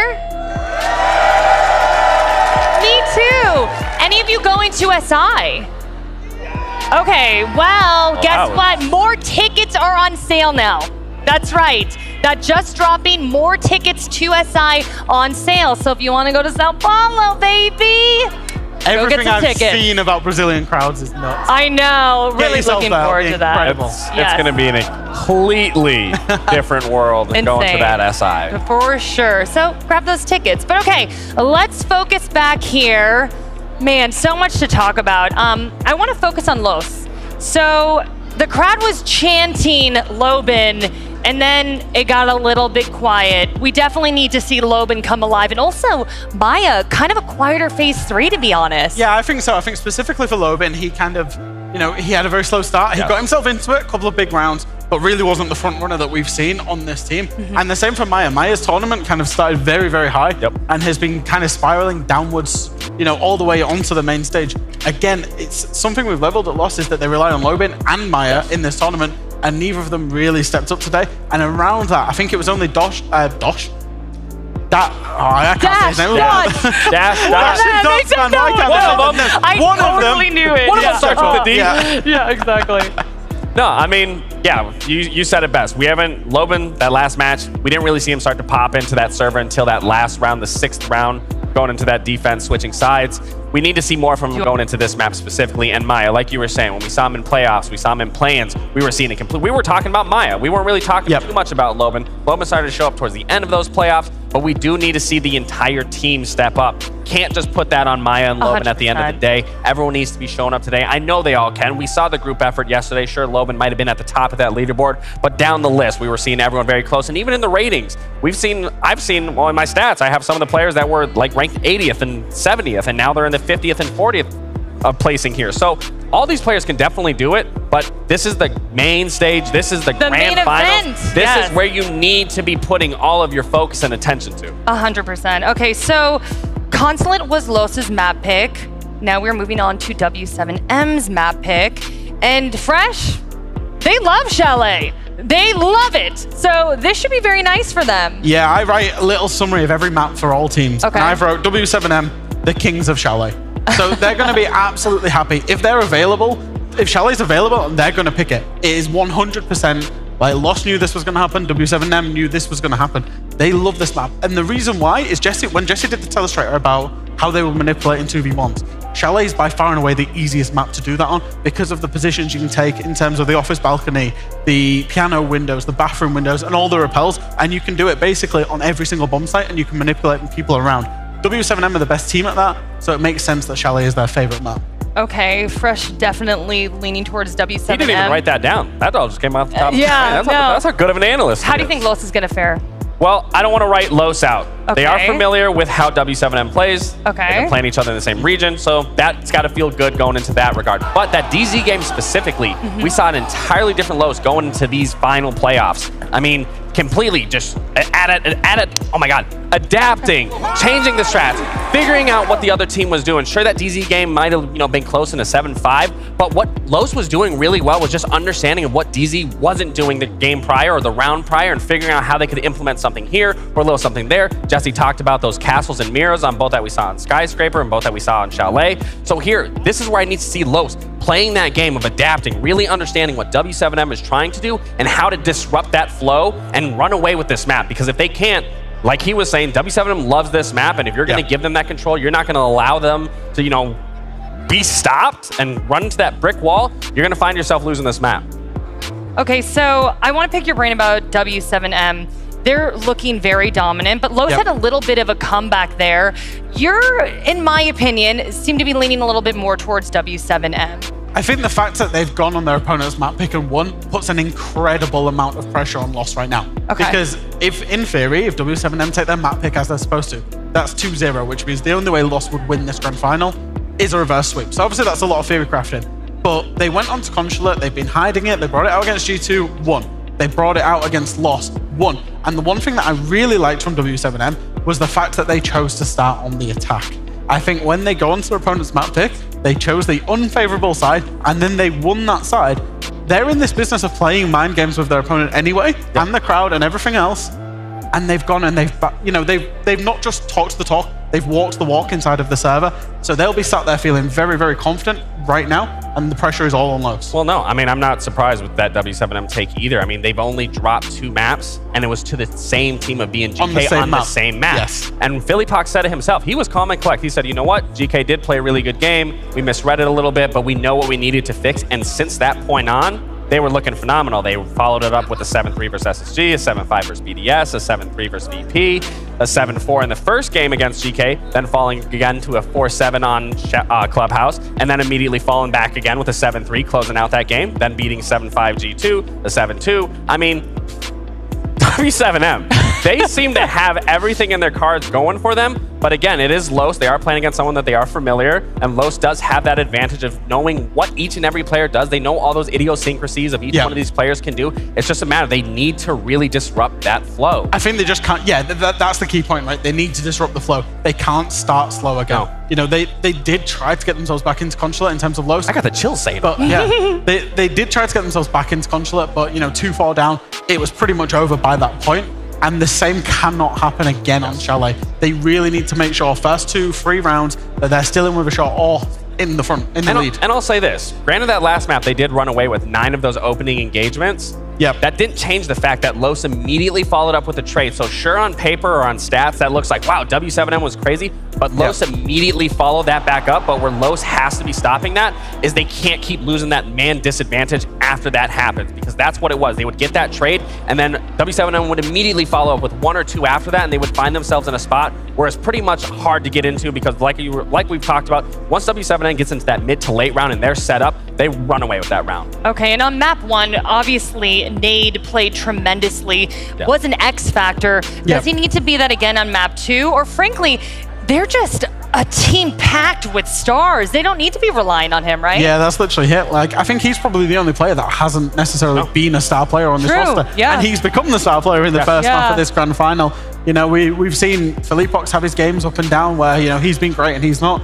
And that's their 2 backline players. That's not, you know, that's not Herds, it's not KZ, it's not JV. Those guys can all pop off at any moment as well. And I think that's what makes W7M so dangerous is teamwork, theory, energy.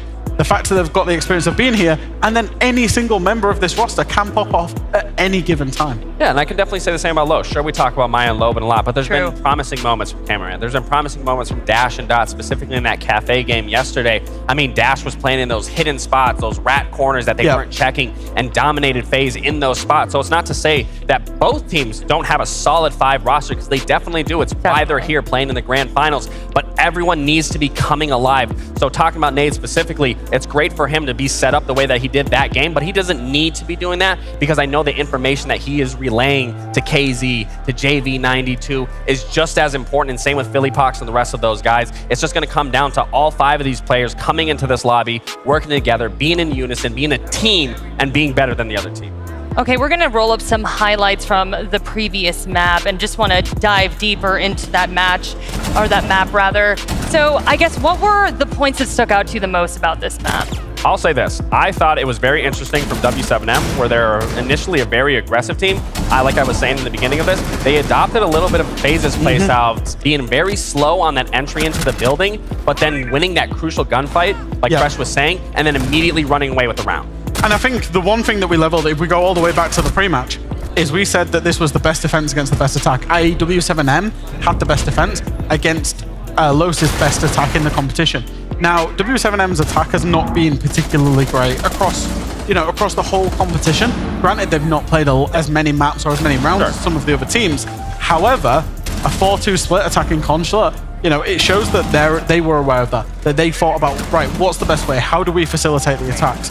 When we saw them struggle, because they struggled on the attacks against G2 and against GK, it was when they weren't quite in unison, and that was particularly their front 3. That was particularly KZ, it was particularly Herds, and it was particularly JV, trying to force things at slightly different moments that created a gap in their attack. They slowed that down today. They got into the position, they made sure everybody was in the right position, and then they went as a unit. And it's not a unit all one from the same side, it's 5 split across the map. But when they push, it's all together. And I think we saw the fruits of that labor, because the only site they could not attack was the basement onto Consulate. So I think that's significant improvements they've made, even just since yesterday. Okay, so we are working on resolving a technical issue at this point. We're gonna take a short break, but don't go anywhere. We'll be right back.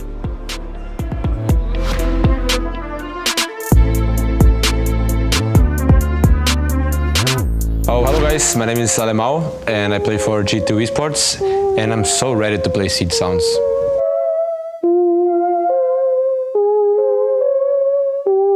How I know the game? Perfectly, I'm professional, guys. We are not here to have fun, it's just the job. You think you're going to beat the other teams? Probably not. How well do you know the maps? I mean, I don't think I know them perfectly, to be honest. I mean, if I hear something about maps, every maps, all the game, I will. It's easy for me, like this. Okay, are you ready? Yes, ma'am. I was born ready. Yeah. Let me vibes on it. I need to feel the sounds. So I want to say it's bank. It's border. In the sky, it's a helicopter, easy. And I think it's helicopters in border. Oh. What? Tank? You're kidding me. There! It's border. I want to say it's border. Must be border again. It's border again. Can't fool me. Knew it.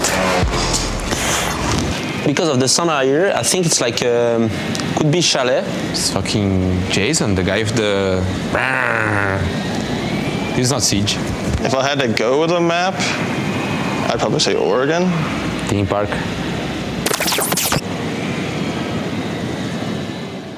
Oh, theme park is not on the... No, theme park is out! Ah, man. Where is this? Cafe, spawn cafe. On the police cars. Must be. I'm thinking it's Consulate. Maybe Clubhouse. I think it's Oregon, outside lobby door. I changed my answer. Yeah, I cheated.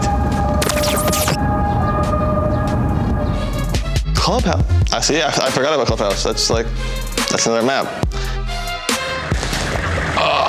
Must be Oregon. Must be Oregon outside main door, for sure.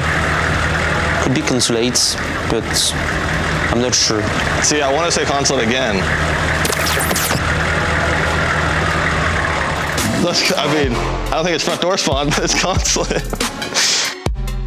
Okay, but you've got 1 out of 5. How are you feeling? It's not bad, 1 of 5. Could be 0, right? You have to think. You have to see the glass half full, not half empty. Half full with 1 out of 5? Kind of like 20% full. Thanks for watching. See you at the major. Support Wolves because we are the best.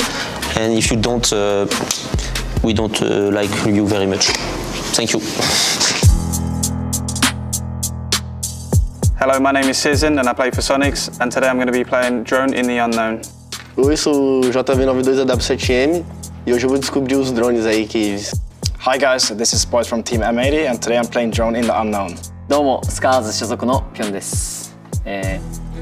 Drone in the Unknown. My map knowledge, pretty good I'd say. I've been playing this game since I was like 11. Eu acho que meu conhecimento de mapa é bom.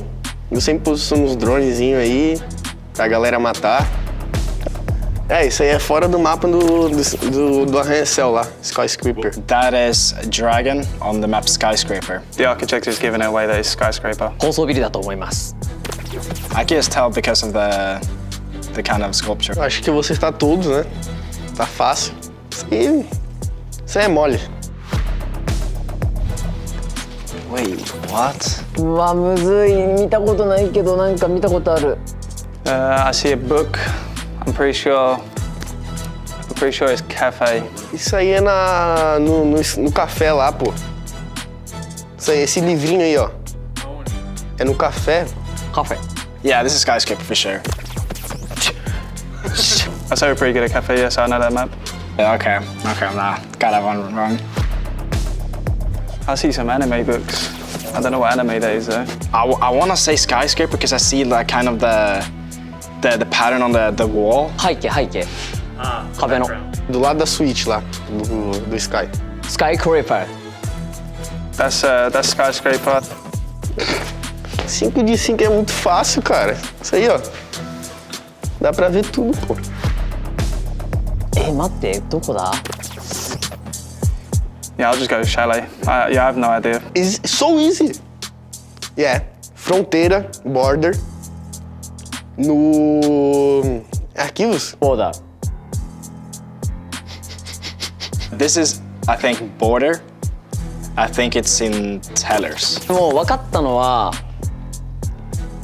上の The same thing here. I recognize the pattern in the ceiling. Essa é difícil, pô. The radio, I could tell just because of the knives and the stuff in the background, so quite an easy one. They both have radios in the map, so it's Nighthaven or Consulate. Hoje tá Chalet. Basement on Clubhouse. Nighthaven Rubber. Yeah, I'm gonna just say Consulate Garage. Wow, okay. I was completely wrong. I just got done playing Drone in Unknown. Had a lot of fun playing today. 全問正解。私だけでした。 And yeah, see you guys at the major. Torce pra WC time aqui, ó. Ó, vamos em busca do bicampeonato.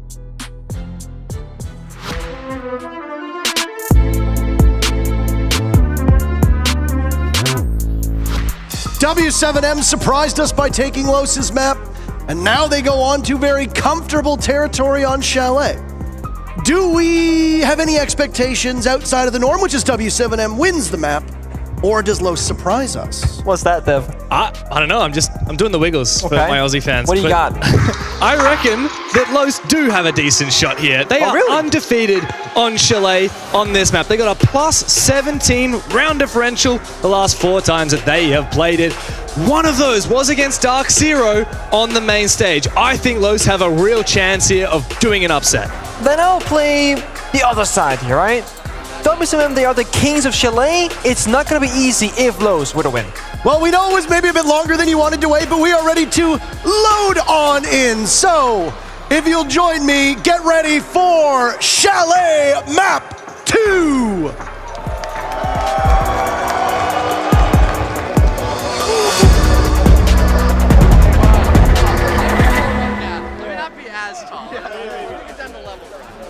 Gentlemen, you were talking about stats, graphs, percentages. Numbers. You were crunching the numbers. Look at this graph. Nope. Not that. Not that one. Not that one. That's such This is a a good Nickelback free zone. Hey, have a look at that. You were the one who mentioned it, Parks. But the Twitch has been banned out by W7M after some very impressive rounds from, I believe it was Dash on the Twitch in Consulate. Now, these special drone squad, as my co-caster Mandy loves to say, or your Twitch, your Flores, your Brava, are incredibly powerful on Chalet. And the same can go for the newest addition to the attacker lineup, Ram. In particular for hunting down pieces of utility like mirror windows, which at the moment has gone unbanned, and the Fenrir. And with the Twitch gone, you're going to be leaning on other solutions to deal with those problems. No, you do, and the thing is, you might need to get creative, but you can't ban both the Twitch, the Bravo, the Flores, and the Ram all at once, so you kind of just gotta limit your opponent or pick your poison, so to speak, and for this case, some things will change, like the Twitch and the Dokkaebi ban, and some things will stay the same. Solos and Asami, not available in map number 1, nor here in map number 2. W7M, they love to target ban their opponents when they need to. But one thing that's pretty much always happening on their side is they almost never play with Asami open. And the thing is, if you are a quote-unquote better team, I feel like banning Asami is going to favor you because it's hard to deal with on the attacking side. And if you don't need it yourself on defense, you should ban it out every single time. Well, it makes me wonder, how will the defense set up these power positions? Will they opt for things like mirror windows, deployable shields? Occasionally we see a castle, but with the castle in particular, you have to get very creative with your setups and make sure that it is going to help your team rather than hinder it, especially on a map like Chalet, where a lot of the basic castle barricades can very easily be dispatched with from a sledge or another soft breaching operator. The Fenrir is the king of Chalet when left unbanned, but the Brava on the attacking side is one of the only tools available to deal with it. Now, believe it or not, Los have picked off the Brava, so Felipox is going to be having the time of his life with the Fenrir. We were us three in the van with Los on the way here. And they were playing Lose Yourself by Eminem in the shuttle over here, hyping themselves up, but I sat there in the back smiling to myself thinking, these players are playing you only get one shot. One opportunity in a lifetime. They know that they shouldn't be in this grand final. And still, they are seizing this moment. And they lost the very first map, sure enough, but they are fighting tooth and nail every single round. There's a long break between map number 1 and map number 2. I apologize for that. But the players, they are primed and they are ready. Lowe's on the attacking side, quickly into the building now to take map control and shut down those default cameras. Dash inside a fireplace. JV92 off of that position. He's going to go downstairs and see that the garage panel has been opened up. I don't know if he caught wind of it. He doesn't have the read though, Parker. He thinks that the player went towards Wine to come up West Main, but actually it's quite the opposite case for Dash, who very swiftly finds his way up on the mezzanine, and Cameraman, funnily enough, uses the position of his teammate to bait JV into an opening death. It's a good pick. On Chalet, one of the maps where having that numbers advantage is very favorable on the attacking side especially. You gotta have to break some of these hard conquerable positions. Top floor, for example, office, master bedroom, on this kitchen defense, you have to clear top floor first before going for a plant. That's why the soft construction comes out, the floor is drones, and why most of the attackers from Lowe's are rotating upstairs after reaching that lobby wall. KZ in a smart position right now, not too far away from Felipox as they look to hunt him down. He'll go outside, assuming that KZ will swing. A bad first map from one of the superstars of W7M, but you don't expect that to last. Now KZ looking for a second. He'll get it. Away with his life intact, but not expecting the play from Cameraman on big window. Los had an advantage. It's been taken away by Herds, who's been very quiet. Mother of God, how do you contend against that? 2 kills in a row for Herds, and now Dots up next. They spot him, super shorty in hand. Herds 3 kills in a row. It's just so easy. It looked so good until it didn't, and I have to question Lowe's strategical process there. You know, when you're attacking kitchen bomb site, you don't need a full clear top floor necessarily. Yeah, you need office control, open up that wall, hold them out because of the verticality needs to that dining bomb site, but you don't have to full clear. They could have arguably gone for a bomb site execute, but they thought, you know what, we can take top floor control. We have big window repel, they cut it in half, and they actually had a 2-man advantage for a short moment, but then it quickly fell apart. WSM swinging back, challenging difficult angles, difficult shots to hit, but they hit them every single time. Yeah, I think Lowe's had a really good read on how to play that at the start of the round, but as soon as you said, they got that numbers advantage, over peaking, and even minute things like Cameraman repelling on the main double window. He's a cutoff player. He shouldn't be aggressively peaking deep angles into Master, and that gave Herds an opportunity for that very cheeky one-tap that you mentioned, Parker. KZ and Herds, simply the 2 of them winning the round for W7M after Lowe's had a great start, and there's not much else to say about it. Right here. Boom. I mean, the kill cams show it, just over-aggression from Lowe's, and on one side, I respect the effort because after a long break like they suffered between map number 1 and map number 2, set the pace again, get into it, get your gunfights in, get your confidence up, etc. And the good thing for Lowe's in that round is that they looked like they had tons of confidence, maybe too much.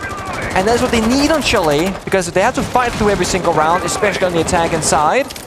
And they almost had it, but again, the late round, like you mentioned, gotta shot them up. Ooh.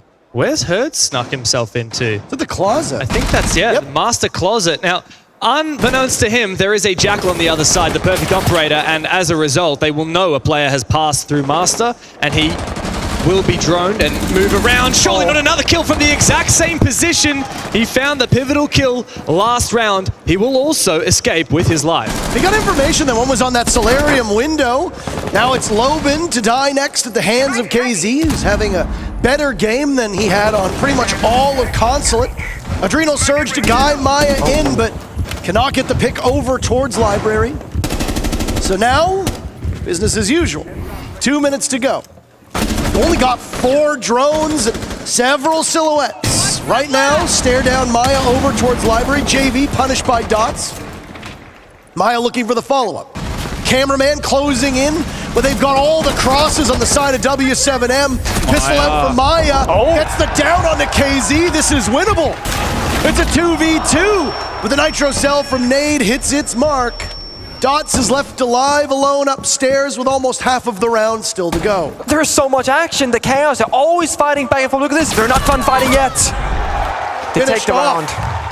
W7M off to a very good start. Yeah, W7M played that really well, despite that very far away roam from Herds, which realistically should have been punished. Los, unfortunately, failed to confirm that kill, and in fact, they lose a player. They send Maya in very quickly to try and look for a refrag, but he was just behind the curb. 2 opportunities to get a refrag went missing for Maya in that round, and then Los decided, look, this is messy, but we just have to send it. And the brawl at Mezzanine, while it looked good for a brief moment, they had a 2 versus 1 for Leapox. Immediately a C4 and an aggressive push up the blue stairs earned another round for W7M, who are looking in very solid form on their Chalet defense. They are. And I almost want to say that it seems like W7M are looking to just shut down the aggression from Los, always contesting the opening areas of the map, Solarium, Master Bedroom, etc., trying to hide and get away with things. Vamos Los, but it hurts who gets that opening pick, falls back, and KC follows up shortly after, and it looked like a really one-sided round from that 5 versus 3, but Los almost brought it back again. The thing that scares me for Los is that when things look desperate, they make objectively pretty poor plays. Cameraman, for example, jumping into Library when there's the hatch below you, C4s in abundance, a mirror window staring you down. Had he rotated, had he looked for even just a cutoff position and tried to preserve his life, Los would have had a much better chance that round. I agree with you. The thing about Chalet is that it can be hard to figure out where you want to be at, because rotating is very possible. In Consulate, you pick a side, let's say east side, you stick to east side. You can't just rotate around, it takes too long. On Chalet, you can start on one area, go somewhere else. The map is relatively small. Intel is there for Los, and then they punish the run out. It's a brazen play by Herds. The nade might be able to secure unless Herds can get away in time. He will do so. Brought back to life. 5 drones, by the way, already destroyed within the first 30 seconds of this round. So the intel game, which seemingly is a problem for Los, will not improve, at least not to this point. And that's what Solus being banned out. So these are drones either going in too early without any follow-up, any guns behind them, or simply W7M finding those drones by other means. Nate gets the first kill onto Maya, so Los off to a bad start again. I mean, they do have the mute on the board, in all fairness. They do. They do. It's just a shame for Los that they looked primed to get the opening kill. Herds was read to perfection. A player from Los climbing up the ladder onto Fluke balcony at the same time as another player is watching for the re-aggression, and yet the killing blow was not confirmed. Dots though, he sneaks inside and he does take down 1 power position. That is the dining pressure. However, not fully alleviated as of yet. Herds at large on the top floor in tandem with KZ. 2 star players for this roster. The nade once again goes begging for Los, and they realize now that there are few players on the site, and so they will transition their push directly. Oh, you got 3 players ready to hit back of wine. This is perfect. Loban running in, nearsighted, expecting a play over towards connector, but look at this. A red angle from JV92, getting 1. Trying for the other, side on, cannot pull it off. Dots instead gets away with a single point of HP, and will now attempt it for a second time. Herds removing dash. Dots does not have the go to get that diffuser down, and now with his coverage gone, this is a tough spot to be in. Herds and KZ need to work together to find the Hibana holding this angle. W7M have the clock on their side. Don't need to swing if they don't want. No. Dots thought he could tiptoe away, but KZ was prepared and ready for it. Chalet 3-0 for W7M. I love the off-pace play out of nowhere. Walls weren't open up. They just opened the door, ran through the barbed wire, through the Fenrir gadget, couldn't even see anything, and Loban got pretty deep in towards the bomb side, and even Trato favors defense more often than not. And this right here is a tactical timeout I'm a huge fan of. You're down in numbers, you're down 0-3, you call a timeout, and now, before things get too out of hand, you can talk things through. The nerves, the strategy, and when you're a player like Maya or Lopin, who are used to having incredible games, finding kill after kill and clutch after clutch, opening after opening, and you're having a pretty subpar game for your own standard, your teammates are very important because they can react in one of 2 ways. You're gonna point out and be like, hey, not having a good game today, are we? Or say, guys, you got this. Next round, don't worry. Next round, you got it. I've been there myself. When I was up against Font, up against Cameraman, on Border, I had 1 kill to my name going the distance. My teammates said, you got this next round. You got this next round. Fun fact, I didn't. But map number 2 comes around. Right? We got Oregon. I broke the world record at the time. back then with 23 kills. So your teammates believing you, saying, you know, don't worry about this, man. There's always another one. It's so important because look at Maya, they haven't found comfortable ground yet, but they need to turn this around. Confidence is not just powerful, confidence is overpowered. Yeah. Overconfidence is still overpowered. If you think you are better than you are, then believe that. Yeah. And go for it. Because even when you're at a numbers deficit, even if you've died opening kills several times in a row, even if you're kicking yourself because you managed to down herds on an aggressive spawn peak, but you couldn't finish him because you hit your adrenal surge too fast, doesn't matter. Put that out of your mind. Yeah. Do not critique. Do not judge. In the moment, all you can do is believe that next time you will land that kill. I mean, obviously, if you just want to look at the timing of that timeout, too. T's in there, I apologize. Los called their timeout in what would ultimately be the second last round of the very first map. They had confidence that they could come back.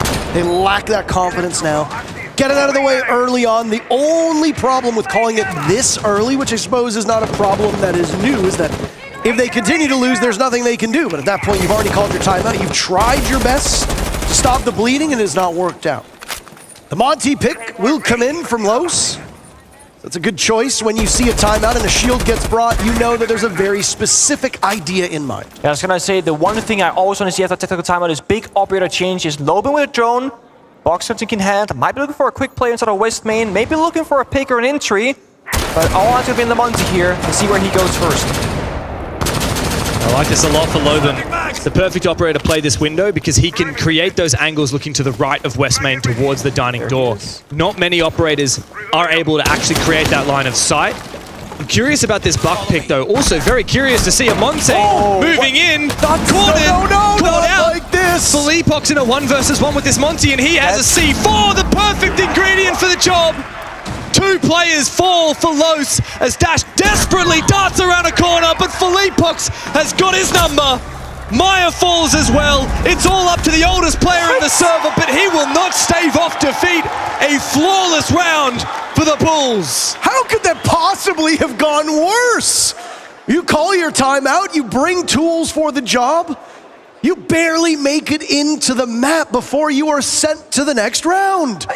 You pick up the Monty, you go for that West Main play, they had 2 drones in there, we saw the silhouettes, and surely they look up towards the ceiling and go, hey, there are some soft destruction in the floor, be careful of what's above you. Dodge jumps in, gets shut down immediately. Lack of, I don't know, focus, lack of respect to the setup. Small mistakes with massive impact and consequence. I will say, what is the macro of that push to begin with? This is a master bedroom attack, and you're sending your Montaigne in through West Main windows with your buck outside. I really just don't understand. They're trying to hunt these guys in dining, which, by the way, was only 1 player. But the typical way to do that is by pressuring in from, firstly, the trophy window, and also from the rest of the map by taking library, taking lobby, maybe having a lurk from up West Main. But they just didn't have the ingredients for that. Yeah, I mean, W7M had those kill holes in the floor of bathroom, looking down into West Main. The moment that the Monty got in the window, W7M was prepared for it. They started tearing through those players of Los, which is what enabled Nate in that position of Kitchen to start doing some serious work. So even if your goal was, let's get in and hunt the roamers, you still got to worry about the players on the actual site attacking your roam hunters. It was very well done by W7M. What we typically want to see in Chalet is that good old hammer and angle strategy where one side is going to push and then eventually you're going to hit the wall, and that's when that, the hammer literally meets the anvil, goes boom. Right now, those are pushing from one side, but there's no wall, there's no anvil on the map, so you're going nowhere. You're just shoveling WCM either back towards the bomb side, or you lose those gunfights and then nothing happens at all. They had a player last round at the main lobby door holding a rotation, but no one's going to go in that direction because they're going to go up towards the Solarium stairs if anywhere else. So strategical misplays from Los here, and they got to change that around. Looks like information is the big issue, James, but maybe not this round as Los gets 2 to strike first. The best start to a round so far from Los, and it continues to improve. A flawless end to the previous round could be met with the same result this time, just for the opposite team. Do not give 1v1s, Los. This is where you lock in the round by playing off each other. There are plenty of drones on the board to find Felipox's position, and he is quite a clutch player. Moving forward, that nade very close. He spots one. Dots goes down. Lopen looking for the reply, but the flawless round is confirmed.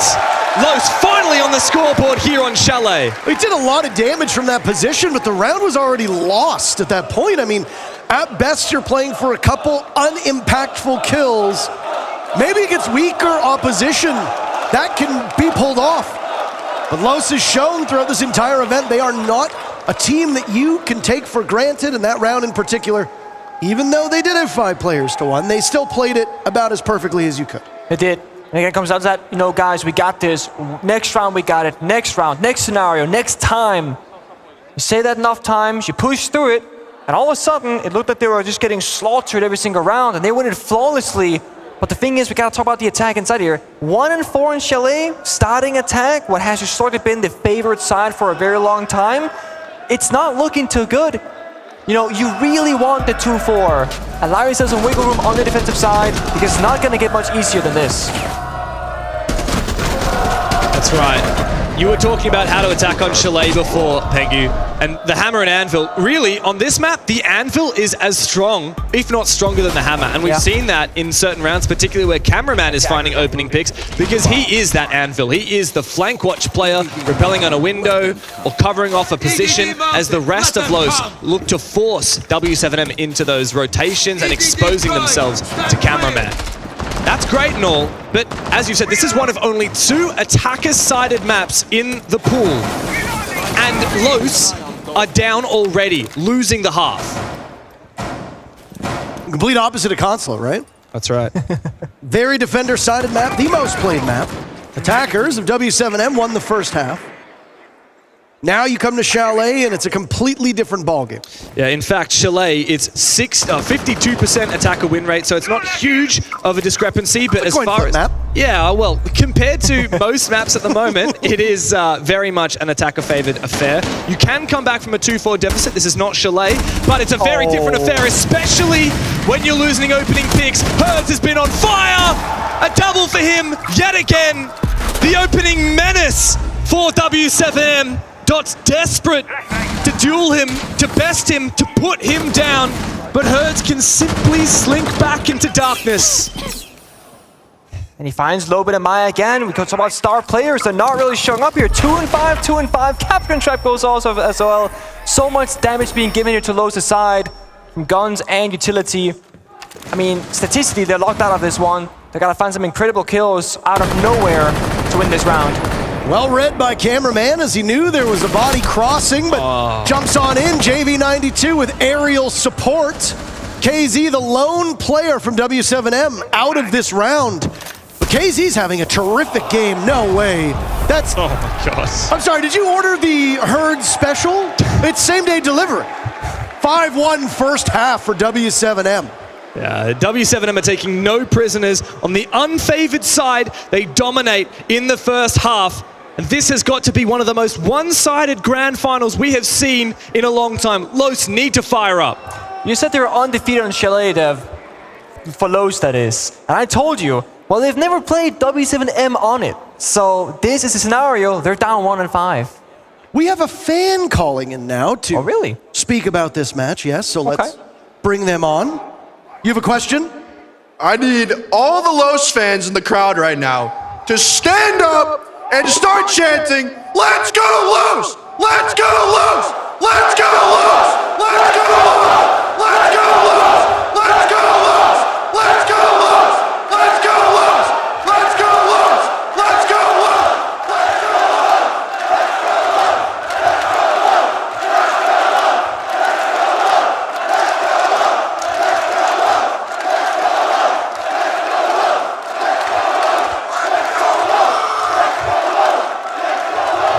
He is right behind us, and even without the microphone, he is tremendously loud. I thought he had a question. He made a statement.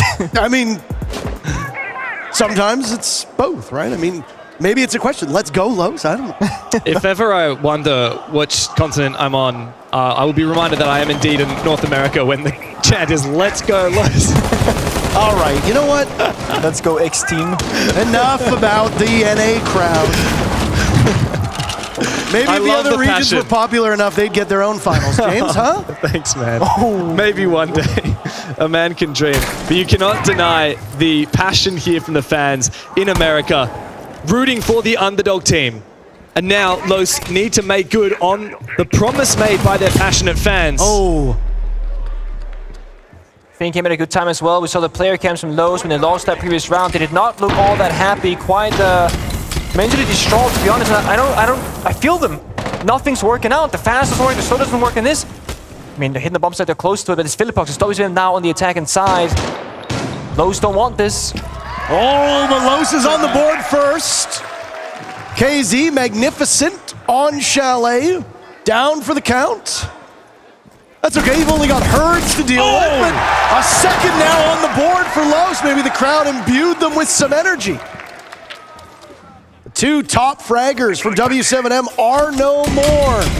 Still utility there for W7M, and as we've seen, you can never count this W7M team out of a round. You never can. Especially when you're getting on the board. Nate finds one, so that number is a bit closer. Still in favor of Los, of course. They're looking for the flank.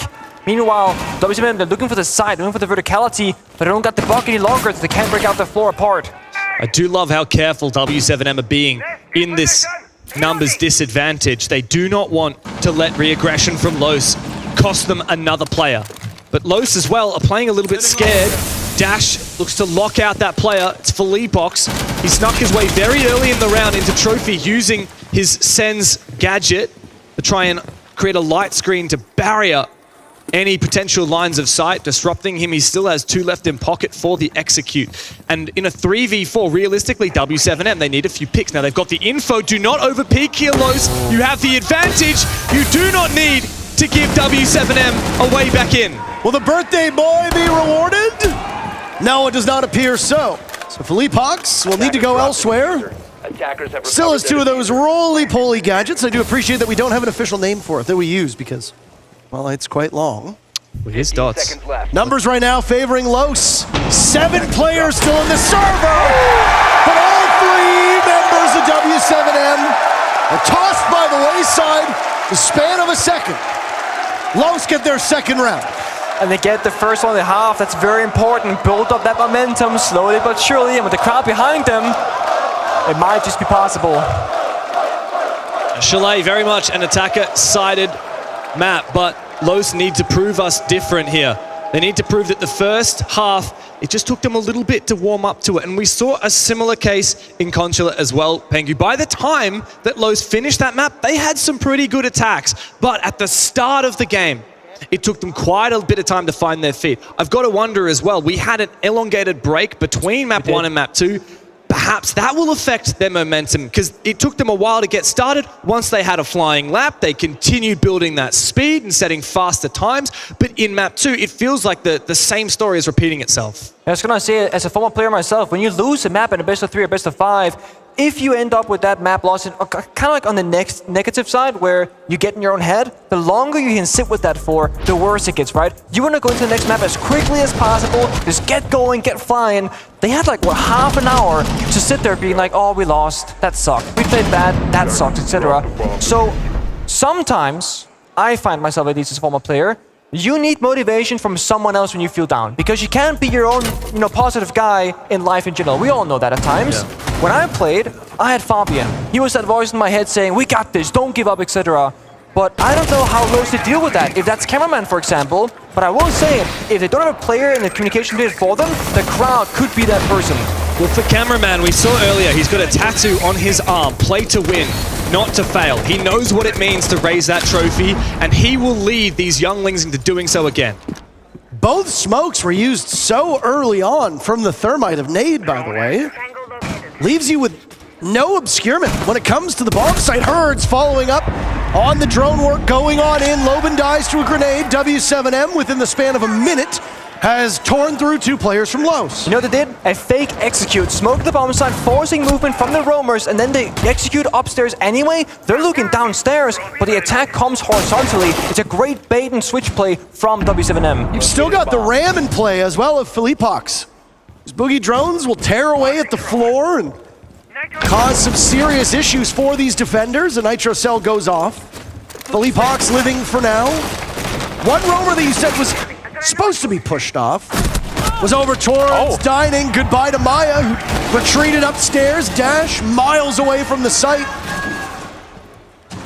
We're at the halfway point of the round, and W7M are up 5v2.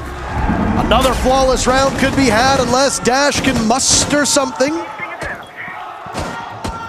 Diffuser in the hands of Nade. Dash knows there's one by Blue. KZ finished off. It won't be done flawlessly, but Dash revealing his position, and 3 players from W7M fight over who gets that final pick.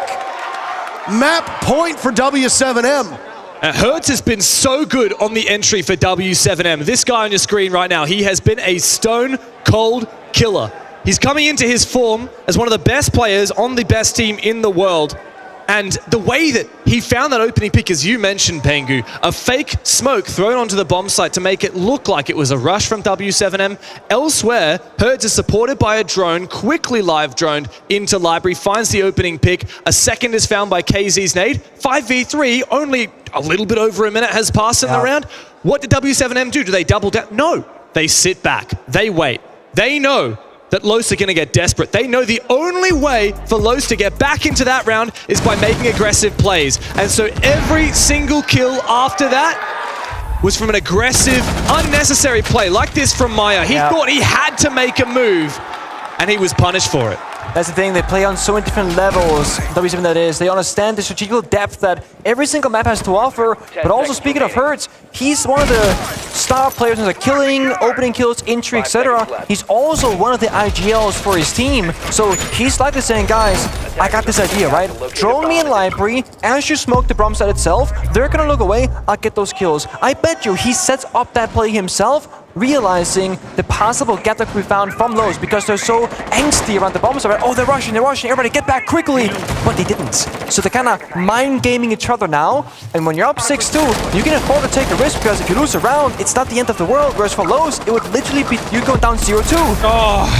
Well, it continues for Hertz, who's broken a dozen kills so far on this map. Fleepok's in as well. Same predicament of the previous round, boys. 30 seconds off the clock, and Los are just getting sent home. Loban with 1 kill, looking for another. JV92 pivots and says, that's quite enough. That map is over before it even started. Good Lord, W7M 7-2 to go up 2-0. There's no doubt about this team. They do what nobody else can do in Rainbow Six. Their brand of this game is completely untouchable. Even in a grand final, they take no prisoners. They do not hesitate. And Hertz is having one of the best tournaments we have ever seen from the man. Yeah, he's hungry for that back-to-back major trophy, baby, making history for his team. And they are only 1 map away from that now. 5-0 in the last 2 majors they've played in terms of map counts. They could go out undefeated yet again. Will they? We'll find out. There's 1 more map to go, but to the desk to break down map number 2 we go. There wasn't even anything to illustrate in that. Thanks, Parker. Oh boy, are Los in trouble on this one. They lose their own map pick, they lose W7M's pick, and now they find themselves 1 map away from making history and being the first team to win 2 majors back-to-back. I'm Jacob, he's Jesse, he's Fresh. Guys, what does Los have to do to stop this onslaught? They look like they're playing Perfect Siege. All they have to do, Jacob, it's pretty simple in my mind. You've got to shut down Hertz, you've got to shut down KZ, you've got to shut down Nade, you have to shut down JV92, and then you just need to shut down Fleepox. Doesn't sound easy to me at all. That's the whole team. Yeah. That's all 5 players. That's the problem, right? Because even though they did shut down Nade, at least to an extent, he wasn't the player that was fragging out this map. KZ and Hertz absolutely ran over this map. They were so dominant on those defenses, swinging to grab back that man advantage. Los had no answers at all. We need to see Loban stepping up. We need to see better stuff from Maya. The 2 big stars of Los who were so good throughout the majority of this tournament seem to have disappeared. That's the reason that I call them the Kings of Chalet. That type of performance right there, because on the defense, again, they've started out on an unfavorable side on that map, and they've gone so well on their defense because they're close to each other, because they're refragging each other, because they're taking confident, aggressive fights, knowing that even if they lose them, which they're not, by the way, that there's somebody there to refrag them out. They get onto the attack, and they're just finding so many gaps in every single defense that Los was putting up. I wouldn't want to play them there ever, and that's why most teams don't. You know the moment I realized that Los were going to lose this map? Throughout the tournament, we have seen Dots have a fantastic play on Monty. I have felt that Dots has always brought the Monty when it made sense to, when they had a plan. He wasn't bringing panic Monties like we often see from teams like Space Station, G2, when they bring those panicked shields. This time around, Dots loses a 2v2 because he's not planting when he really had a safe position to do so. They call attack timeout, he brings out the Monty. That's a panic Monty. These don't work. You're relying on this to save your round, to claw back some momentum. He didn't find it at all. Dots ends up having the top score, I guess, from the team, but ultimately this was a poor performance from every single player on Los. They never had control of this match. I feel like if you're Los, you now start wondering whether you actually have some pressure on your shoulders, because you came in already thinking, hey, whatever result we can get, that's going to be fantastic, because the fact that we were here in the first place is something that we probably didn't expect. But now you're at a point where you have to course correct. You don't have any more lives left with which to do it. You maybe have a couple rounds of leeway on map 3. But is pressure getting to you at this point? Like, because the crowd's behind you, but they've barely had any reason to cheer. Yeah, I mean, that's why the reaction is key coming into this next map, because you lost your own map pick, so you put yourselves under pressure. In reality, you was never going to win against W7M on Chalet. It just doesn't happen. Yeah. But you're now 0-2. So you've got a choice, right? Do you let this pressure continue getting to you? Or do you just say, screw it, we've got no pressure, let's just play our siege and see what happens? Because as at right now, this final's over, basically. You know, W7M should win one of the next 3 maps. But reverse sweeps have happened before, and whenever they have happened, if we go all the way back to, you know, when Penguin and Fabian were the ones doing it, they basically just took it 1 map at a time, 1 round at a time, and that's all you can do. You can't focus on the end goal right now. But here's the big question. We all remember that infamous clip of Fabian in the back screaming, I don't want to lose. Yeah. Does anybody on Los actually have that kind of ballsy play in them to be able to have that speech backstage and find a way to get themselves back into this game? That's the ultimate question at this point, because only one of them has been on a major stage before. Only one. These other guys still have to find a way back into it. And it's going to be that one, right? That's who they're going to be looking to. They're going to be looking towards cameraman to be that voice for them, to be that source of experience, to be like that source of, guys, it's not as bad as you think. We still have a chance. And I say it quite a lot. I actually say this quite a lot, is when you're in a team, you don't want them to vary in their kind of emotional state or, you know, their energy between the middle grounds. You don't want them to be too high, because you get too high, you get too happy, you start making stupid, risky plays. You get too low, low energy, low confidence, you start making scared plays. You just want to keep them in the middle. And that's where cameraman, alongside the coaching staff, has to get that team back to that point. In both the quarterfinals and the semifinals, Los were able to play their game. They had a strategy coming into all of those games, and they executed on those strategies. These last 2 maps, their plans have been totally smashed. Right off the bat, W7M gets momentum, and they never give it up. We need to see Los, throughout this break, talk to their teammates and say, listen, we got to just play our game. Trust in our strategies. We've got Bank coming up next. We picked this map. We want to feel confident here. So let's go ahead, play the strats that we've prepared for this map, do what we plan to, and take it 1 map at a time. I think Jack said it perfectly. That's exactly what you need to do right now. It's a long road ahead, but it starts with 1. Well, you got to find a way to get your feet under you somehow, which Los themselves still have yet to do. Are W7M about to win 2 consecutive major grand finals in 3-0 fashion, or do Los still actually have some fight in them? We'll find out after the break. Don't go anywhere.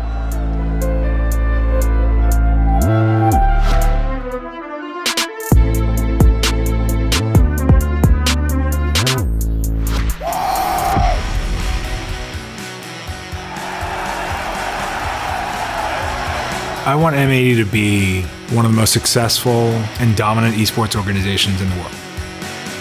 When the manager Golden reached out for a coaching position, I thought, why not? What could hurt? You just got to take their soul away. You just got to destroy them. It's definitely better to let the play do the talking, but tend to stay clear of the people that have big egos. Energy carries everything into winning. This is Rainbow Six at its best! Try not to hold on to revenge too much the past. If we were to play them again, it would just be like just that urge of competitiveness to beat them. We know our potential, we know what we are capable of. The opponents could definitely take the title from us. The past is the past, but in the moment you have everything you need to do to be better.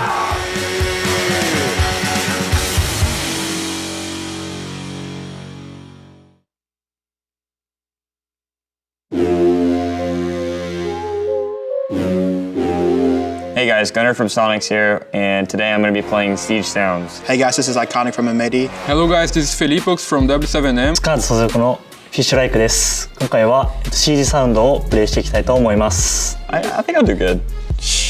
Not too good in dead. It's good. ピョンよりはちょっと下かなってぐらいですかね。Yeah, I think I have a good pair of headphones, and let's see. It's organ spawn. Okay, I know this one. Dog sounds? 犬の鳴き声が聞こえる。It's Kennel's clubhouse.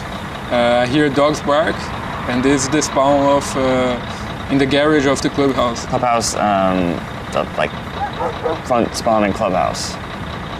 My final guess is clubhouse. クラブハウスのガレージ側の外のリスポーン地点のとこっていうんですか。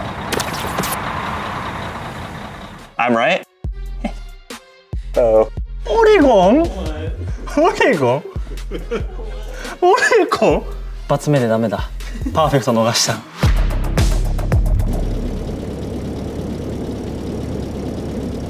ちょっと難しいな。I hear like bugs, like the sound of bugs. I'm going Kafe. Final answer. I don't know the map. I heard a bell at the end. That's the only map I can imagine a bell being on. Dun dun dun dun.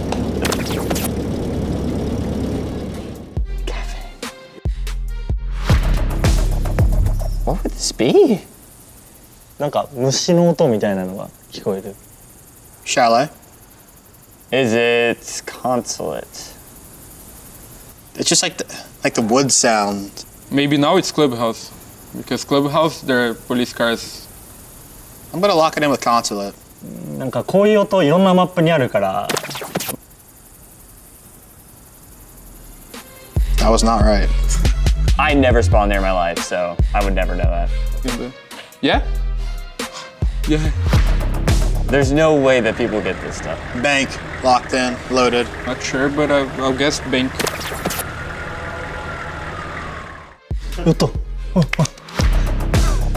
I hear a kid scream in the background. Chalet. Chalet. Chalet. Chalet. I got two. I don't know about the others, but really hard for me. All right, guys, I had a lot of fun playing Siege Sounds. I had a lot of fun playing Siege Sounds. I had a lot of fun playing Siege Sounds today, and see you guys at the major.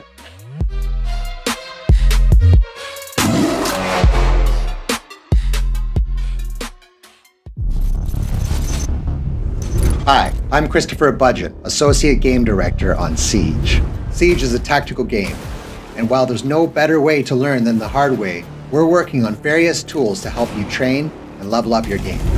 Next season comes Map Run, and while you'll have to wait to know more, I can already tell you you'll be able to train on your favorite maps, such as Clubhouse, Oregon, Bank, Consulate, Chalet, and Kafe. Map Run will also be the best tool to help you learn the new map coming this season. And whether you're playing solo or with a squad, jump into Map Run and train your aim and your skills, and you'll learn the new map. Your friends will thank you when you reach champion. So stay tuned for the reveal and learn more about the new map coming to Rainbow Six Siege.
Whenever we gather for an esports event, we're always gathering for two things at the same time.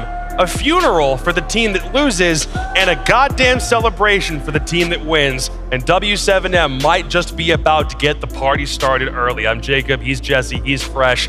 We are 2-0. W7M above Los at the current minute, and it's not for Los's lack of trying. It's because everyone on W7M looks like they're firing on all cylinders right now. Yeah, I mean, yes, first map, we saw Nade popping off. Second map, KZ and Herds. Oh my God, they were playing so well. The big thing that really struck me from them was they were swinging to get back that advantage. Anytime they were in the smallest of disadvantaged state, whether that was because they were low on numbers or because they were in a bad position, the attackers maybe had control of the site, they would swing, they would constantly hit those heads, grab that man advantage back for W7M. If those two players cannot be shut down on map number 3, Los may be going home early. I actually got a text during that break from a coach inside of the EU League. Oh, yeah? I'm going to keep them nameless because I don't want them to show a lack of confidence in their team. But they said, if this W7M roster stays together, nobody's winning an event other than them for the foreseeable. They are just that good. You're kidding. Yeah. Even the idea of when a team wins an event, suddenly there's a big target on their back. Are you saying W7M like could have a target on their back forever? And I mean, they've had a target on their back since what, Charlotte, right? Yeah, yeah, it feels more like or it. less. Yeah, they've been expected to win every event since then. They've got to the final. They've won one. They're 2-0 up in the grand final of the next one. Yeah. About to become potentially the only team ever to win back-to-back major events. Like, and the fact that is they knew that about this target. They were ready for it, and they knew they had to work harder than anybody here. And that's what they tried to do. Well, let's talk about map 3, because map 1 certainly looked like it was Los trying to use an element of surprise. Map 2, Kings of Chalet, you weren't kidding. What does map 3 have in store for us? Map 3 is similar in that Los did pick it, but it has historically been a strong map for W7M. We go to Bank, they are 4-0 in Stage 2 on Bank with wins over E1, Keedstars, FaZe Clan, and GK. Some great teams in there, 2 top 8 at this major that they've played here. The last win, of course, coming in the Atlanta quarterfinals. It's been very good from Bank on W7M. Los not bad either, 2-1 this stage, but they were kind of shaky. They beat Scars 7-5, they beat NiP 8-6, and then of course they lost to Keedstars way back in Brazil Stage 2. So the stats do say that this could be a quick 3-0, but you've got to believe that Los have been prepping something in the backlines for this map. And the one thing they've got going for them in the context of what we've already seen is the fact that they will be starting on the attack. They've looked a little bit better on the attack, potentially. I know Chalet didn't go great, but you know, Bank is a nice map for them to attack onto. It's a team that, it's a map where teams are very comfortable to attack. So as long as they can go through what works for them, what goes through their processes, they might be able to get a bit of a foothold in the game if W7M slip up just a little bit. And that's a big if. All right, I said I didn't want to do a full series prediction at the start of this. We're just going map by map. Jesse, Jack, do we see map 3 comeback start? No. No? No, and I know that I'll disappoint the crowd with this one. No, we don't. I think W7M are too good. I think we could play this on House or Yacht or any map. The way W7M are playing, they look absolutely impenetrable right now. Jesse? I can't buy that. I gotta believe Los got at least one in them, especially if Atlanta can get loud for them here in map number 3 when it matters the most, Jacob. I gotta believe. All right, well, what does the crowd think? You think we're getting to map 4 or what? Well, let's find out if your wish comes true or comes crashing down to the ground. Parker, Pengu, Dev, Marta, have fun with this one. We sure will, Jacob, and thank you so much to the desk for such wonderful insight. I was hoping that Los would put up more of a fight than we've seen so far, but most fairy tale endings have some downs before the inevitable climb. Was this just a precursor to the comeback of the century, or are Los done? I mean, there are 2 ways to think, right? Backs against the wall, you lash out. Yes or no? W7 takes it. No! Boo! I'm sorry. I'm here for the comeback narrative, man. If this is a comeback, it will be one of the greatest games we've ever seen. I mean, I want to finish my point actually, okay? Oh, get it. Because it speaks to the mental of the players. Either it's backs against the wall, you lash out, you make things happen, you have nothing to lose if you're Los now. You make the comeback. Or you fall flat because your mentality is shattered and confidence is done for. Well, we've been treated to a relatively quick day. Is this the end of the line for Los? Do W7M outmuscle them? Bank is ready. Map 3 on the board.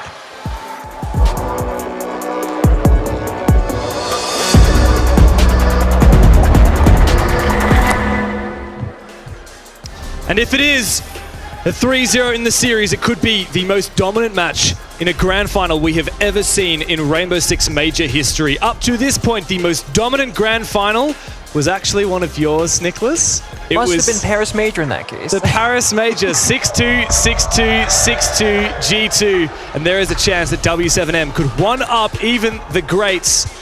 Of course, there's a long way to go for W7M to forge the level of a dynasty that G2 achieved in that period, but another major win here sets them up for a perfect home run at Six Invitational in Sao Paulo. Yeah, and they have been making this story for themselves since the Chalet Major. When they first put themselves on the map internationally, they have not done worse than getting top 4. We're talking Berlin Major, Jönköping Major in Sweden, Invitationals this year, and then Copenhagen Major where they raised the trophy. Top 4 or better in the last year and a bit of competitive Siege and Tier 1 level of play, that is basically unheard of unless you go back to like 2018. And I mean, even just this year, second place at SI on an incredible run where it seemed like they were going to be able to do it, but there's always just a little bit of magic with that G2 team in Montreal. You can't really shoot through that much plot armor. But then you go to Copenhagen, which is neutral ground. Oh yeah. W7M put on an absolute clinic. There's no favorites here in Atlanta, and it's happening again. Now, we don't want to finish writing the story of Los before it's done. They earned their keep. They made it here because of the potential that they have. But W7M, it's just they've got so many tools at their disposal. How do you overcome a team that just doesn't miss and doesn't commit any missteps? The first thing that Los have to do is get Hertz off the board. He's having a life game today. It is his time to shine. Hertz has always been a star player, but he's come to form here in Atlanta. And especially with map 2, you don't want to be coming up against him in the early round. Los need to shut him down. Now W7M start on the defense. For the first 2 maps, they started on the unfavored side and yet took an advantage. Bank is dead 50-50. 118 rounds played at the Atlanta Major. That is 59 for the attack, 59 for defense. It could not get more even here on map number 3. Well, I guess that's the bad to start. Mine's gonna jump on in, up top for this roam clear. There's no defenders roaming about. They had the pre-placed drone, they got the intel, only losing 1 in that prep phase. Solus and Asami banned in all 3 maps so far. This time, W7, they opt for that target ban onto Monty instead. It's gonna hinder Los' attacking pace, if I wanna say anything, because now those direct attacks from Garage, from Server Tunnel towards that basement bomb side are not really gonna be possible any longer, so things will have to change for Los. Force that full roam clear, reach the hatches, and use stuff like Capital or Yame to break the bomb site apart later. Now, because Los are on attack and they're the team that is staring down potential defeat, I'm going to ask you, these first 3 rounds, what are your expectations? What are the worrying signs for Los? When do you say to yourself, they're in trouble? If they're too slow, I know it's such a simple thing, but on Bank, if there's no roamers like we see right now, if you don't get all the hatches opened up and start, pressuring Casey on blue stairs at about 1 minute 45, 1 minute 30, you are simply too slow for your own good because nothing's up against you. That map control should be instantaneous. 1:45 on the dot. Nate goes in, forces those canisters out, clears the power bar, hatches being opened up. So far, Los are perfectly on pace to take this round victory, but they cannot slow down from this point onwards. Yeah, this is a very good start for Los. Like you said, a lot of progress made. However, KZ will not give up so easily. He still resides on the blue stairs, and he has another Vulcan canister to support him. Oh, Dash! The Twitch drone gets shot! That is a pivotal moment. But did it get... It did get it. Well, it's got more to find as well on the bomb site. There's also one in blue stairs, which has now been detonated. And here comes Loban. He's dropped down into server. He needs to evade pressure from the side as the opening kill goes for Los. KZ has been taken down, and a minute to work with puts Los in a very strong position. This is it, the clock. They got a minute to work with, and they took out Casey on the smoke babe. So what can stop them right now? 2 C4s from Philipbox and Nate, that's it. So strategically right now, Los in an excellent position, but if they hit that C4 midair and deny it from stopping the plant, they will win this round. The Warden is perfectly positioned for this. A nice 1-tap. Down goes Cameraman, the Maverick, making those holes, but they cut both ways. Now it's Maya down to JV92. The stack up at the moment as yet another player goes into the same position. Philipbox moved off of this spot. A big kill for Nade. There's the Nitro cell to go out. Flames only JV92. More winnable for Los, but still A daunting position to be in. Loban with the coverage. Nate and Herds get the 2 picks, and the first round goes in favor of W7M. The things that I was worried about, that we all together worried about, it went according to plan. They were quick in the building, they got the utility work done rather, opened the hatches, cleared the server staircase, but the execute, the quote-unquote simple part of the round, that's where things fell apart. And it's a matter of W7M hitting some nasty shots, but also those exposing themselves to unnecessary, very deep angles, deep in towards the bomb side.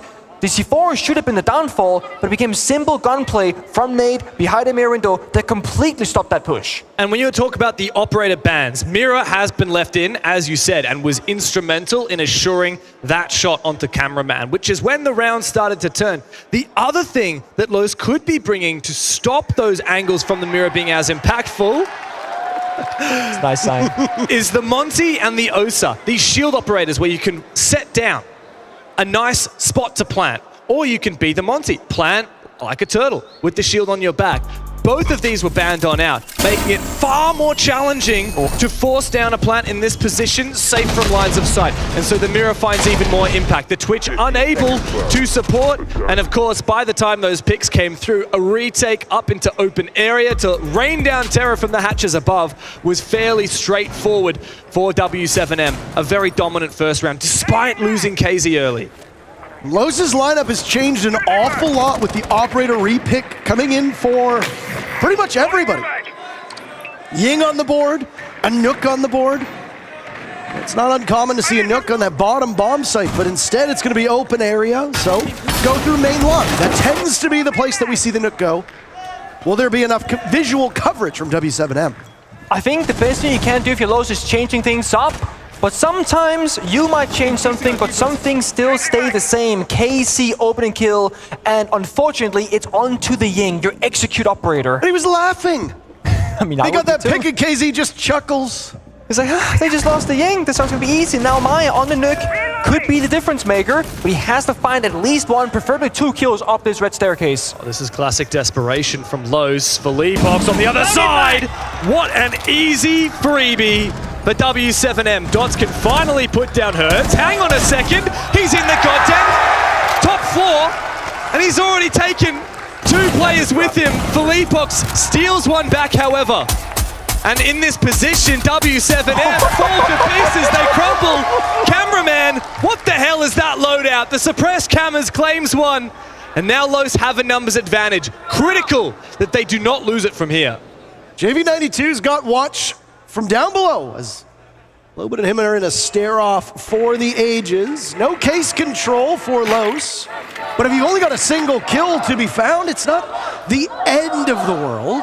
JV has been the anchor player for WCM in this tournament, always clutching up, winning those 1v1s and those 1v2s. He's done it so many times this tournament, and he's in a prime position here as well. Doesn't have a C4, got that shield instead. But right now, they're both playing the waiting game, waiting for intel from cameraman. But so far, JV has gone misdroned. They can deduct that he might be in this small copy room, but if they don't assume so, he might just get a free kill down the hatch drop. Here's those sounds. Whoa! Repositioning. Recovered the bomb diffuser. I could not understand what that was. There's the drop. JV92 knows his limitations, worried about a play from the door. He's got that black mirror working against him, but still, the spot he's on, he's expecting a hatch drop, not realizing that the case is so close by. A wall next to him. Cameraman sneaks in. There was no coverage. What are you going to do in that position? Call him cameraman. He may as well be Camera's man, making that DMR sing for Los. Finally, they have stemmed the bleeding. It was 3 rounds between this and the previous game in a row for W7M. Los finally on the board on Bank, and a solid round too. One of my favorite things to see pro teams do in those like 1v1s and 2v1s, etc., is to bleed out your opponent in terms of time. When JV gets the 1v2, adrenaline is flowing. He's feeling it. He's excited. He wants to go right now. They drone for a minute straight, just waiting. And adrenaline, it leaves his body. When the fight comes in, that fight-or-flight instinct, well, JV was running away from the fight, giving up so much space for the attack inside, standing still waiting for something to happen, and gets shot in the back. We don't see it very often, nor this load off from cameraman, but sometimes doing something in a different way can be the right approach. Well, I mean, if you don't have information and you're just trying to play off of sound, maybe even a call from your teammates could be your undoing. I've spoken with players after we've roasted them on a broadcast and say, why are you looking in that direction? There's nobody there. So somebody said they heard something on cams. I mean, sure, maybe it's copium. You're just willing to blame your teammates. But at the end of the day, if somebody on your team says, oh, one's up in stock, one in stock, one in stock. Yeah. You're not going to say, are you sure? You shouldn't say that at least, no. Gotta believe. And I said I like change every single round. Very different operators. First round, Capital was the big kind of thing to note for the attack inside. Then we saw the Ying. Now we're seeing Glass, we're seeing the Blitz, so things very much changed around. There is one pretty common execute here, where Glass will go on the C rappel, smoke the bomb site, rappel in and plant. While that happens, Blitz will rush the Janitor's Closet and cause a distraction, trade 1-for-1, but the bomb goes down. G2 did this at SI earlier this year, where you kind of make this fake play onto Janitors that isn't the main cause of execute. Right now they're setting up, they're on the bomb side with the repels, opening things up and setting up on the skylight portion as well to see where this push will come from. The Gridlock coming into the meta getting grenades puts her in a very strong position to support this push with her track stingers. However, Dash actually has smokes for this execute to support the Glaz instead. So a very smoke-heavy push means that the pressure is on the info gathering from W7M to deny this eventual push. Explosions now coming in over towards Square, where Dots will likely survey the work that he's done with those Selmas. Well, the impacts from Felipox takes out a castle barricade, allowing a larger line of sight towards the back of the CEO site. There go the smokes that you talked about. Dots walking in, cameraman losing the duel! Loban the only one on the board, but the silent assassin of Glaz in for the fight. Loban out-dueling the Kaid. He's last alive, finished off by Felipox. It was a good gamble, and ultimately things seem to be working out, but again, W7M are just a team that you can never count out of any fight. The strategy was clear. We'd seen it before. They played it pretty much flawlessly in the execution portion.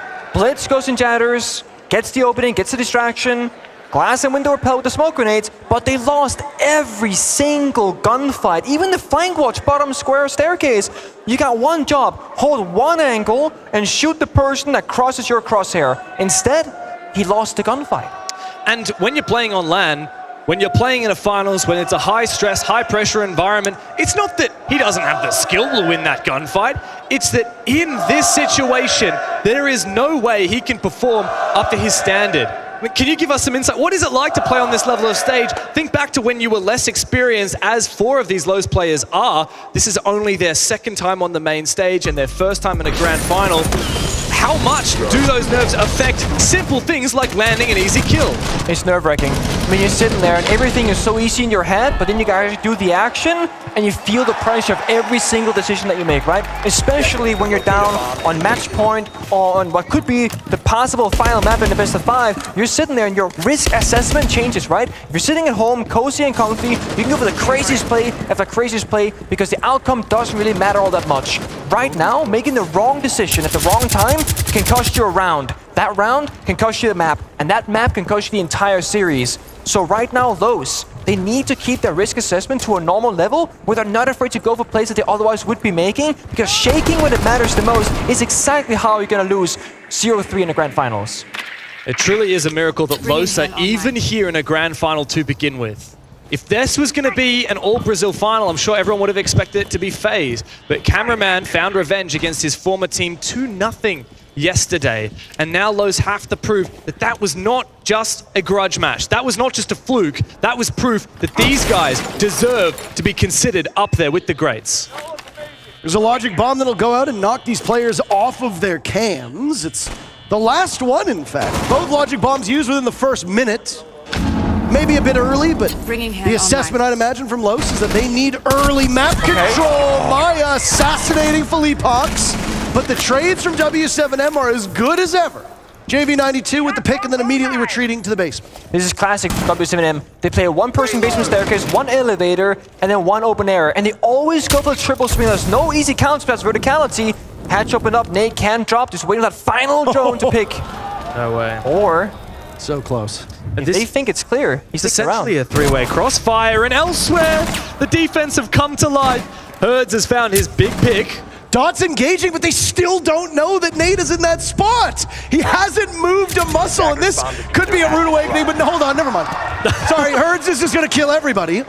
Doesn't matter who you are or what you do. Herds is going to slaughter your whole team.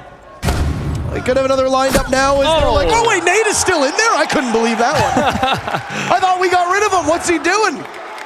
3-1 for W7M.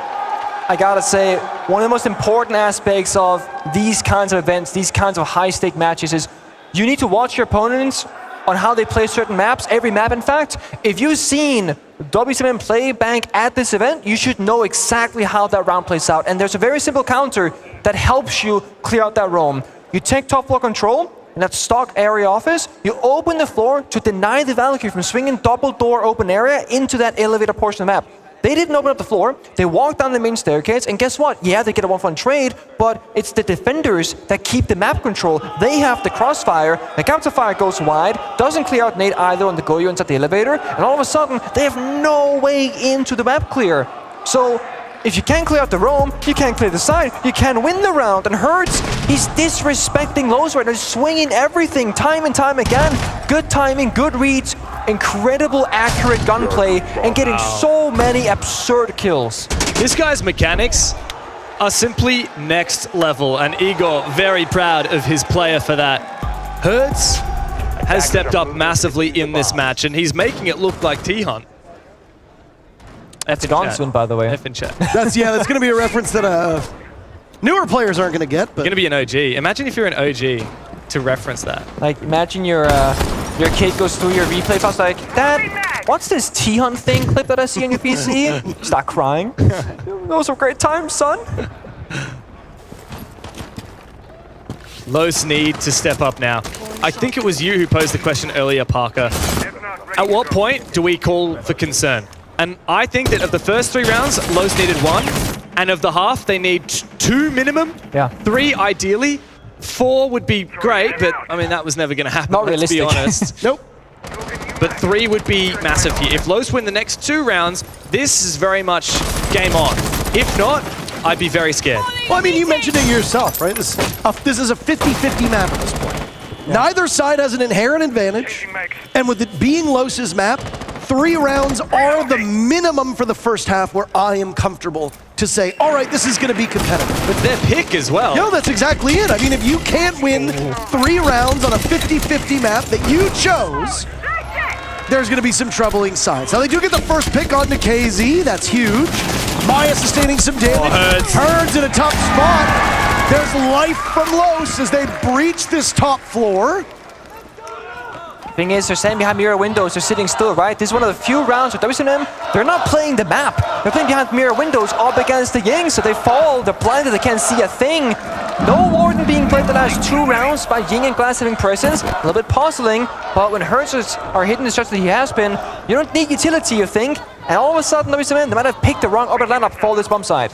Well, I like the way they're trying to play aggressive. They've used those yokais to support some early aggression, but now, of course, from a deficit, they will have to try to consolidate.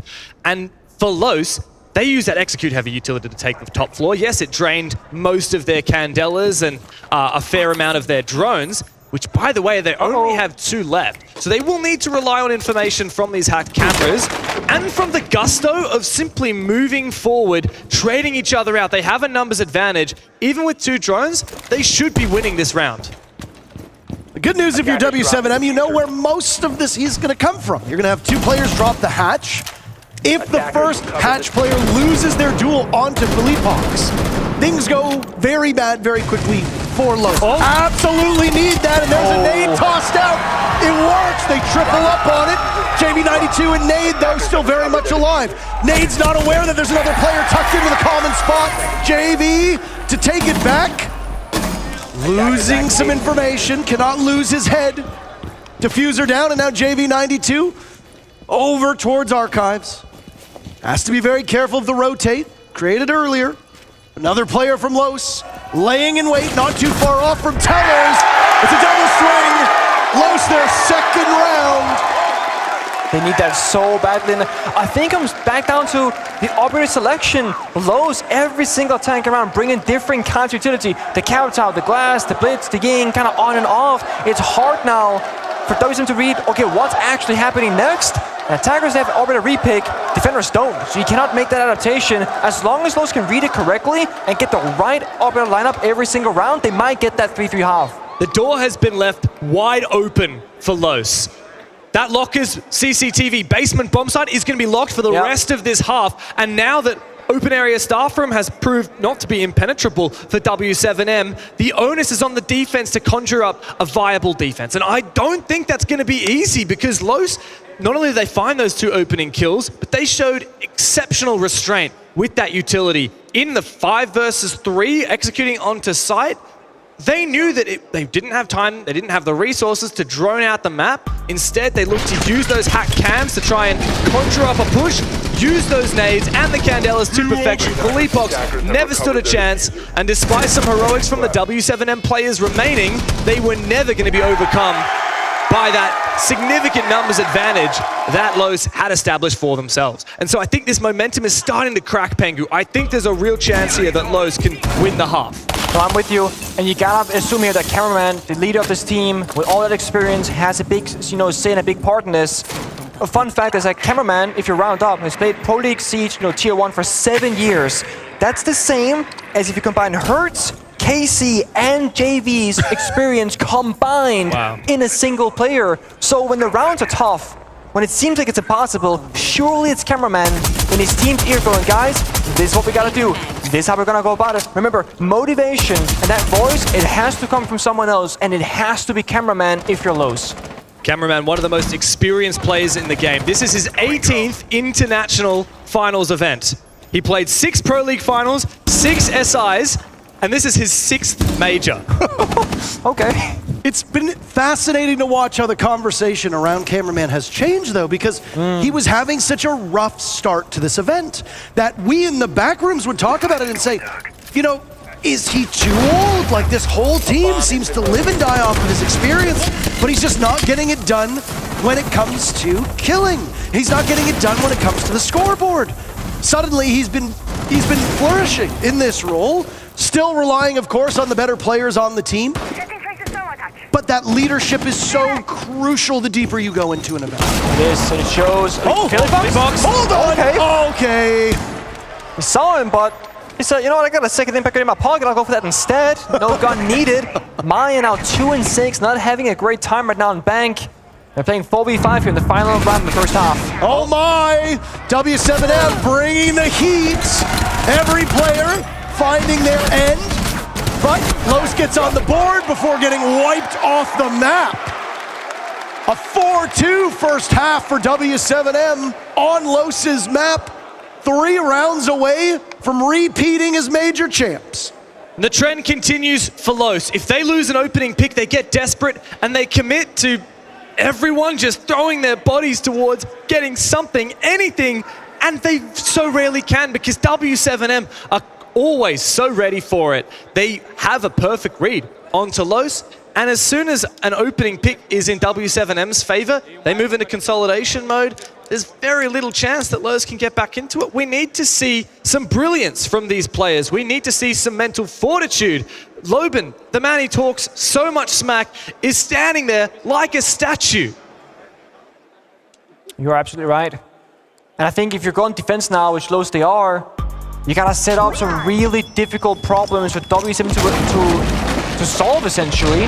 Because we see these defense. I mean, what are you gonna do here? Walk up a staircase, you die. You stand on self-destruction before you die. You rebel in the window, you die. Solving these rounds for Lowe's, it's been very difficult for them. They gotta do that same thing. Don't pick base and bomb site and set 5 guys on site waiting for something to happen. I want to see them roam proactively, go for spawn peaks like Loban's trying right now, deny some of that drone, slow down W7M, because if you make it easy for them strategically, they will make the round look easy and just take full advantage.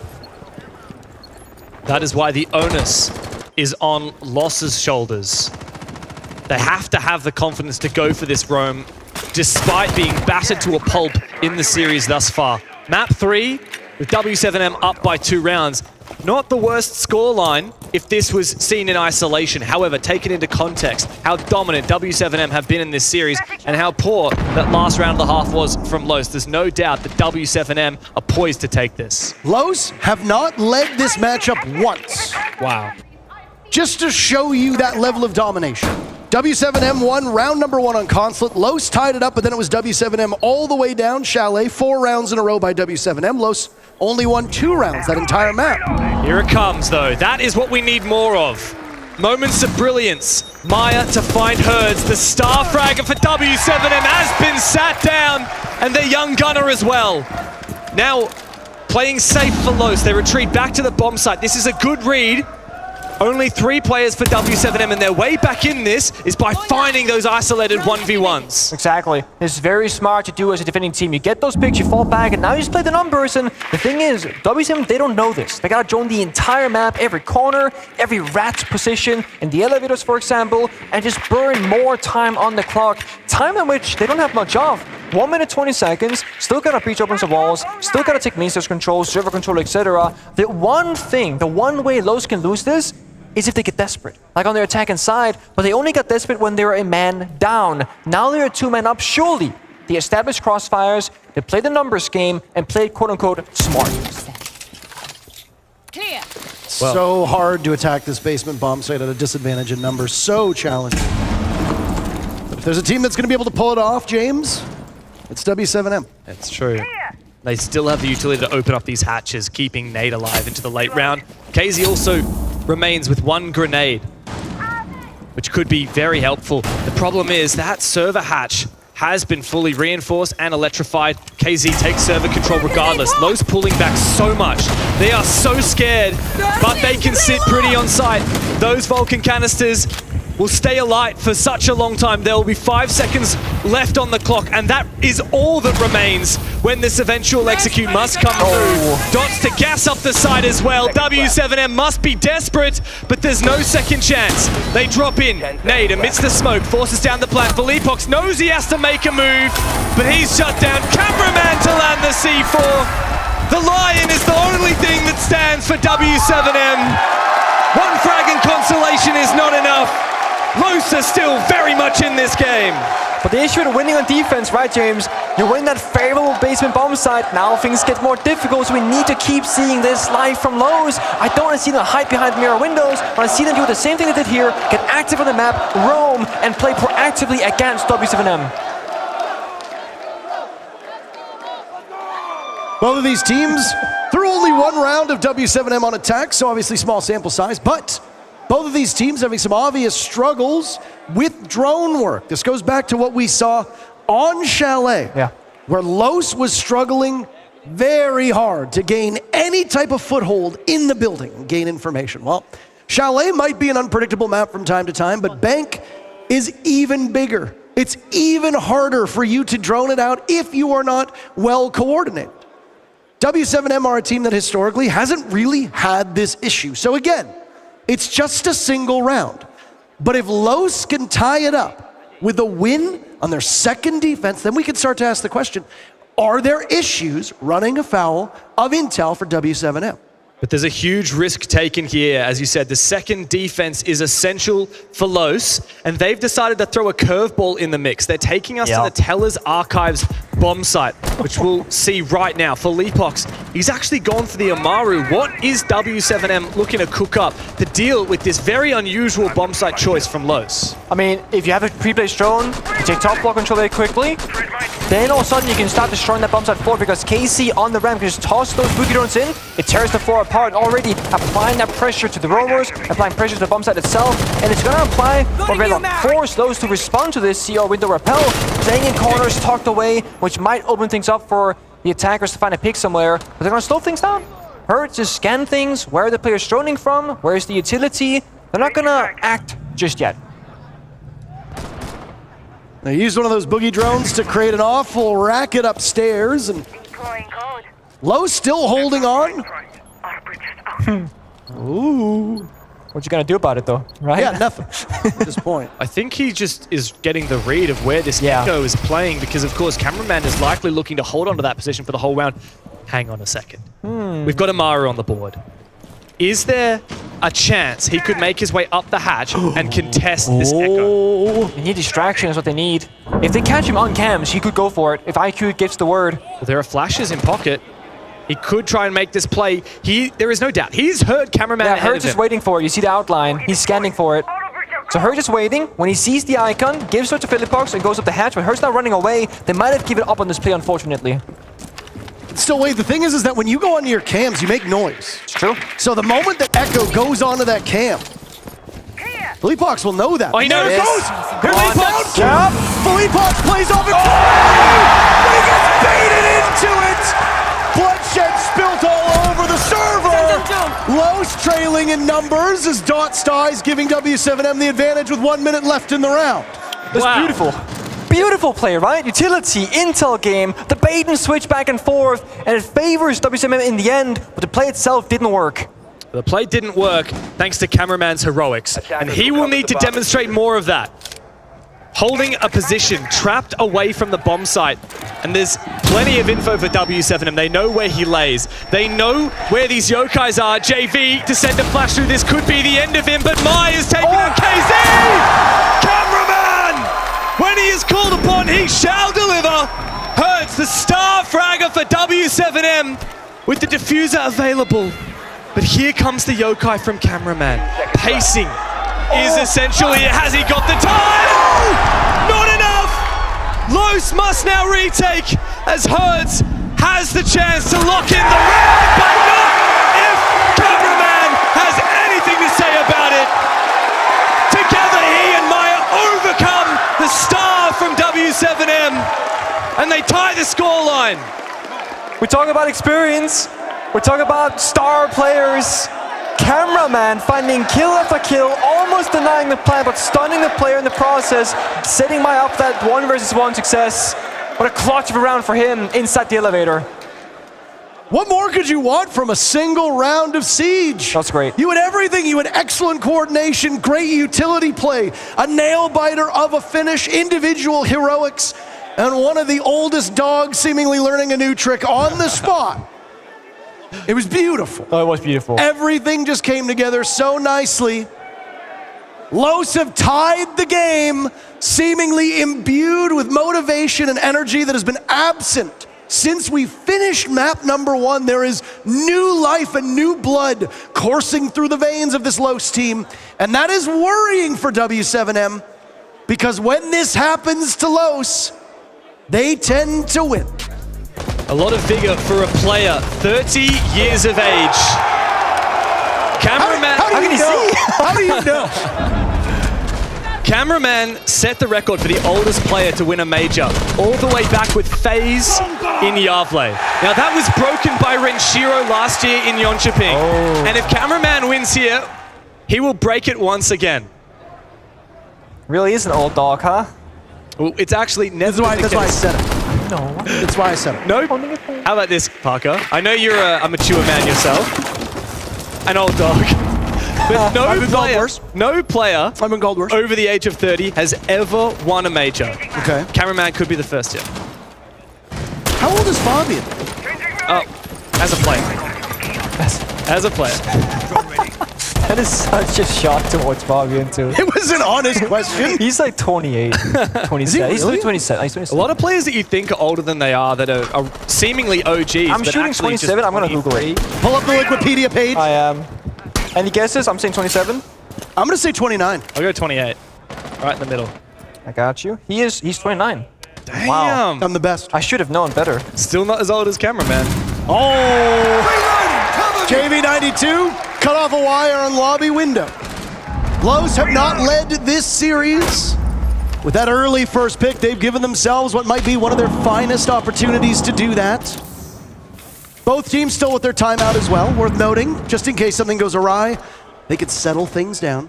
Yeah, they can, but you said, James, that when Los were down in numbers in the attack inside, they went for desperate plays.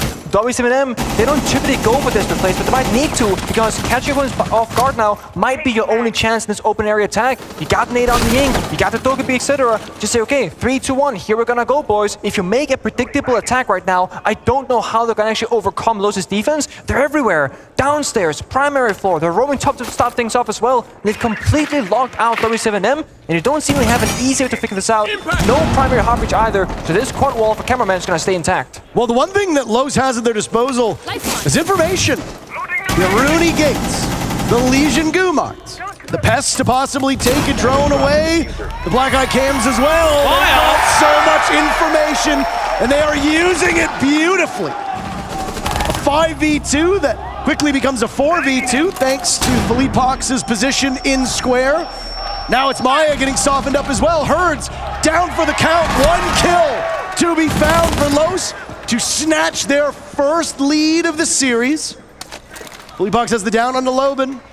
He's starved for utility, only 2 flashes to his name. Might as well confirm the kill. That one's for Siege GG. Information now as to the next position as the yellow ping will guide him forward. Los takes the lead. Didn't see this coming, James. I did not see this one coming, but when your back's against the wall, I said you have 2 modes. You lash out and you fight back, or you simply give up. They are fighting back right now. And there's a very fine line between bravery and desperation. And on map 1 and 2, desperate was the only word that I could think of to describe Los, but now they are daring to make the first move. They are daring to contest W7M. It's taken them some time, but they are warmed up. They are well and truly here, and for the first time in the series, they have the lead. W7M are on the back foot, and now they themselves take their tactical timeout. And that's the mental winner right now for your Los. You get the round, fair enough, that's one thing. You know, you're 1 round closer to victory. But forcing out a timeout, it's one of those, oh, that feels good. We got them exactly where we want them. They don't know what's going on. Their coach are seeing a bunch of problems, either with the mentality, their communication, or strategically. So you're sitting there, and while W7 got a problem solve, you also get to talk to your teammates and your coach of your Los, and you get to adapt now. Okay, what do we think that W7 are going to change on their attacking rounds? What prep work have we done? What have we not seen from them yet? And you proactively work towards the possible future of attacking rounds and shut that down as well. So this favors Los tremendously. Yeah, and Maya had such a large round there. 3 kills in a row with the DMR. This is the energy that he has been looking for, and the energy that you guys in the crowd have given to Los. Now, map point 1 round away for the team on the defense with now the favored bomb site unlocked. Pengu, I think realistically, Los have a serious chance of pushing us to map point here and extending this lead further. I mean, it certainly looks that way with this bomb site rotation, and they're not gonna bunker down, and I love this because you said they're daring W7M. They're not gonna hide on the bomb site, no. They're gonna get the castle barricades out, the roam extension open area, start top floor, find those flank cams. Only found 1 so far, but they wanna fight back, not just lay down. The issue here is W7, they do have the glass. They have only 1 set of smokes though. If they wanted to, they could go for a garage take with the glass, get that long line of sight, or they can go for the roam clear. But the issue is when you got the Zero, the glass, the Lion, you're mostly focused about the bomb set execute itself. You don't have the strongest operators available to deal with a roam clear, so if Los can win on the roam, they can very well take the round very easily. What's more, there's also not a lot of hard breach here for W7M. They opted not to go with the Hibana. They're relying on the Zero with the secondary hard breach and the Ace. But here comes some action. The fire from above, seemingly just delaying time. That was a Vulcan canister off on the roam to try and delay. KZ, what a gnarly shot. C4 dissipated out of thin air, and now W7M must decide how to use their very sparse hard breach. I love this so much. The fallback, cancel off that double door, and just say, we're here, we're gone, we're here, we're gone, and just wasting so much time. Remember, I said at 1 minute 45, you want to stop breaking over those hatches, or at least at 1 minute 30. W7M are nowhere near that pace right now. They're super far behind. They're going to have to sink their teeth into this open area hold that we see Loban and Dash still on. Good coordination, but Dash gets the last laugh on the KZ. Not before JV can follow up. The advantage for W7M. Dots is gone as well. More pressure onto the shoulders of these 2 remaining defenders down below. Los just gained the lead. They don't want to relinquish it this quickly, but W7M are showing an eagerness to tie it up. This is ridiculous. Out of nowhere, they find the round back into their favor. Cameraman be the hero now? He'll need to be.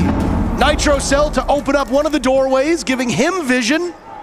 Holding that TCSG. Oh, slaughtering JV92. Do not count out that weapon. There's smoke, depriving him of the line of sight, and with a glass on the board, Cameraman looking with that experience. User. Philippox and Cameraman in a 1v1.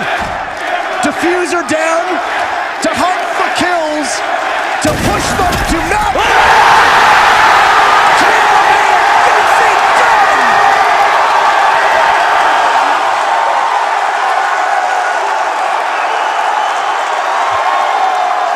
Los on that point! This guy's played the game for 6.5 years at a professional level. 18 international finals appearances and a major trophy to boot. FaZe, the memories of that team long since passed, but a new identity can be carved for himself with this team of Los. Cameraman, 30 years of age, but damn, he's still got it. He flipped that round single-handedly, and it was a back and forth, right?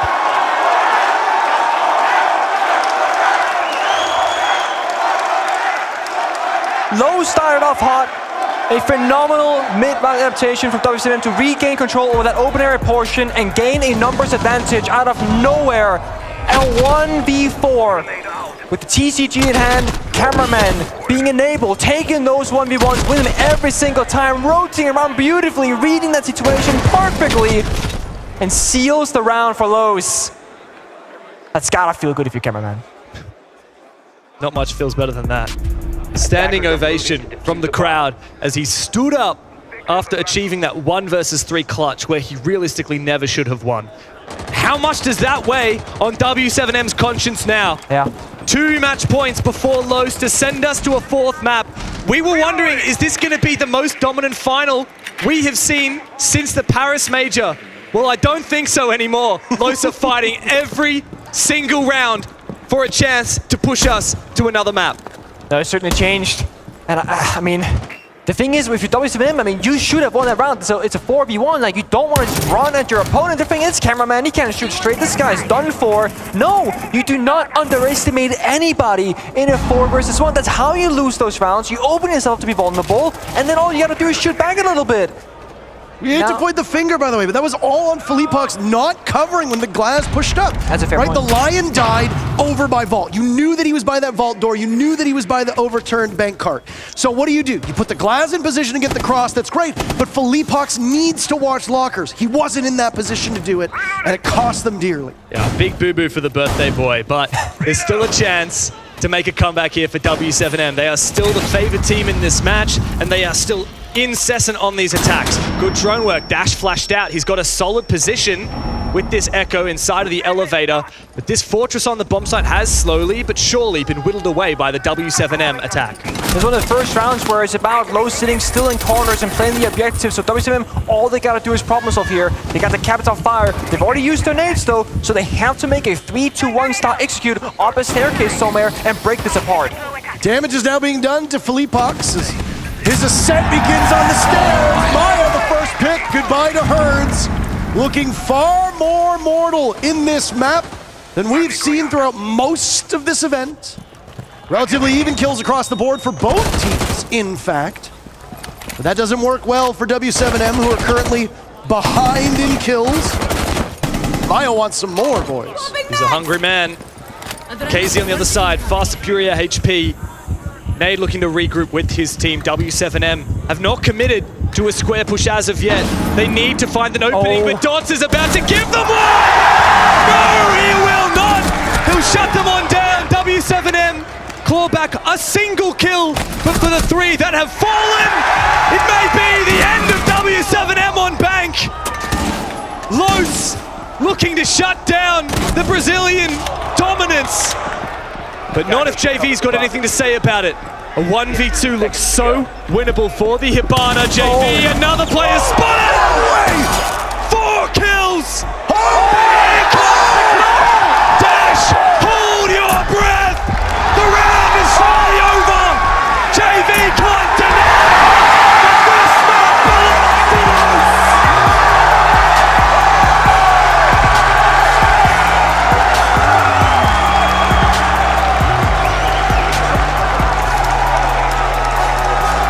Oh my god, it's been so long since we've seen an echo clutch in a round, but it happened here, and it came down to the very last second of the third map, and Los are looking alive, and they have just proved to us now that this will be a series. Well, Jesse's got the breakdown on that, and oh boy, I don't even know what you want to focus on, since there were so many great moments.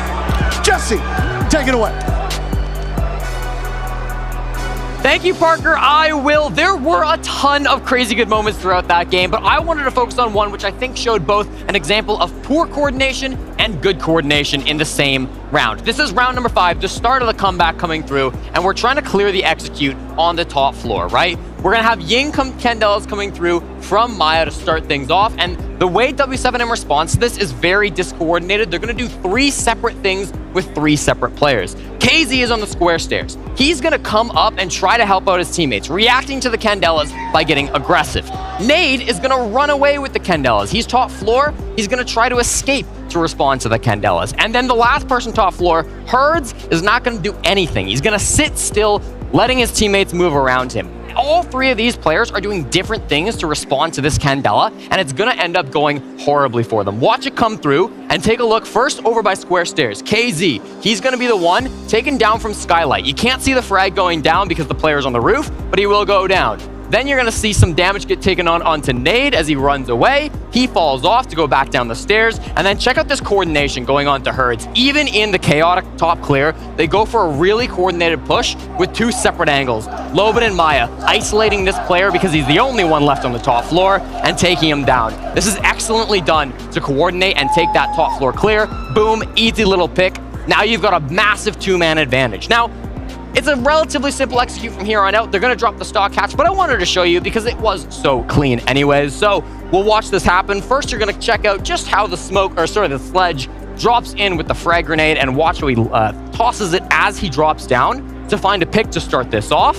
There he goes, throws the nade. Boom, full epox ends up falling from the grenade. He will get finished off shortly after this. And then they do get 1 singular trade back, but as this goes on through, check a look at, again, the angles. We've got 1 person dropping the hatch. We've got 1 person coming in through the doorway. 1 person is going to end up coming in through the breach, and then 1 person coming in through printer. They've got so many angles to isolate Nade, who is all alone because the last player, you can't really see him on the camera, but he's over here on the right-hand side, completely trying to watch the flank, but nobody's coming from that direction. Again, miscoordination coming through from W7M and perfect coordination from Los. Now, we'll watch the end of this. You'll see the trades come through. Again, it's an advantage to execute, but I still did think it was extremely clean and worth showcasing. That is one of the rounds that started the comeback for Los. They struggled on their attacks, but this was a brilliantly executed one. Pangu on the cast talked about how the idea on the top floor roam from W7M just wasn't the play, and I think this is a great example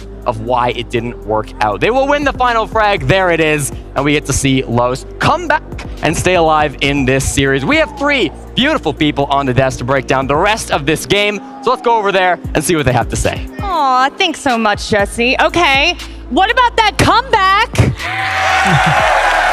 Is Los turning it around? Okay, I mean, honestly, after that map, I am a believer. We gotta talk about cameraman. I was literally elbowing and punching fresh. Laxing, cameraman, clutch, king. Listen, I was trying to be biased a little bit, but I found myself in that 1v4 just getting hyped, and then when he clutched, I was like, yeah! We were all screaming. I mean, it was an amazing clutch from cameraman, and Pangu and all them were touching up on it.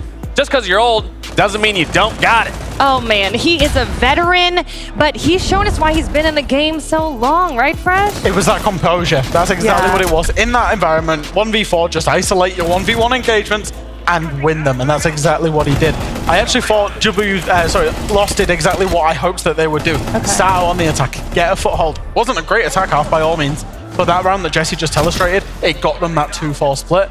And then if and when W7M make any mistakes, as we see this cameraman clutch now, if they make any mistakes, you best be there and you best take your opportunities, because that was a clutch. The round beforehand in Tellers was a 2v3 clutch. The very final round that we're about to see was a 1v1 clutch with the Echo Drone. It wasn't the cleanest of games from Lost at all, right?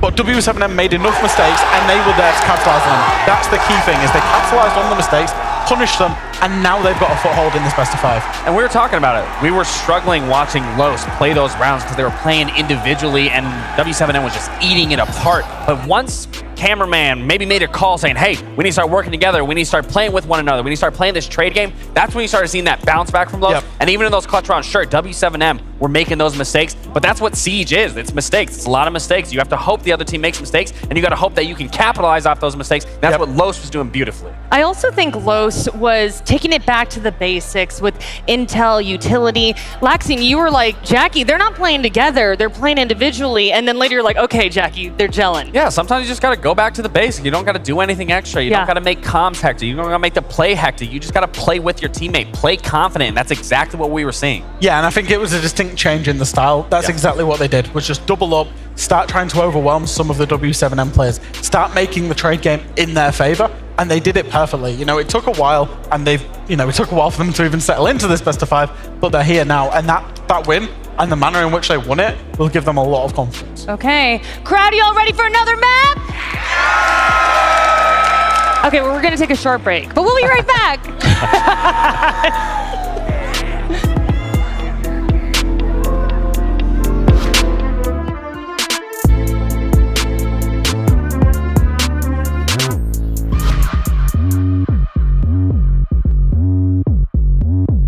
We are Scots, this is Siege Snacks. アメリカのお菓子って何？いや、多いありますか？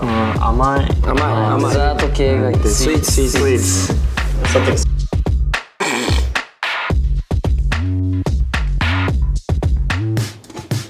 お、うまそう。なんか絶対美味しい。パン系。パン系。甘そう。これはうまいよ。これは大丈夫。これはうまい。いただきます。いただきます。うまい。マジでうまい。これうまいわ。何？大丈夫？みんな酸っぱくない。大丈夫これ。大丈夫？マジで。怖っ。どう見えてんの？僕ね。うまいよ。うまいよ。レモン系の風味あるよ。真摯？風景のある。ある。食べたことあるこれ。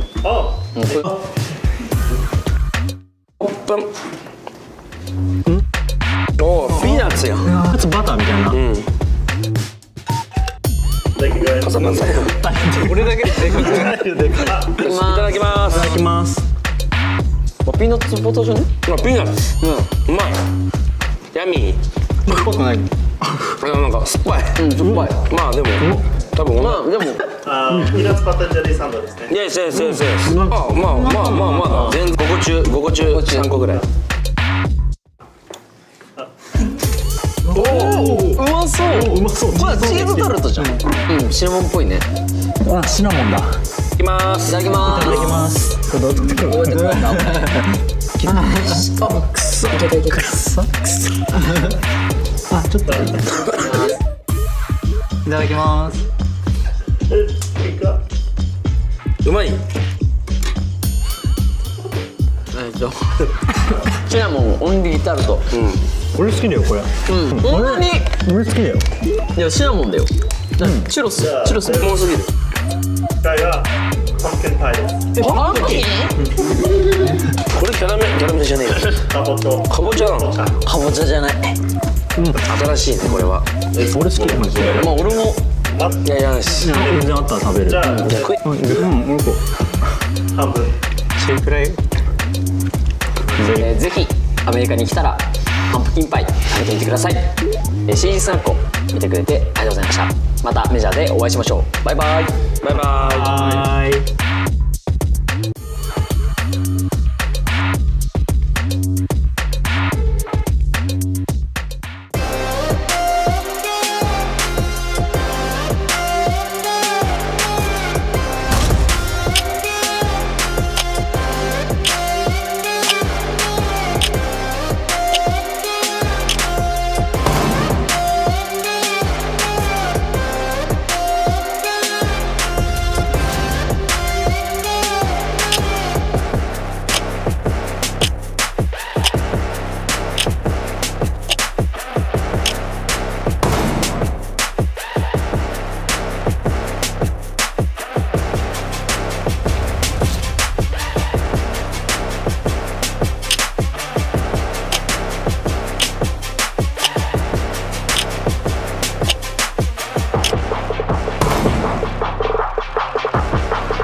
you ready for map 4?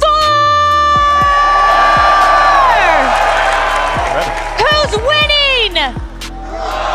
Oh, wow. That was clear as day. Okay, well, Los has an uphill battle. We love that last map, though, but we got to be real here. Okay, so I do want to talk about desperation versus daring, though. On that last map, though, they were fighting so hard. They did not seem scared at all. Nothing to lose.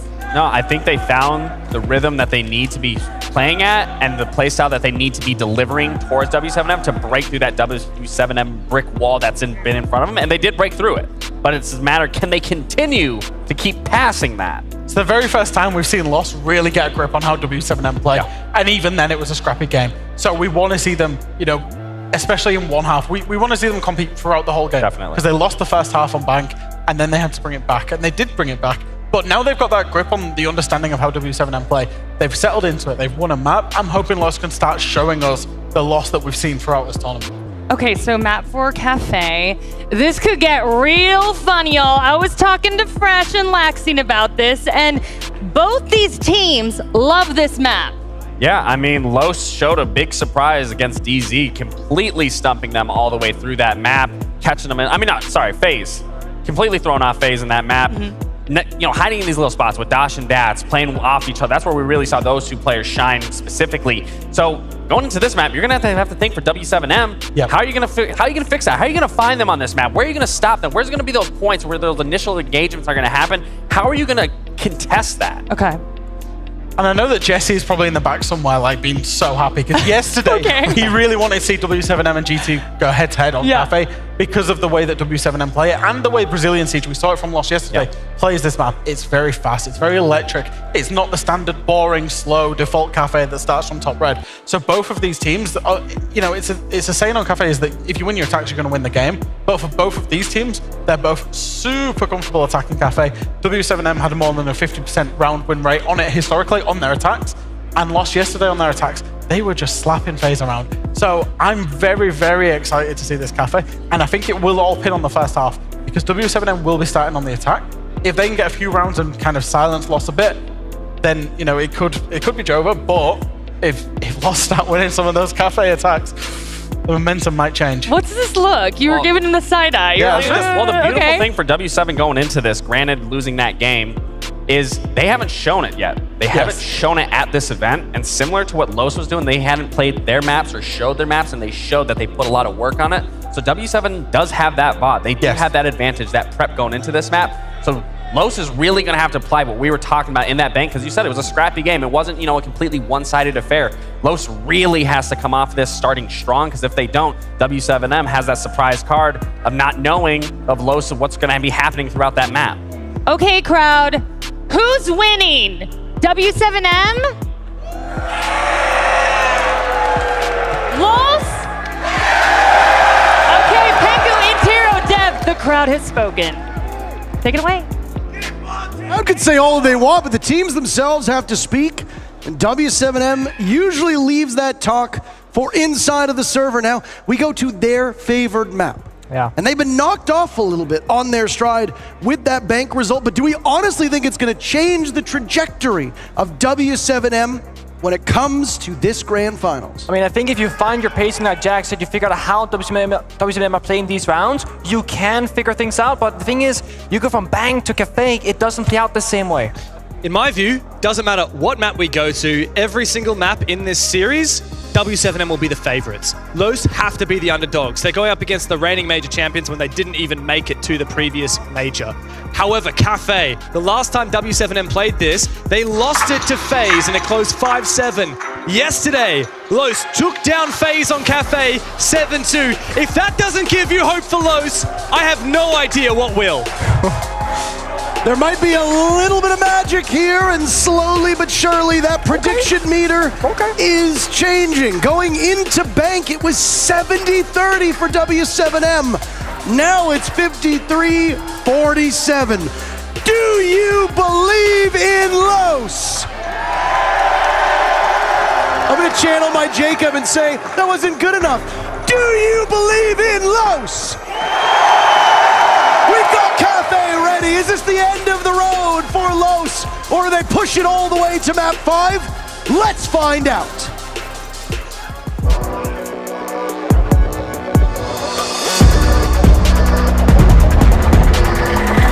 Speaking to the mental side of things, you know, I've been down 0-2 in a best of 5 before, and what does it feel like? Well, it feels great. It feels great, right? For me. You got nothing to lose. No, it feels great for you. As a player, though, I don't think this changed much mentally for Lowe's, because things haven't changed for them yet. They're still so far away from winning. It's still backs against the walls. It's still do or die for them. I think they're in the same exact mental position as they were on Bank, but if they win out on Kafe, goes at 5th and final map of Skyscraper, that's when they might get emotional, because now it feels like it's just within their reach. The difference going into Kafe is that Lowe's confidence has got to be at an all-time high. Yep. After winning their first map on the back of heroic moment after heroic moment, Maya having some huge multi-kill rounds, Cameraman with his unbelievable clutch. That puts Lowe's in a position where they now believe their fairy tale could become a reality. W7M forced to sweat for the first time in what feels like a hell of a long tournament. In fact, prior to that map of Bank, the only team that had managed to take a map off of W7M was GK Esports, who did it twice. Now Los has joined that rank, and they're looking for a second. So, the things we saw on Bank that worked out for Lowe's, they were on their attacking side, always flexing on operators they were playing, you know, really showing they can play all styles of Siege, and they kept W7M guessing as to what defenders to bring out. Right now, Lowe's is starting on the defensive side. What worked for them on Bank was, you know, roaming around the map, in their face, shutting down the entries, and making W7M work for every inch of the map. On Bank, that's very easy because the map is very wide open, but on Kafe, you're fighting window repels, you're fighting hatches on the roof, so they gotta figure out a slightly different game plan that's going to counter W7M, because doing it the exact same as Bank is not gonna get you that same result. Kafe can get a bit claustrophobic on some of these floors, right? And prior to its rework, Consulate was in that same vein. It was a relatively linear map, and most of the criticisms were that engagements were long range but confined to a hallway or two. Now you've got this big vertical skybox that you have to fight against. Every floor is going to be a factor on almost every single bomb site. And the struggle with Kafe has and always will be getting into the map, because there are so many ways that you can get pounced upon by defenders if you don't drone out delivery, if you don't drone out a skylight, if you try to swing through a window and there's somebody sitting in a rack corner inside a bathroom, you are doomed. Speaking of rack corners, already one player is underneath the red hatch. I'm not sure what Dots is playing at. Is he intending to stay here, hoping that Felipox will open it with the sledge and he will find an early pick? W7M have been very slow approaching the building, which is the right play, because Los are so prepared for this. Here comes C4! The timing was just off the C4, just misplaced. And for Loban, he misses his opportunity. Dots has also fallen back and now too. Keep up the pace, right? Like on Bank, get in their face, slow them down, make it problematic for them. Herds didn't have a great game in the previous map. You have to wonder if that's part of the culprit. He dies first, but KZ has his back, securing the pick onto Dots. As now Dash tries to run through back bar, but doesn't get anywhere for it. I would say trading 1-for-1 on this map heavily favors defense because of how it is to break apart the bomb set itself. So that initial trade is really good for Lowe's. Then losing Dash shot left on Warden is not great either, but Cameraman, he saves the round maybe once more, but evening it back to a 3v3. And these Razor Blooms are going to be a factor as well. Though Thorn's pick rate isn't as high as it could be, you can use those Razor Blooms in one of two ways. Number one, combine it with another operator and actually have them do serious damage. Or number two, the way a lot of teams tend to use them, is area denial right here. Felipox immediately needs to reposition. He gets away safely, but the defenders know where he is, and it has forced him out of a comfortable spot, potentially into an engagement that he would lose. Piano control has not fully been established for W7M. Here comes Nate though, he's snuck deep into bar, and with the castle barricade on the bar backstore, it does protect him somewhat. Loban in an awkward position. I don't think Los have any clue whatsoever, but Maya is in the perfect position. And a second now for Maya. JB92, Maya gets another. Los kickoff Kafe with a dominant round to start, thanks to an insane 3K from Maya.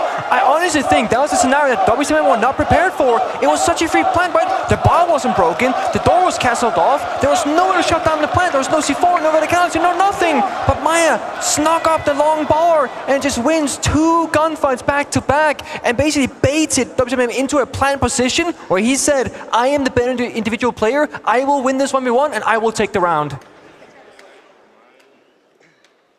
You go back to the previous map, by the way, that is 6 rounds in a row for Los. Wow. They went on quite a run.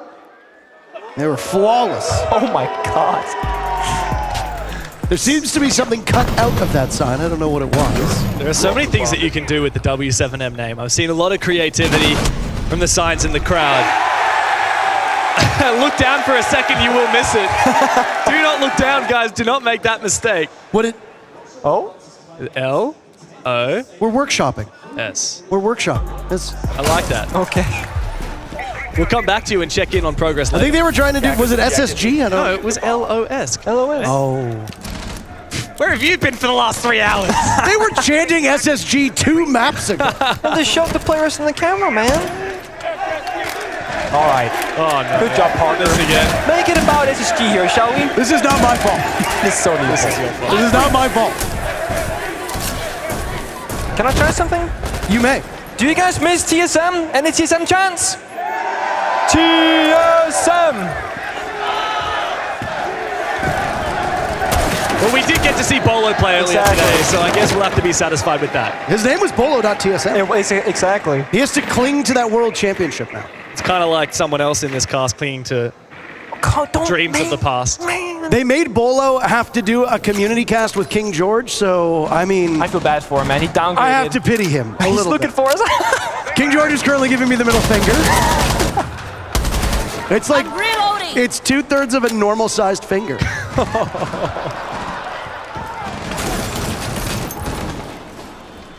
They are currently live co-streaming. Yeah, and I think that there is going to be an engagement here, so just turning our attention back to the game for a brief moment. Dash seems to dash away. For a brief moment, he takes some damage, but safe now in reading. Loban reveals his position on the white stairs. This, by the way, is a defense down of kitchen cooking. And Los have already wasted half the round with this roam. It's just like Bank all over again, right? Extensive roam, with the Solace, find those cameras, shut them down and stall for time. 5 drones killed already. Half the round to go, and they're just waiting for the first move here, but the gunfight favors JV. It's not really a necessary swing for either. I mean, you didn't need to provoke that altercation. It did either way. White stairs still held at the moment by W7M. Philippe Hawks trying to follow up on it. They're actually so aggressive here. I think all of the defenders are offside, oh my. But they've been read perfectly. Loban on his rotation, back cut down. W7M have a very swift reply for Los's opening round. 1 kill separating them from a flawless round. I look like a fool. I said it's hard to get into the building, and W7M said not for us. The thing is, these rounds are always so different between these 2 teams. It's never really going the expected way, I would say. But I love the roam. I love the fact that W7M, Los, they're sticking to their gun, saying, we're gonna work out this roam, win the round on the roam. But again, it comes down to the game of adaptation. If you know there are 3-4 roamers and you kill the 1 or 2 members on the bomb side, you can just rush it. It's yours for the taking. Get down the diffuser and force the defenders to basically play like an attacking team. They gotta retake the bomb site now instead, and I mean, you see it, you run down the staircase, you just don't win those gunfights. The thing that really continues to impress me for W7M is how well of a read they always seem to have on Los. That round, for example, Los thought, hey, they're going to fight us on the roam, so let's re-aggress. Let's push more roamers up the brown stairs and see if we can make this a 4 versus 2 on the roam. But it's not going to happen because W7M are so patient. A lot of teams would require 4 versus 4, 5 versus 5, a minute and a half to go to try and make and execute onto kitchen work, but not so for W7M. They've got the read that they know they can expend more time in the mid-round and cut down the roamers from Los, even if that means playing the excessively patient game. I love this as well. They're just Los are going to play different bomb sites here. We typically see people play this, the mining and dining bomb site when Mirror is open.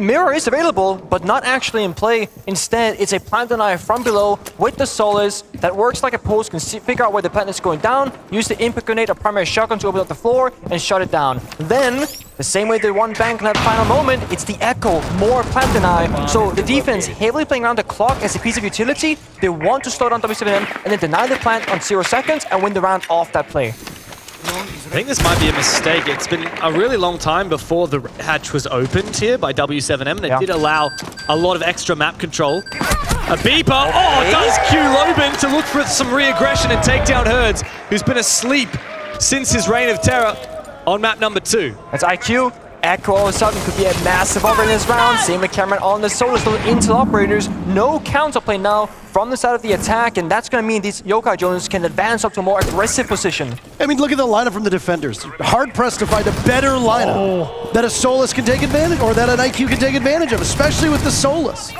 So, a huge loss for W7M early on. Philippe Hawks. He's Logan. Now creeping up, Maya on the board to eliminate KZ. Philippe Hawks was searching for Dash earlier, but the Wamayas managed to scoot away. That's cocktail control at the moment. The sledge can go to work to start hammering away at those floors. Not the correct bomb site underneath them, though. It's not reading, it's mining. Here's information as well from Maya as he sees the roof open up directly above him for Leapox. Low on teammates, and as a result, information as well.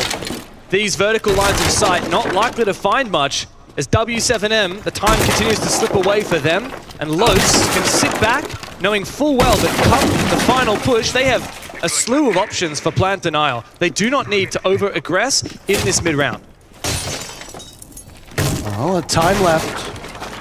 It was pointed out earlier in the round that W7M were maybe dragging their feet a little bit, but the good thing about the mining bomb site is you can vault in the window or rappel in this case and immediately get the diffuser down. All it takes is the 7-second timer. JB watching for Loban, but hold on a second, cameraman is down below. W7M don't necessarily have the time to go fighting him, so he'll have to stay for the time being. But the return to the bomb site for Los works out perfectly.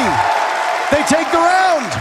That is a classic example of making it so difficult to problem solve and attack a round on Kafe. You're playing all 3 floors, top, mid, and downstairs. So many different win conditions, so many different tools to use, and you get the IQ shut down early, so the one piece of counterplay in terms of operator lineup disappears instantaneously. And as soon as that IQ evaporated from the server, you've got Echo, who not only, of course, is great for plant denial in the late round, but for assisting those roamers in the early and mid round, the Echo is the perfect tool. You've got a drone on a defense that can then aggress onto the attackers, support your roamers for re-aggressive moments, which we saw plenty of. You can also get information so you know where not to go, not to expose your lines of sight. What's more, you got the Solus for plant denial from below, but she can also help. Los is riding the bull. They're looking to tame the bulls at the moment. That's actually amazing. The Solus as well, just so good as a self-sufficient operator. It was kicked off by Loban taking down Hertz, and that man advantage is what set up Los for a dominant rest of the round. We spent so much time in this matchup talking about W7M's individual gun skill. And for good reason. I mean, we see what Herds does. You don't need to be a top-tier analyst to break that down. We've seen what KZ is capable of. JV92 as well. Even Philippe Hawks and Native had their time in the sun. But outside of Loban, we haven't been able to heap a lot of praise on Los because it's been a relatively even contest. But the whole team has been able to not just compete with W7M, but every team they've come up against. They are no slouch when it comes to gun skill, and we are finally seeing excellent examples of that here on Kafe. Yeah, really it's a team effort for them, and they're also playing all 4 bomb sites, changing things up because now they've shown everything. So W7, they got an idea and the feel for how they're gonna start playing out those defensive rounds. So they're gonna keep changing as much as possible, keep them guessing. Now they're going for rat plays, hiding in corners in 2 separate areas, and it's high risk and high reward. But look at W7M, they are so passive outside the building. Just now reached it, and immediately C4 comes out of nowhere. It shuts down Hertz. That's Finka off the board. Herds, a shadow of his form that we saw earlier today on map 2. KZ has to compensate.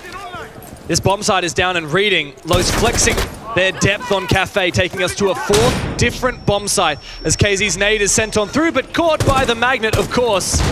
And W7M are staring down a very difficult task. Here comes a very good nade, though. Dash red to perfection. W7M can equalize the numbers. You won't be able to do that? anytime soon. Oh, God. I just had to get this. Loban's got this. I'm telling you right now. This rat play. You expect one. You check behind the cigar shop. You do not expect a second. But Philippox has gone very deep. Oh, wall bang takes out Maya. The round flipped upon its head. And you see his face, by the way. I did not. Did you see his face? I wish it was I had. surprise. It was very surprised. Thing is, the door is cancelled, unfortunately. He can't actually go for the flank, so this rat play pays up. He's got to flank the white hallwings. It's going to take a long time, and he doesn't know there's a drone or an air jab waiting for him. No rotation. And Loban really struggling for options at the moment. There are so many players on this top floor. There's one, takes him down. Nade shut out. That's hard breach gone. Might not matter on this side, however. He knows that he's got this piano portion, cigar, completely intact. He'll keep their attention from above. But it becomes do or die for W7M. A 3v3 that W7M takes an advantage of with cameraman down for the count. Philippox planting the diffuser as Doc's firing away. 90 is where he gets jumped upon. Now it's all up to Loban. Good enough for one.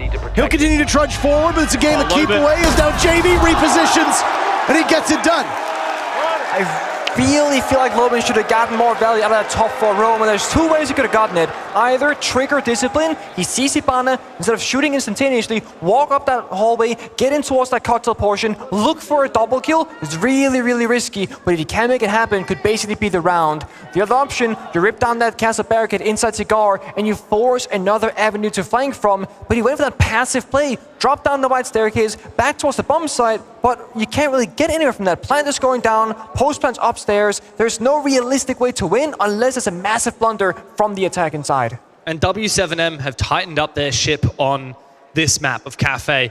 Round by round, it's back and forth. Los, W7M, Los, W7M. Could it be 2 rounds in a row for the attack now? That would be a turning point in this half. Already, we're 2-2. The attackers have essentially hit their path of the course, attacking onto this map. And even when they don't have information, they are so confident to make the first move. Philippox with impeccable game sense as well, in disbelief that he could even find that kill. I mean, that wall bang literally got them top floor control, and they didn't have to fight for it, no drone was needed, etc. And Kafe, Jack said on the desk, when Brazil plays this map, it's very fast-paced and fun. Whereas in Europe and North America, it can be a bit of a slugfest, right? Very slow rounds, etc. One of the ways that Brazil, they have innovated Kafe, especially top floor attack, comes from the back of Philippox's Grim right now, where you can go on cocktail window rappel, shoot out the Bs, they red ping the defenders, play on the A bomb site, and you can nade them, or go below inside a library, do vertical play, etc. Or if there's no one there, you have that information to make a play off of. So we might just see some of that revolutionized way to play Kafe in this upcoming round. Nitro cell tossed out by Loban as he'd gone fishing under the hatch, but it doesn't prevail. Sails out, nobody there. Now Herds with the skeleton key to make his own line of sight. Can't get it done. Cameraman dies to KZ. W7M finding life that was missing through most of Bank. Ooh. Not exactly having that much of a difficulty getting into the map. Really feels like Losa not just going for these rat plays because they think they're in W7M's heads, but they're actually relying on these rat plays. 2 separated roamers on this second floor when the bomb site is up above. It's a very heavy commitment, and I think it might be a bad read from Los. W7M have done a good job of picking apart cameraman, and Dots is in a very awkward position to support his team. Yeah, they got that down to the attack, so now the Beast can go out, they can do the very bit, but Dots he went unnoticed. No drone found him downstairs. Loban might have an opportunity as well inside a Cigar. Close to the bomb site, but he's missed it now as it sailed away over towards red. Oh. Follows up on the buck. As Herds is looking on a completely different floor. It's been a quick round so far. Fortune has favored the brave for Los, and that is now Dots down below in Laundry. Philippox is checking every single corner. He will surely check Laundry as well, but it's about winning this close-range gunfight. Damage dealt both ways. Philippox gets it. Now the numbers are even once again. That's a swing or be swung moment there. And I mean, you have to take those opportunities they present themselves. Kill though for Nade. W7M with the advantage. Just a little under a minute to go.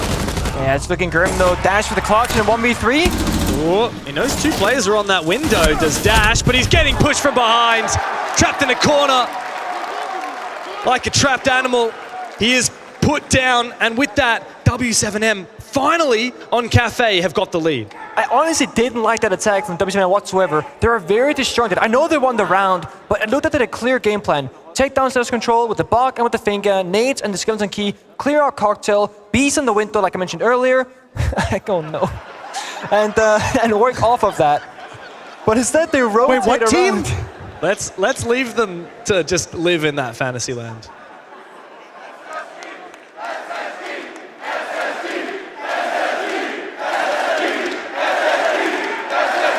Gotta say, how confused would you be to be one of the players on stage right now, hearing a team that's been eliminated chanted in the crowd? You're playing with the noise cancelling headset. You're like, guys, are they cheering for us or for them? And it's like, I think it's neither. It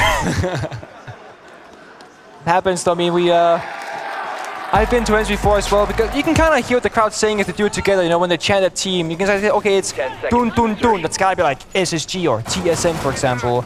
And you gotta deduct like what they're doing. And sometimes I've sat there and been like, that's not us, and it's not our opponent. So I guess they're just having fun with it. I'd want to live in fantasy land that it's loss. W7M. Oh, good luck with that one. Too many syllables. In W7M. I struggle. When I say their name like 2-3 times in a sentence, my tongue will get tied up on itself. Doesn't like it. Ayo? Ayo? Whoa. Maybe we need to say it the Portuguese way. W7M. Oh, that sounds nice. Did you prep that? I actually asked W7M to teach me how to say Vamos W7M. Oh. They did. I know you're just showing off. I am. We're tight like that. In Danish, it would be a W7M. It's not very sexy. But Canadian. Oh, wait. Speak English. It's kind of lame. Yeah, here in America, we just say W7M, brother. Bro. You don't want to know what we say down under. No. I don't even know how you have television when half the words you use sound like swear words. I don't know. Kitchen bomb site, 4 lows, last round of the half, and there's no doubt this is a very pivotal round for their campaign. And they lose the opening engagement. Cameraman desperate to make good, but he is punished as well.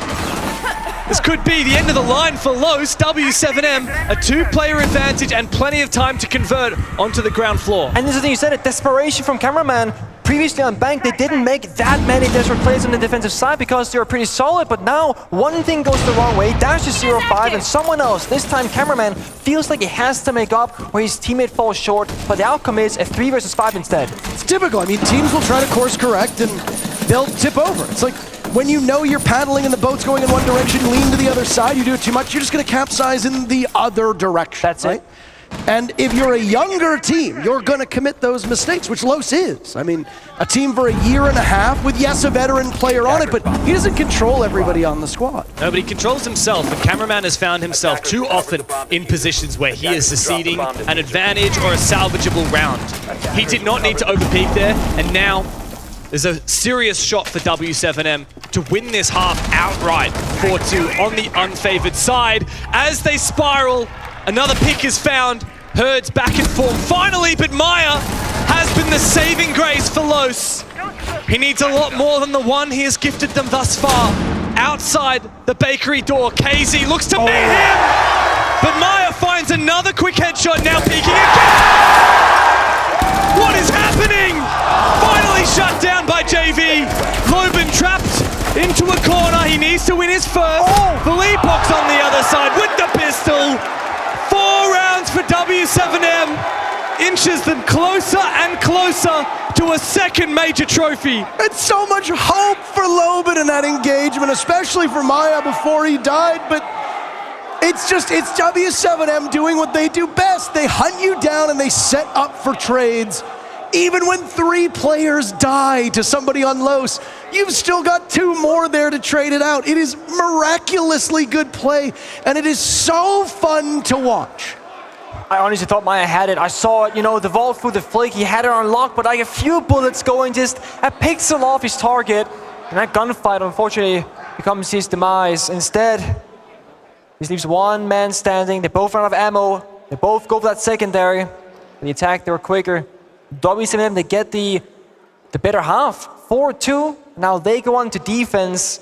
Hey, yo. And now we get a little bit worried again for Los. It's plays like this from Maya that give you hope. Yeah. Hope that just makes this moment all the more painful. One bullet, it would have been either way. It was such a winnable clutch for Loban. Such a big play for Maya. Close, but no cigar. And now the half has fallen by the wayside for Los. Their defense is in the past. They only conjured 2 rounds in that half. They will have to have an unbelievable attacking side in order to make this comeback happen. Los moving on to attack. I think we can all agree that this round is hugely important. If W7 goes up 5-2, it sets the stage for what will likely be the inevitable downfall of Los. So for these first 2 attacking rounds, what do Los absolutely need to do?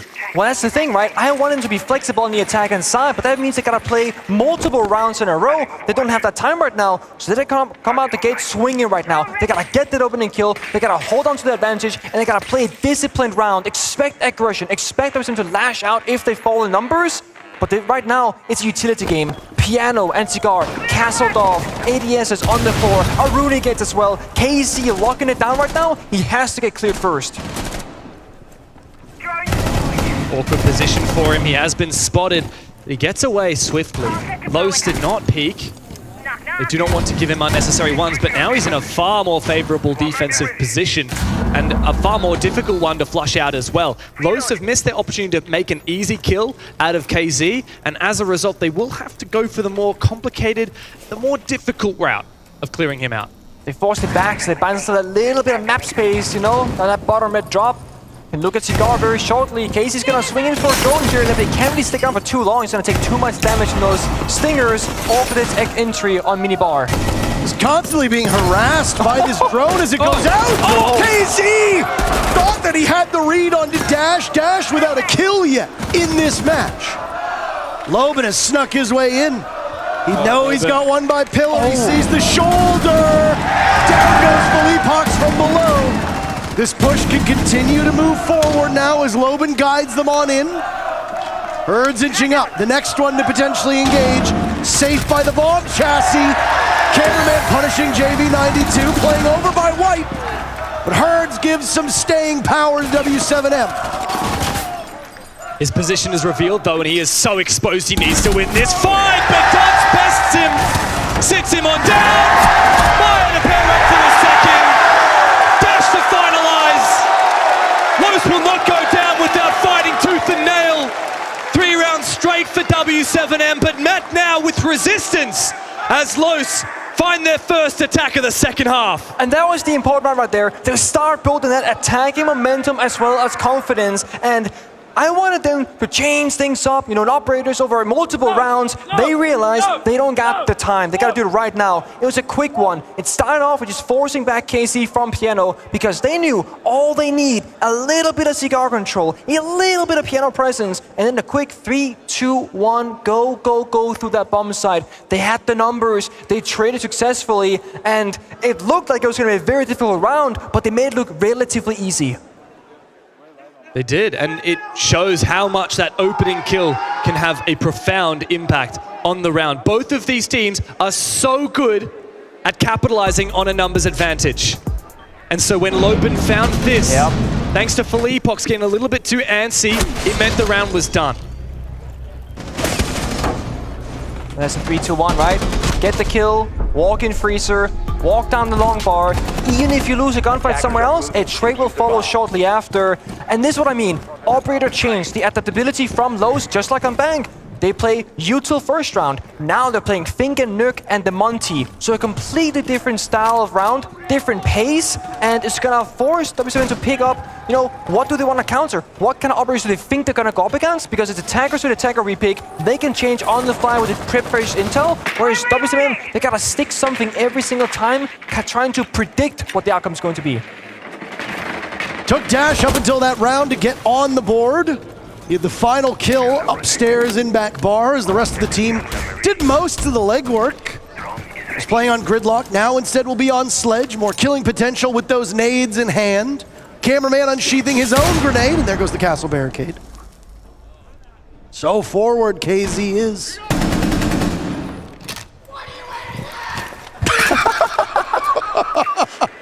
Did you guys catch what that was? I did. He said, what are you aiming at? Get in his head. I don't think he can hear. Not if it's just one guy. Maybe if you all jump in at the same time. You expect a North American crowd to coordinate more than 2 words? That one took that personally, man. Hey, don't boo me! Yeah. This is your NA rep on this cast, by the way.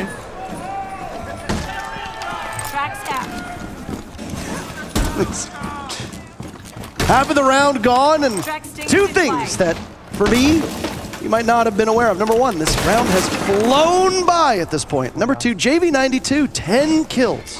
It feels like his name has not been on the tip of our tongue. Out of all the players from W7M that he's been putting in work when his team has needed it most. Yeah, he's been a silent killer in this matchup so far. Definitely flown under the radar, but I'm more curious about Dots right now because Muncie is going to be the front runner for this specific attack with Diffuser in hand. He's going to escort it into the bomb site and try to figure out where that plant position is going to be. But right now, it's Lobin and Lowe's applying phantom pressure, opening windows, opening doors, soft destruction, trying to cut a rotation right now and forcing movement from W7M, but they're standing pretty still. They brought 8 grenades, by the way. No, why not? Be explosive. Especially when W7 are playing such a passive position. Nades are what you need. Dot is getting lots of information, but he needs to win this fight. Hurst takes a bit of damage, but it's not fallen! Meyer again is the savior for Los. But the numbers are even. W7M found 2 picks amidst the chaos, and now with 25 seconds to go, KZ's gone for a jog. He's so far from home, but his flank will need to count. Los have mere moments while the line is trapped off site to try and push and dominate this site, but Dots has fallen. KZ on his flank is taken out. Meyer called upon again for Los as he starts to force this diffuser down. It's up to Dash to cover. 2 players from W7M searching! Philippox shuts down the plants. And W7M continue their form. He crossed, timing was not there. Just like, again, 1 second can define the outcome of these rounds. Monty fell very early on, didn't get the the diffuser down rather, probably down to the mixture of the Goyo Fire and the Crossfire on the bomb site itself. Casey with a great flank, just applying pressure on the roam, that retake, the verticality to shut things down. And that looked like it was going to be a great round for Lowe's. They got those 2 kills, but you said it, James. They got the 2 trade back in the midst of the chaos, and Monty wasn't really enabled all that much in that round. It cleared out the Wamai, but it was Maya who got the kill. I want to see more from Dots. I want to see more value from the Monty, and they're going to try and bring it in another round here, possibly. One of the hardest challenges that Los have ever found themselves in. Down in a deficit after the first half. Almost clawing that round away from W7M. It would have been an equalizer, but instead, thanks to some... Wow, Philippox denied the plant with the nade from that Monty, and then sprinted past the cover to deny it for a second time. W7M are so close to making history here in Rainbow Six and doing what no other team has dared to do before. I don't know why the sledge didn't rotate to Freezer, because then you get the cross. There's no way from that angle inside a kitchen that you can reach that without a nitro set, right? And if they're doing their math, they know that it's going to need to be an engagement head-to-head. At that point, you get the cross as they appear around the doorway. You're right. It's a favorable angle, but instead, you post up on the bomb chassis, which really only gives you a small window to that door, and that's it. You're completely right. Small mistake, but, split-second decisions, they're very hard to make every single time in the right order, in the right way. We talked about those, we talked about W7M, but Brazil as a region, in the last 11 Tier 1 events, invitationals, majors, etc., they have won the last 8 out of 11 major events going back from 2021 till current present time. So either of these 2 teams winning, Brazil as a region, they are just the monster of Rainbow Six Siege right now. We're going to Brazil for SI in only a few months in February. It was TSM, BDS, and G2. The 3 teams that have won majors. Yep. TSM and G2 winning 2-6 invitationals. BDS winning the Anshaping major. Yep. But I mean, you can win all of the majors, but there's always one that matters more. And if you lose it, TSM wins it, beating that Team Empire squad. G2 beats W7M. You know from your own experience that you can win everything there is to win, but the World Championships of 6 Invitational, that matters the most. W7M can prevail here, but the job will not be done, as they will turn their sights over towards Brazil. First pick of round number 9 goes in favor of W7M. They get Dash off the board. Oh, hang on a second. What is this run out from KZ? Very ambitious. And while he falls, enough of a distraction was made to bring it back. Loban! What the hell was that? 2 kills with the DMR. Brings it back into the realm of possibility for I can't even put words to it. W7M are so close. They can't fumble this 4v2. I mean, there's a reason why they've been chanting his name. W7M will move to championship points if Cameraman and Loban are unsuccessful. Nate and Philippe Hawks just need to wait. Case just outside of reach of Loban. As he fishes away, missing an opportunity, but the smoke will conceal him for but a moment. Shotgun out in the hands of Philippe Hawks to play that close angle. Time running out! Loban can make this work, but now you need to get to the bomb site. Nade must follow in tow. Loban with just a second or 2 on the clock. Exposed with Cameraman watching. Nade searching for anything, won't find it, he drops. And now a new timer begins. Oh, the Goyle canister will stop Nade's advance, doing so much damage as now he plays away.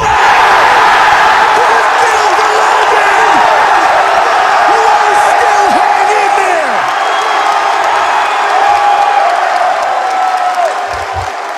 This major belongs to Loban. The crowd fires up.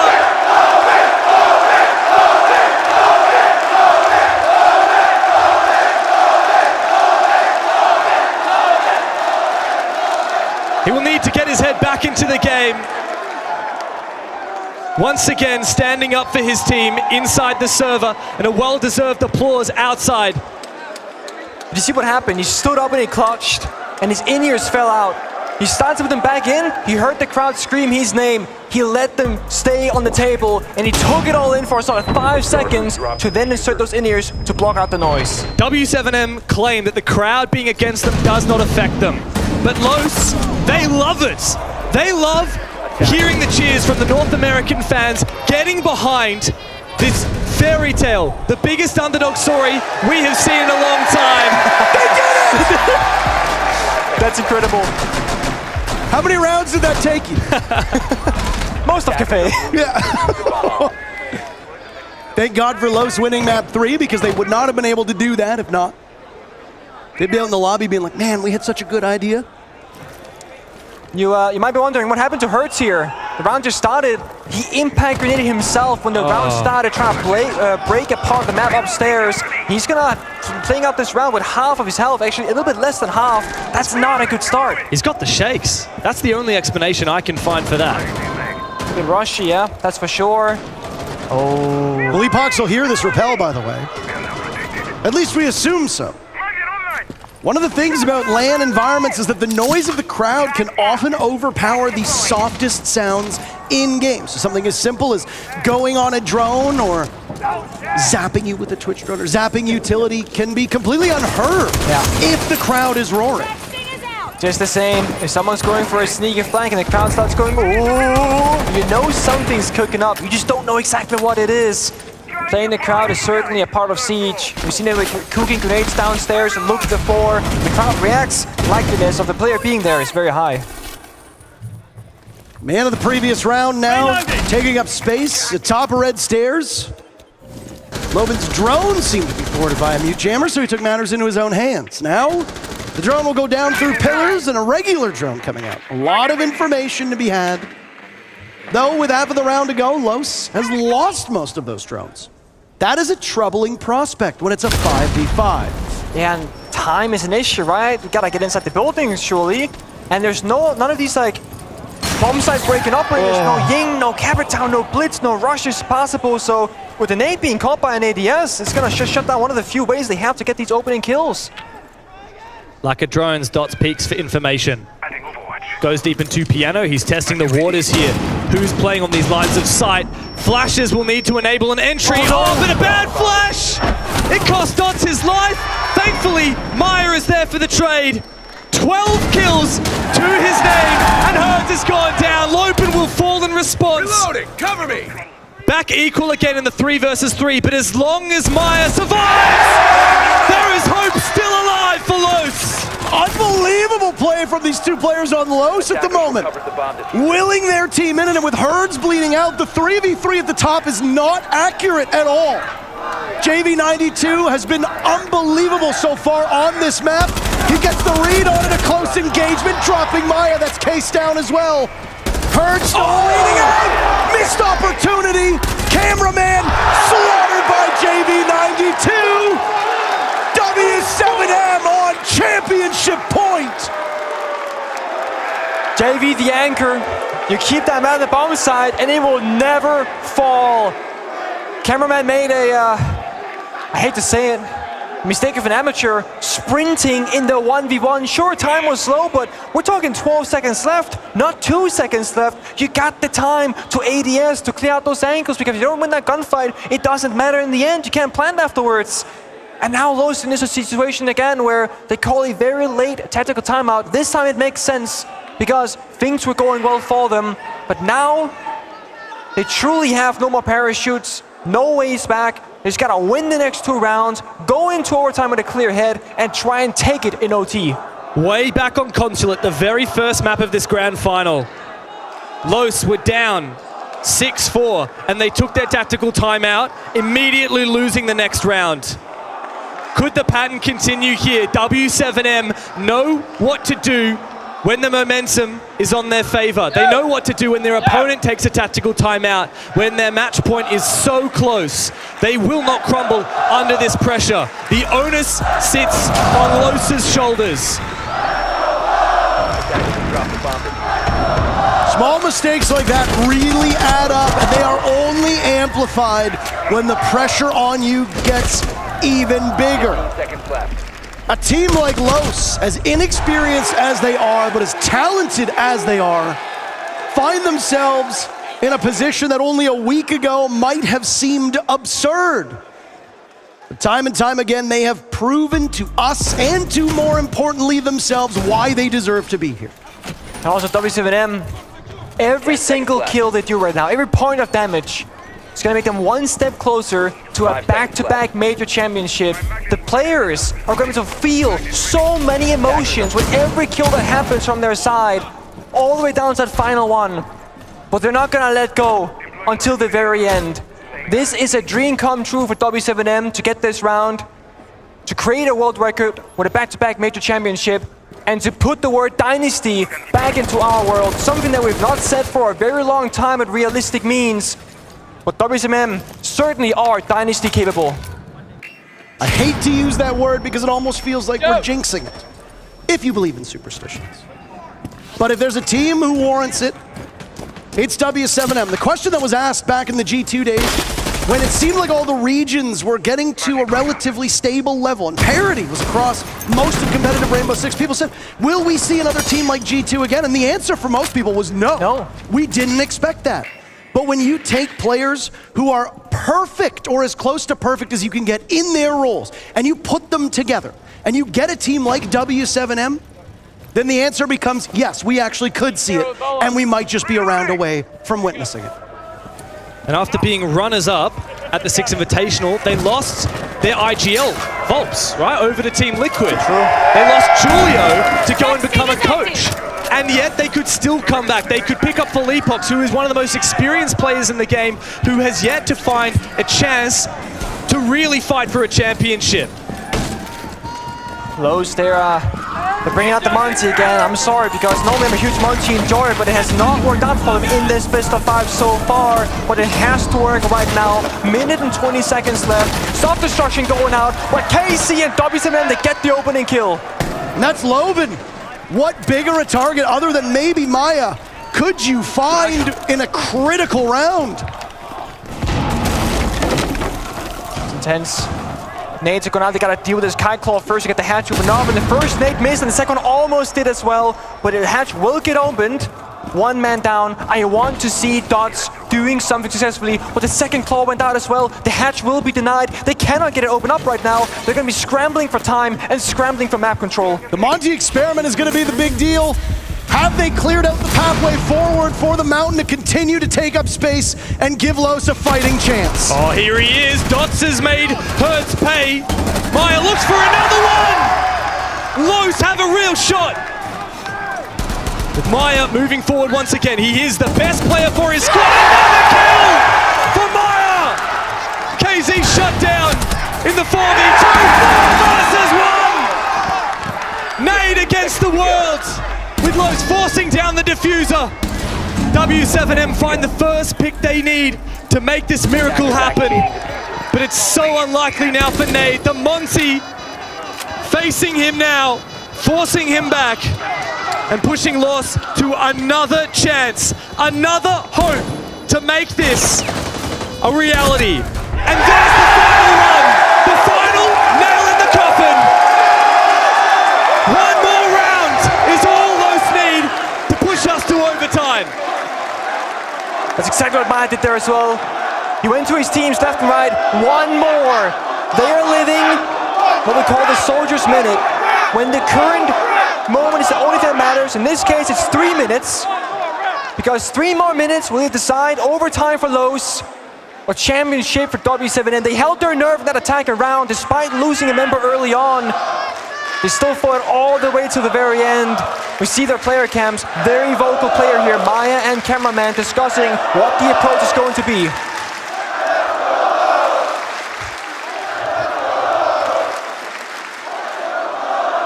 Nick, you wondered whether that Monty experiment would work, and it did. Dots unshielding and a first bullet hipfire headshot together with his team. And guess who stepped up? It's Maya. It always seems to be Maya. This guy's on 15 kills, for goodness sake, and we haven't even hit 12 rounds. Well, that's cheating. Because we are in the 12th round. We are technically hitting 12 rounds now, Mr. Pedantic. Okay. Half of our job is pedantry. We talked about this last night on the way to dinner. You know, do you consider Los the same team as Team 1 because nobody was on the squad? Oh God, let's not open that debacle. I'll have a very heated conversation with Jesse about that. He'll probably win, though. I probably will, I think. You think so? Jesse will give up. Exactly. Jesse refuses to give up. Carter refuses to give up. Also true.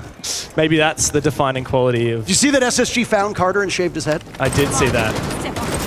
You know, speaking of not giving up, I gotta give credit to Los. No matter the result of this round, they looked like they might have just been out of it after the first map, but they fought their way back, never surrendering, clutching up in individual rounds, 1v1s, 1v2s, etc. They have really fought so hard to be here, and I want to see them go into overtime. I want to see them take it all the way here on this map, at the very least. And if Los do push it to overtime, it feels inevitable that that OT will be in their favor. It feels inevitable that W7M will have the pressure on their shoulders to try and stave off forcing to a map 5. Exactly that. And the roof will blow off this place if we go to OT. And then a potential 5th map in Skyscraper to send us home. But we are not there yet. Oh no! They switched, thrown so many of the traps, but not that one specifically. No drone check. The Dots on Monty now, this time more vulnerable on the ace. He falls early, but this happened last round as well, and it didn't mean the round was over for Los. Yeah, I mean, you can go down by 1, you can go down by 2, but stick to the plan, approach this site. You've lost the ace. I mean, I think that's the bigger issue at this point. They lost the hop breach for the heads inside a train. Now there's even the sit back, but they got the Solas, they got the Maestro, they got 2 C4s in pocket as well. It's gonna be a utility round, just like Los did themselves on this exact same bomb site about 5 rounds ago. Smokes in pocket for Loban as well to conceal the Twitch as he moves forward. The gun in hand will hit like a truck. Loban waiting for the potential flank. There's track stingers there as well. Info inside of the bomb site that will need to be dealt with, or else Los will be under watch as the objective comes in. Final 30 seconds unfolding. and KZ opens for W7M. This is the desperation that we have seen from Los time and time again. W7M in a 4 versus 2. And all they need to do is wait. JV finds one. Maya against the world, against the Raging Bulls from Brazil. The region's most dominant force for years. A question posed in Montreal. A promise made in Copenhagen. History made in Atlanta. W7M are back-to-back major champions.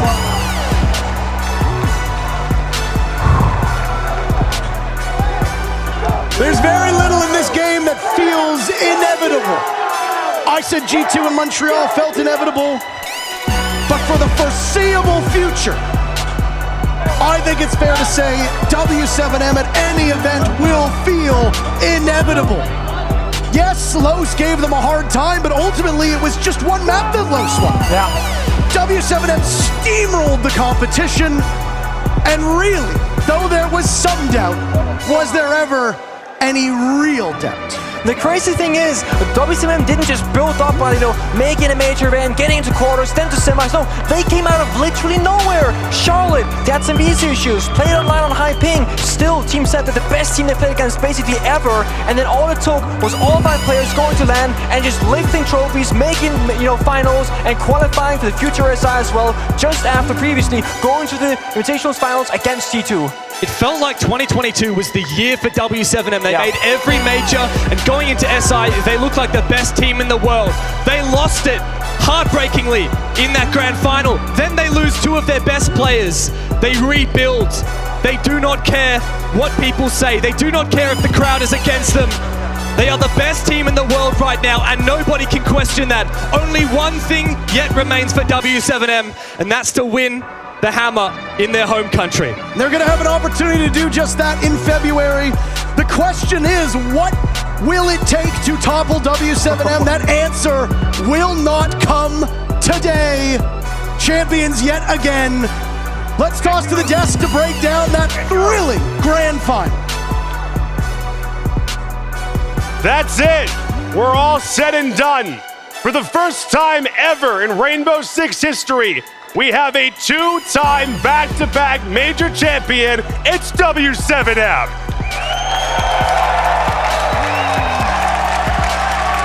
There genuinely isn't much left to say at this point. Pure domination. They did a good job. Jacob, they did it in Copenhagen. They've done it in Atlanta. The best team in the world will have one hell of a target headed into Sao Paulo. But for today, they are champions. They're the best players, with the best coach and the best support staff and the best attitudes. And that's why they are the best team in the world. Right now, undisputed. What a team. For one final time, let's throw it to Ian Chambers on stage. Making history in esports is a rare opportunity, but it's one these Brazilians have taken, and they will go down in the history books forever. Please step forward. The first ever 2-time back-to-back, your Blast R6 Atlanta Major Champions, W7M!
crowd were very much in favor of their opponents, Lursen.